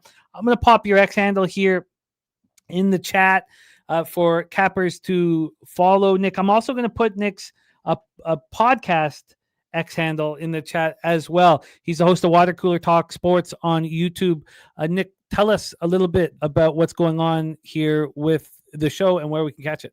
Yeah, man, the old Woody Hayes whiteboard right here, man. YouTube, man, you can follow us at Water Cooler Talk Sports right here, man. And on Twitter, you can follow us at our show page at CoolsPod23, and then my personal handle at Nick Frazier 11. Man, I appreciate y'all so much for having me over here. Water Cooler Talk Sports, man, Monday, Wednesday, Fridays, 8 p.m. Eastern, 7 p.m. Central. On the Badlands of YouTube is where we are, man. We talk Auburn football, we talk SEC football, we talk college football. And then, of course, since we do talk we talk heavy Auburn football over there on Saturdays, we do go into the locker room and we do live stream the game. We do live stream all Auburn games over there as well. So you can come check out with us and watch me react to what happens in the game. But, man, we have a great time over there, man. We'll be up there 11:30 this week because it's an early kick. So we'll be up there 11:30 this week, man. But we appreciate y'all so much for allowing me to come over here and talk football with y'all, man. I appreciate it. Oh, it is what a great job. It is our absolute pleasure. Nick Frazier joining us. Everyone go follow Nick Frazier on Twitter. Go follow Water Talks Sports Cooler on YouTube as well. Subscribe. I subscribe to it. I watch his shows. Goes live for the games, guys. I mean, there's nothing better than going live for some of these games and watching people's reactions. And he's a good fan over there. So shout out to Nick, good capper. Excited to cap with him on the show more. Yeah, it's fun, man. He did a great job. Wine Time, we have 3 more spots of best bets before we put a bow on the proceedings here. 12 p.m. Eastern, we had the David Booth Kansas Memorial Stadium in Lawrence. 55 Fahrenheit, light rain, 7 mile/hour winds. Kansas State, as you predicted, coming off a 41-28 victory at home over TCU. They've won 2 of their last 3 games. Those 2 wins both came at home against good teams. UCF really showed us that they might be a quality squad, and Kansas State took care of them. They're changing their season around after that bad loss to Army at home. And this is the game that means everything to them. Going up against the Jayhawks. The Jayhawks have been on the road the last 2 games. They beat UCF 27-20, and then they got beaten up by the Red Raiders. Both teams are coming off their bye week. Both teams are just have this marked on the calendar, the game of the year. Let's take a look at the line history and the cash flow. and see what Wine Time's best bet is. We have a total of 57. This total has climbed and climbed. It opened up at 55.5. It's only climbed. There's been no buyback. Well, there's been 2 cents of buyback since it got up to 57. But from 55, a 2-point move to the over. On the point spread, we have the Kansas State Wildcats plus 2.5. They've dipped under the 3. We did get a look ahead too. Many, at the end of August, which went away immediately in game 1. The look ahead was Kansas State minus 3.5. That's how things have changed. When this became available on Saturday, it was a plus 3. We have moved to 2.5. Now the 2.5 is plus 100, so you can pay to get the plus 3. And when we get to the cash flow, we have 88% of the tickets and 90% of the cash on the Wildcats. Wow. Woo! 92% tickets, 87% cash on the over. This seems like one of those spots one time where everybody's focused on what Kansas has looked like on these 2 road games. Maybe I'm diving into it too much, but now they're back home. They're a different animal back home. And you could say that Kansas State handles the road okay. It's not like they're a different team. I mean, they barely lost to Baylor 35-34. I can't wait to hear your best bet. Take it away for us. Wine Time, Kansas State, Kansas, and Lawrence. Yeah, listen, guys, we bought Kansas State low, guys. We started taking them when they were at their low point in the season. We knew they had higher expectations going into this season. They took a loss to Iowa State, in Ireland on the opening game, and it was a close game. We know, you guys have heard me talk about Iowa State. We're going to be talking about them next here. That's a very impressive ball club right there when they're healthy, and they actually stayed within that game. And then it was against the who they faced, Army or Navy, whoever it was. They couldn't prepare for the triple option. It's that simple. They said they were going to be ready for it, and they just weren't. They took a loss. And then we've been able to take care of business these last couple games when they play at home in Kansas State. It's just this Kansas State team is different at home, guys. They've got a good home field advantage, but this is 2 teams, guys. Kansas State coming off a big win at home on a bye, and now Kansas coming off a big loss on the road, going back home to Lawrence, Kansas. They're going to be wearing their blue jersey. It's my favorite jersey. I love wearing these outside of the UCLA throwbacks. I love these jerseys. They're going to be throwing here, that dark blue on them. Love it. This place is going to be rocking and rolling. They're coming off a couple these losses that they've taken in the past. Teams like Mizzou, they were leading Mizzou through the first quarter of that game, 21-6, I think it was, and they absolutely just collapsed on offense. Couldn't really get anything moving. Played a very tough game against a very good Cincinnati team, guys, a team that I've been high on kind of all season long. They go into the bounce house. We backed the bounce house in 2 separate times this year, and we're 2-0 backing them against Big 12 opponents, and they've absolutely taken care of business with ease. And Kansas went in there, got the win. They take a loss to Texas Tech. That's no shameful loss. Texas Tech had their quarterback in, and Kansas was very much in that game. It was a one possession game pretty much until Texas Tech just blew the doors off them in the second half. This Kansas team is going to be motivated. They are the more talented team. They've got the more talented quarterback. They've got I don't know about arguing about better coach. I think it's pretty close between both. I don't know if Lance Leipold is a better coach than Chris Klieman over at Kansas State, but it's pretty close. You guys know I like Cleatless Joe Jackson out there at the running back position for Kansas State. I think that he's pretty much emerged as the running back 1 over Dylan Edwards. Dylan Edwards was projected to get drafted this year, and he's a third-year guy. People were saying, like, this guy just has to rush for over 1,000 yards. He's getting drafted in the 3rd or 4th round. This guy's now RB2, and he's taking a step back because Cleatless Joe Jackson out there absolutely balling. And I like him in open space, too, when he catches the ball out of the backfield. As far as Kansas goes, guys, listen, you go out and grab Emmanuel Henderson from Alabama. This guy's very explosive with the football in his hands. You just got to get him in open space, and he does good things with it. You got guys like Cam Pickett, came over from Ball State. Really a good addition at the slot position as well. Very fast. LaShawn Williams, a transfer from Iowa, the running back. This guy was RB1 before he got hurt, and Caleb Johnson, who got drafted in the 2nd round by the Pittsburgh Steelers, took over his job. He transferred out to Kansas, and he's getting a good opportunity there. And I just think this Kansas team is going to be the more motivated team. They're at home. This is a rivalry game here between 2 teams that, from an X's and O's standpoint, Kansas isn't that much better of a ball team than them, but I think this home field is going to be rocking. They know how badly they need this win for the Big 12 Conference. Kansas, although they've taken a couple losses this season, they don't think they're out of it. They still want to compete, potentially get 9 wins by the end of the season. We'll see if it happens. I think David Booth Kansas Memorial Stadium is going to be rocking in Lawrence. The fans are going to be there. I think Jalen Daniels is going to have himself a day here. They're coming off a bye week after coming off getting blown out by Texas Tech, a game where, like I said, they're within one possession through a lot of the game, and they just couldn't really get it together in that second half of the football game. Give me Kansas. This is a 2-unit play for me, guys. I'm going to give you guys just the -2.5 at -110. Do have a full unit on the money line as well at -140. Didn't tweet that out or anything like that, so I'm not going to give that to you guys, and I think it's actually a little bit. It's like -150. I'm just going to give you guys Kansas -2.5, but I'm pretty heavily invested in this game. I think Kansas not only wins, but they win this game by 3 points. Give me Kansas -2.5, -110. You are in business, and it's very appealing, with them coming off of that embarrassing loss and Kansas State seemingly righting the ship.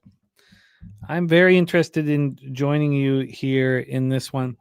Let's move on to our next spot on the board. We head to Jack Trice Stadium, Ames, Iowa, and we bring in our producer here. His record still looks good after the hits we took on Saturday, while mine fell apart. All I had to do was just go to sleep on Friday night. Instead, I stayed up till 2 a.m, put out 17 bets, and got slaughtered. Let's bring on our friend, Mr. SN1P5, Jose Bouquet. Jose, how are you? We're doing well. Nice to see everyone in the chat. Nice to see you, Wine Time Jimmy. Yeah, were you in the soup on that Friday night? Not really. No. I mean, no. No, I mean, I was right there with you. I got my ass kicked, obviously, as well, but I was just pumped up. I'd swept the board in college football on Friday night, and I could have just capped the NHL card, but no, I wanted to throw a couple grand away. Let's get to work here, Jose. 3:30 p.m. Eastern, the 11th ranked BYU Cougars. They were part of my demise as they took out Utah 7-0, 4-0 in the Big 12 at the Iowa State Cyclones 5-2, 2-2 in the Big 12. Jack Trice Stadium in Ames, Iowa, 58 Fahrenheit, light rain, 11 mile per hour winds. The BYU just keeps rolling along. They just keep rolling along. When we think they were vulnerable, they showed us that they weren't and took out their biggest rival, Utah. And now they have a very difficult spot ahead of them. Heading to Ames, facing the Cyclones. This is not an easy place to play. Can Bachmeier do it here against Rocco Beck? We have Iowa State coming off their second straight loss, but both have come on the road.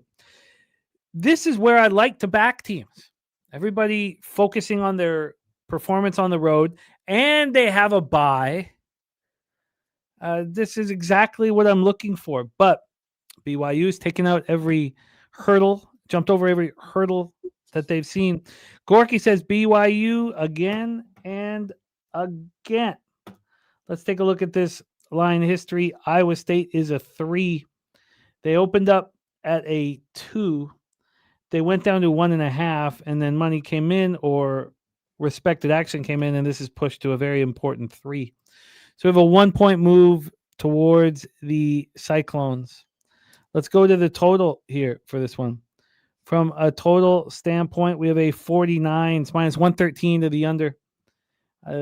It's not moved. It's just been sitting here at 49. When we get to the cash flow, we have 55% of the tickets and 88% of the cash on BYU, and yet this line is moving away from them. Let's compare this information here to what we're getting from action. No information on the total. On the spread, we get a completely different story. 76% of tickets, 100% of the cash. We know that's impossible on Iowa State. So, again, it depends what sites that you believe. Jose Bouquet, you wanted to be here to rock with us. Shout out to Truth Teller in the house. Do you want to hit lead off, or you want to hear from Wine Time? I'll make it quick. I mean, it's not much analysis from me. You just smart mentioned the market. Everyone on BYU here, give me Iowa State -2.5. Well, actually, I got -3. Excuse me. I got -3, and I'll tell you the price right now. But just a classic unranked team against a ranked team that's favored. You know, last week, Georgia Tech beats Duke. Congratulations to them. They did capitalize on a fumble, returned all the way to the house right as they were about to score. Yeah. It was a very frustrating game, but nonetheless, I'm on Iowa State -3, -105. Yeah, guys, I'm gonna just jump on that game really quick. Duke was the right. I mean, come on, like that game was a little out of hand if you looked at it from I don't know. I still stand by that Duke play. Going into this game, though, I don't know if I stand by that Utah play when they played BYU, because BYU looked like the way more motivated team going into that game, guys. Starts with their head coach. I mean, this guy's one of the best head coaches in all of college football. Heard Matt Campbell speak this week in his press conference. He said if he had a son that was going off to play college football, he'd want him to go play for Siaki. That's how much respect he has for this guy and what kind of culture he's brought over to BYU. This guy has done everything right for this programming dating back to last year. I mean, this team was rocking and rolling all of last year, and they're rocking and rolling all of this year, 7-0, 4-0 in conference. A little bit different of a monster here, guys. Iowa State, you know, we've been fading them these last couple weeks, made a ton of money doing it too, because it was just spots where you should fade them when they're injured, they're on the road. When you're in Ames, Iowa, and after coming off back-to-back losses, when you're deeply hurt, you don't have your running back Carson Hansen back there. You don't have Dominique Orange, a guy that that I didn't even really talk about in my breakdowns why he wasn't in those games. He's going in the first round in the NFL draft, most likely at the end of the season, at least in the second round. This guy's one of the best defensive tackles in all of college football, and he's been out and he's been practicing all week. Matt Campbell said they're coming off the bye week. They've got Carson Hansen, the running back ready to go. He's going to be 100%. The cornerbacks are a little bit of a concern. We won't really know until Saturday. I'm going to guess that at least one of them, and I think it's going to be, what's his name? Let me pull it up really quick. Quentin Taylor, I think he'll be out there, and Trey Ball will be out there as well. We'll see about the other corners, but they've been able to get healthy, guys. And Matt Campbell, it's tough. I mean, because we're going to talk about a game next. It doesn't get more classy than two head coaches like both of these coaches for BYU and Iowa State. Both these guys are class acts. They know how to build cultures, and they know how to recruit without a bunch of money. And I just have so much respect for them, what they've been able to do over the years. Specifically, Matt Campbell. I mean, this guy's been at Iowa State for forever. This guy, at what point is he going to get an SEC or Big Ten job? Who knows if he even takes it, because it seems like he likes coaching here in Ames. This is the better team on paper. If you ask me, Iowa State, they're not ranked for a reason. They've taken 2 back-to-back losses on the roads in very fishy spreads, guys. I mean, if you were on Iowa State in any of those games, like, it's just like you're pretty much capping from an X's and O's standpoint, and that's it. And you can't do that and want to win money in the long run. It just doesn't happen. You have to combine the X's and O's and the market always. And this is a perfect spot. I'm going to assume everyone's going to come in and hammer BYU. I know you read off a couple of the different websites and stuff. One of them says a bunch of money was on Iowa State and the bets. I think majority of it's going to come in on BYU, because you're seeing Iowa State take 2 back-to-back losses. I mean, taking a loss to Colorado, that's a bad loss, guys. And Matt Campbell is going to have his guys motivated. He's going to have them ready to go. Dominique Orange is going to be out there. He's going to cause all kind of havoc for the quarterback on BYU. I think Iowa State's the better team. Are they better coached? It's pretty close between both these head coaches, but you're playing in Ames, Iowa. If this game was the other way around, if this game was played in Provo, Utah, it'd probably be on BYU in this spot, depending on what the number is. But Iowa State being a favorite is going to tell you something. I got the -2.5, -110. Still find it's a little bit juicier. This is 2 units for me, guys. I moved on a unit on the full game too at -150. Not going to give that out to you guys quite yet, because I didn't tweet it out or anything. But I do have 2 full units on both these last 2 games that we've talked about. One on the -2.5 and one on the money line. It's a little bit more expensive with Iowa State. I think it's for a reason. I'm going to take the better team here and the more motivated team, a team that absolutely needs this win to get to the Big 12 title. They get this. I'm just saying, Iowa State is far from out of it in the Big 12 title, guys. Look at them to get odds to go to win the Big 12 title, because it's probably pretty damn good odds. I think they're going to be right there when it's all said and done. When you got a coach like Matt Campbell, a class act, a guy that's going to go out there and trust his personnel, and he's proven. I'm taking Iowa State here. I think that they're the better ball team. BYU has had a great season, and I think that they potentially could. I don't even know if they lose another game after this, but I think that this is definitely a loss for BYU. Give me Iowa State. I love the spot. 2 straight losses on the road, bye week. I mean, BYU coming off emotional win against their in-state rival. Like, yeah, the coach was crying post-game, Jim, for BYU. He was like thinking that they won the national title. It was such a big deal for that culture and for that community. I mean, shout out to him for getting it done because we were on the other side. We lost money on it, but like, this has got to be a letdown spot for BYU. I am going to join you guys, but we have the Goracle on the other side. Not a good place to be. Kyle Fields, thank you so much for the kind words, my man. Both our cappers on Iowa State, and I would like to join them. Jose, stick around here for our final spot on the board. We head over to Iowa City, Iowa. So we have very similar weather, as one would guess. 61 Fahrenheit, light rain, 10-mile-per-hour winds. Gophers of Minnesota, a school that's been very good to our wine time sports. 5-2, 3-1 in the Big Ten. At the Iowa Hawkeyes, 5-2, also 3-1 in the Big Ten. Let's take a look at the line history and the situation here. We have Minnesota with the extra day rest, but traveling, so that kind of moots that. We have them off 2 straight wins, but at home, what happened last time we saw them on the road? Well, they got pummeled 42-3 at Ohio State. What did we see them on the road before that? Pummeled once again, 27-14 at Cal. So they've not looked so good on the road. To that Cal spot, they were 3.5-point favorites, and they lost 27-14. So can the Golden Gophers travel is the question. We have Iowa coming off a 25-24 victory at home over Penn State. That was underwhelming. They were 3.5-point favorites. Gronowski put up 68 yards through the air with an interception. Now, they did outgain Penn State 313 to 266, so I don't want to give you the wrong idea, but Gronowski did not look good. Let's take a look at the line history here for our final game on today's show and see what is the plan of attack from Wine Time Sports and see if Jose finds anything appealing. We have a very low total, a 39. Opened up at 38, got to 38.5 and 39.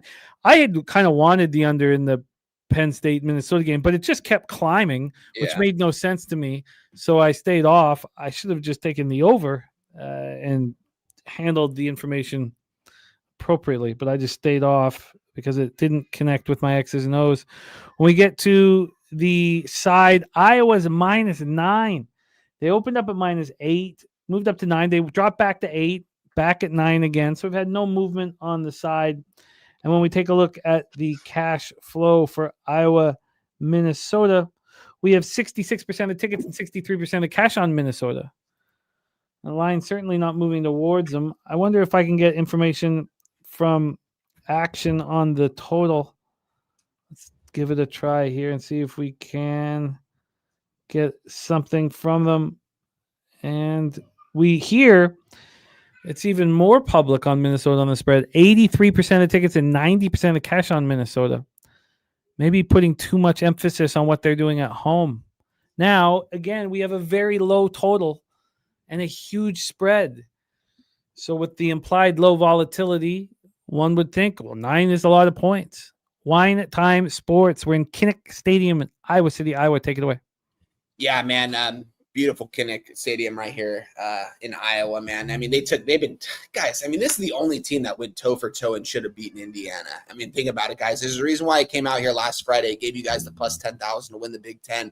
200 pays out $20,000. You can still, I thought I looked a couple days ago. It's the same odds at plus 10,000. You can still move on that right now. The only thing they have to worry about from this point on, guys, is the Oregon Ducks. Where do they play? Kinnick in Iowa. That's going to be a must watch. I will have my phone off in a dark room watching that game. I know you guys know who I'll be on in that spot right there. Listen, guys, I'm moving on this game in a couple different ways here. Let's start off first off by just breaking down both of these head coaches, guys. if I had a son that was going off to play for college, I think I would want to send them off to either Coach Kirk or PJ Fleck. Some people might have some backtrack on PJ Fleck. A lot of people don't like the guy. I think he's a class act, man. I think the kind of culture, it's funny. You heard his interview this week, and the guy in the press conference was like, I don't want to hear a Cliff Notes version of it, but how do you build a culture? He talks about building a culture in like 15 minutes, just goes on this rant on what he has done and what he does to build these teams. Guys, he's coaching for the Minnesota Golden Gophers in Minneapolis, Minnesota. Do you know the kind of talent that they have out there in high school football in Minnesota? It's not the best, no offense to him, but it's not the most talent. The fact that he's been able to bring his guys in here, not just bring his guys in, but not just bring his athletes in, bring these coordinators in. All these guys get turned around. I mean, their DC last year's the DC from Miami. Now their OC always they always go to bigger time programs. And PJ Fleck talked about that. He's like, I want my guys to go to bigger programs. But at the same time, I kind of want the coaching staff that believes in this culture and believes in what we're building here, because it's something special, man. They took care of business against Nebraska. They looked clear-cut the better team. I'm not sure what Matt Rhule in Nebraska is doing over there, guys. They're really, if you watch their offense, it really reminds you a lot of the Kansas City Chiefs, and they just can't replicate it. You just can't with Dylan Raiola at quarterback. The guy forces too much. He got sacked eight times in that game. 6 of them were his fault, just running into the pressure. He looks bad out there, man. This guy does not look like he's going to be playing in the NFL anytime soon, despite all the physical traits he has and all the stuff he wants to say about how he is one of the best quarterbacks and how I'll never forget in the Big Ten Media Day, he said, what are your expectations? He goes, national championship or bust. And I was like, what? Like, how could you come out here and say that as a true sophomore? I get like the motivation and all that, but at the same time, like, come on, you know you're not that good, and they aren't that good. Minnesota took care of business easy there. That was one of my biggest plays of the year. Getting into Minnesota now, guys, talk about a guy like Drake Lindsey. This guy's built to go to the NFL. This guy right here, if I'm going to draft a quarterback this year, Dylan Raiola or Drake Lindsey, it's not even close. It's Drake Lindsey. Does he make all the most prettiest throws out there, all the deep ball throws? Not necessarily, but he gets the ball out extremely quick, something Raiola hasn't been able to do this year. When the pressure comes, he gets it out quick. He's throwing the ball before the receivers even finish running his route. That's how quick he is getting it out, and he's getting more comfortable. This guy can make every single throw on the field. He's 6'5", 230. No one's going to talk about this guy. I'm going to tell you right now, you look at any NFL stuff, no one's going to talk about this guy. In 2 years from now, this guy's going to be getting drafted pretty high in the draft, I'm going to guess. I liked everything I saw out of him. He doesn't make too many mistakes out there, and he doesn't force the ball downfield. Neither of these coaches do. These guys, what do these guys like to do? Run first. That's what they've done their whole entire careers. They run pro-style offenses. Their quarterback's always under center. Iowa is more so running a read option at this point with the quarterback and the running back. I mean, Mark Gronowski is just doing everything he possibly can with the open holes and open space and taking off and running and getting the yards. Yeah, this guy can't make all the big time throws an NFL guy can make, but he can still be serviceable. But he's not going to go out there. This is very much a running back playing quarterback. But at the same time, this guy has an arm. He's a proven winner. Look back at his track record in high school. Look at South Dakota State. This guy's a national championship winner. He's gone to national championships at a lower level. Comes over to Iowa. Coach Kirk was saying all week, he's like, I mean, this guy's just, he said that Gronowski is the most talented quarterback that he has ever coached in 27 years of Iowa, which was a little eye-opening, but he was just talking about his work ethic. He's like, I'm here all day long and all night long. I'm not leaving the facility until midnight every single night. And this guy is what, in his 70s? He's like, Mark Gronowski literally says goodnight to me every single night before he goes out to his car, after he's done watching film, after he's eating. He's doing all the right things to be a winner. That's what winners do. They go watch film. You don't not necessarily worrying about your self stats, but worrying about the team, how you can get the team better. And this Iowa team is firing on all cylinders right now. This is going to be a very hostile environment at Kinnick Stadium in Iowa City, man. I can't wait to get to a game here one day. I'm on Iowa in a couple different ways, guys.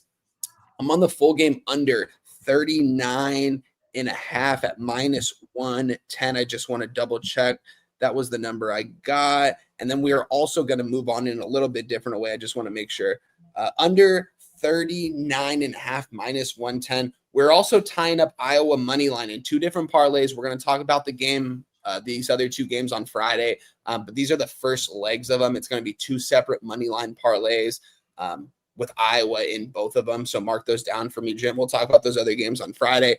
I think Iowa wins this game. Do I think they cover the 9 points? I don't know. I do think it's high for a reason. I do think they take care of business, but at the same time, I'm on the under. But at the same time, I don't know how much Minnesota is going to be able to score in this game. Like, this could very much be like a 20-6, 20-9 type of ball game, because this is another thing I forgot to mention. Iowa defensive coordinator, the guy that's been there for a decade, what does he go up against in practice every single week? A similar offense to what Minnesota is running, that Iowa is running, which is a run first option, under center, quarterback under center. Not necessarily Drake Lindsay. One downside is he doesn't run. He will not take off and run at any point. He doesn't have the mobility that Gronowski has, but he has a much better arm than Gronowski. I just think that this Iowa defensive line is a defensive unit that no one really talks about. We talked about it a couple weeks ago. They've been able to push back these offensive lines and play some really good defense. I mean, we saw what they did against Indiana. If it wasn't for a fourth quarter touchdown to give Indiana the lead late in that game, Iowa is a top 10 team. How are they not ranked at this point? Doesn't really make a lot of sense, but Michigan is. All these other teams are ranked. It doesn't make sense.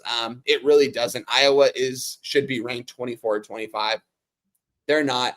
They take care of business here. They'll be ranked after this game. Iowa has everything in front of them, guys. It's worth a little sprinkle on that to win the Big Ten title, guys, because I do think that they might be there if they take care of business against Oregon in a couple weeks. So that's going to be interesting. It's going to be a fun game. I think Iowa wins. I'm high on Minnesota. You guys know I've been backing them all year long. I moved on their over 7.5 wins at the beginning of the season as the only future that I actually took for a win total. And I think we're still going to get there. I just think this is an Iowa spot playing at Kinnick. You know what I mean? So give me Iowa. This is, I believe, a night game as well, if I'm not mistaken. I think this is going to be a 6 p.m. start for them. So going to be a fun game. Just want to double check on that. Oh, no, it's a 12:30 game, so it'll be 2:30 their time. It'll be an afternoon game. Fans are going to be rocking and rolling regardless. Two class act coaches going at it. I'm going to take the veteran and Coach Kirk. Give me Iowa and 2 different money line parlays and the under 39.5. And the reason why you're not on the -9 is because of the low volatility in the football game. Exactly. I do think they can still cover it, but then I would have to start looking at Minnesota's team totals and stuff like that under. And I don't know if I necessarily want to do that. They ran the ball very efficiently against Nebraska, something they haven't been able to do too much this year. Darius Taylor got off on a couple big runs. Maybe not even run the ball efficiently. Maybe those explosive plays are what really took them over the top. And we know what Iowa knows what Minnesota wants to do, and that's run the football. And if you stop them and you force Drake Lindsay to throw it, a redshirt freshman, I said he's talented, don't get me wrong, but it's going to be a hostile environment. There's going to be a lot of pressure on him in this game from the defensive line. And I think the corners are playing really well. This team doesn't get penalized. This is like the least penalized team in all of college football. Both these teams like to play good defense, time of possession when you're on offense, run the clock, no penalties. It's like these two teams are so similar. It's crazy how both these programs are designed. It's almost as if PJ Fleck has almost copied what Coach Kirk has done. And by the way, PJ Fleck said I have no more respect than anyone in college. After he went on a rant about his culture, he said, I'm not the right guy to ask. Go ask Coach Kirk how he runs his culture, because he's the one that's doing it right. So shout out to both those coaches, class acts. It's going to be a fun ball game in Kinnick. I just think Iowa's the better team. And I think it's going to be low scoring. It's a hell of a breakdown. Obviously pumped up about these Hawkeyes. Jose Bouquet, of all of that, interesting to hear and we'll get it on Friday, what the moneyline parlays are, but that under does sound appealing. Mr. Bouquet, what do you think of the Golden Gophers versus the Hawkeyes here? Yeah, I'll keep it short. Wine Time said it all there. 66% of the bets and 63% of the money on Minnesota. It's interesting, the line's creeping towards Iowa, but we'll see how all the money splits change throughout the week. But, gun to head, I guess I'd be on the under with you guys, expecting a low volatility game. And the fact that Iowa is -8, -9 in such a low total game is very interesting. So I'd probably lean under. Yeah, I'm going to take a long look at that under. Wine Time Sports, best bets, under 39.5 in Minnesota, Iowa. Iowa State -2.5, -110, and Kansas -2.5 at -110. Wine Time, once again, yeoman work. I will review all your action here as we put a bow on the show, but spectacular work from our Wine Time Sports star of Wednesdays and Fridays here on Betting with the Bag. I'm going to pop Wine Time's X handle here in the chat. We put him through the ringer here today, a very long one, but we start the NBA season, and it's crucial to get off to a good start, which is something I did not do last night. something I'm very hopeful for here tonight. We have, there's Wine Time's X handle right here.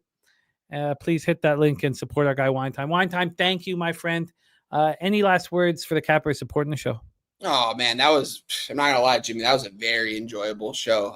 Very loved all the breakdowns we talked. I mean, NBA is gonna be fun to talk about with you this year. Bringing our guy Nick in, it's crazy. We're like, I had no idea what his card was looking like, and we're like agreeing on everything in that. So shout out to my guy. Shout out to you, Jose, for joining us. Shout out to you, Jimmy, as always, for hosting the show, having me come on, cap this card with you, man. It matters most when we cash at the end of the day. So that's what we got to do. We've got a big card today in NBA, guys. Jimmy's going to go over my action. Appreciate you guys. I'll be here on Friday. And don't forget, every Saturday, the tailgate with me, Dabby Cab, and Moose Money and Guns Picks, Kongs, Stacks, Gorky, everyone on there that comes on. Jose has been popping on the last couple weeks as well. It's great to have Jose on there on a Saturday. So love being here with you guys as always, man. Wouldn't want to be doing anything else on a Wednesday. So shout out to you guys, and let's get this cash. Let's get this cash. There he is. Wine Time Sports. Mr. Bouquet, let's do a review of action. And then I've got to get my bets in fast because I've got to get out of school in about 25 minutes. Let's review action here. Stacks play today, number one. The Spider. Donovan Mitchell over 27.5 points at minus 104. Shout out to our guy, Justin McCall.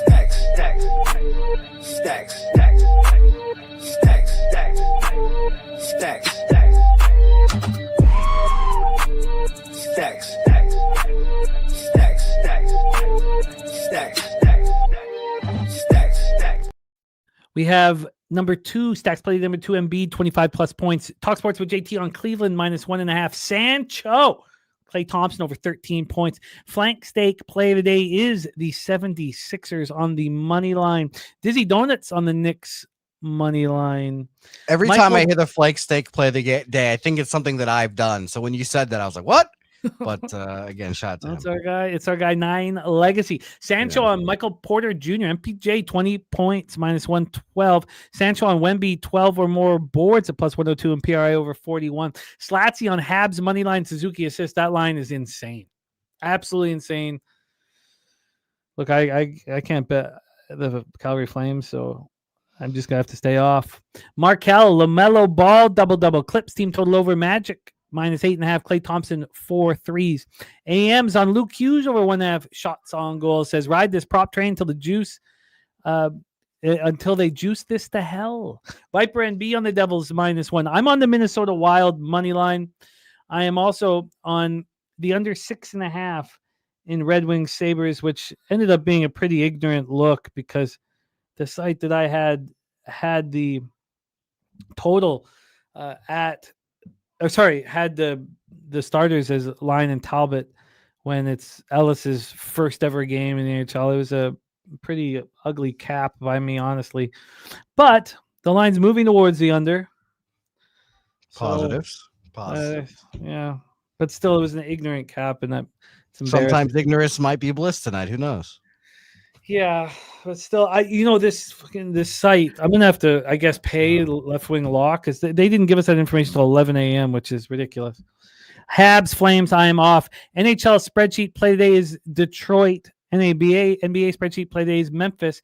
And by the way, the pig milk play today is correlated with my action. It is the Detroit Red Wings, Buffalo Sabres first period under 1.5 for sweet pig leche.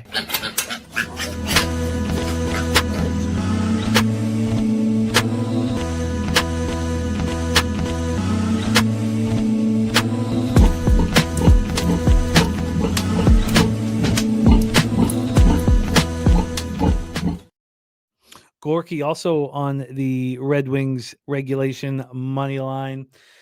So that is the National Hockey League. Let's talk NBA. We've talked about Stacks. Number one was Mitchell over 27 points. He's also on Miller over 27.5 PRA at minus 104.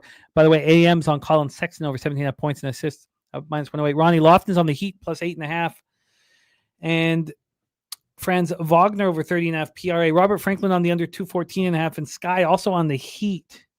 Nasty Nate put together a parlay. Miller, PRA 24 over 24.5, and Porter Jr. over 1.5 threes. The Sweaty Butcher, Surf and Turf, Mavs money line, Timberwolves money line. He also put in his prime cut. It is Chargers -3.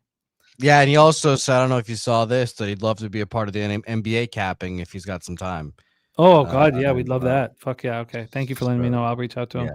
Yeah. Wine times on the under 214.5 in Heat Magic.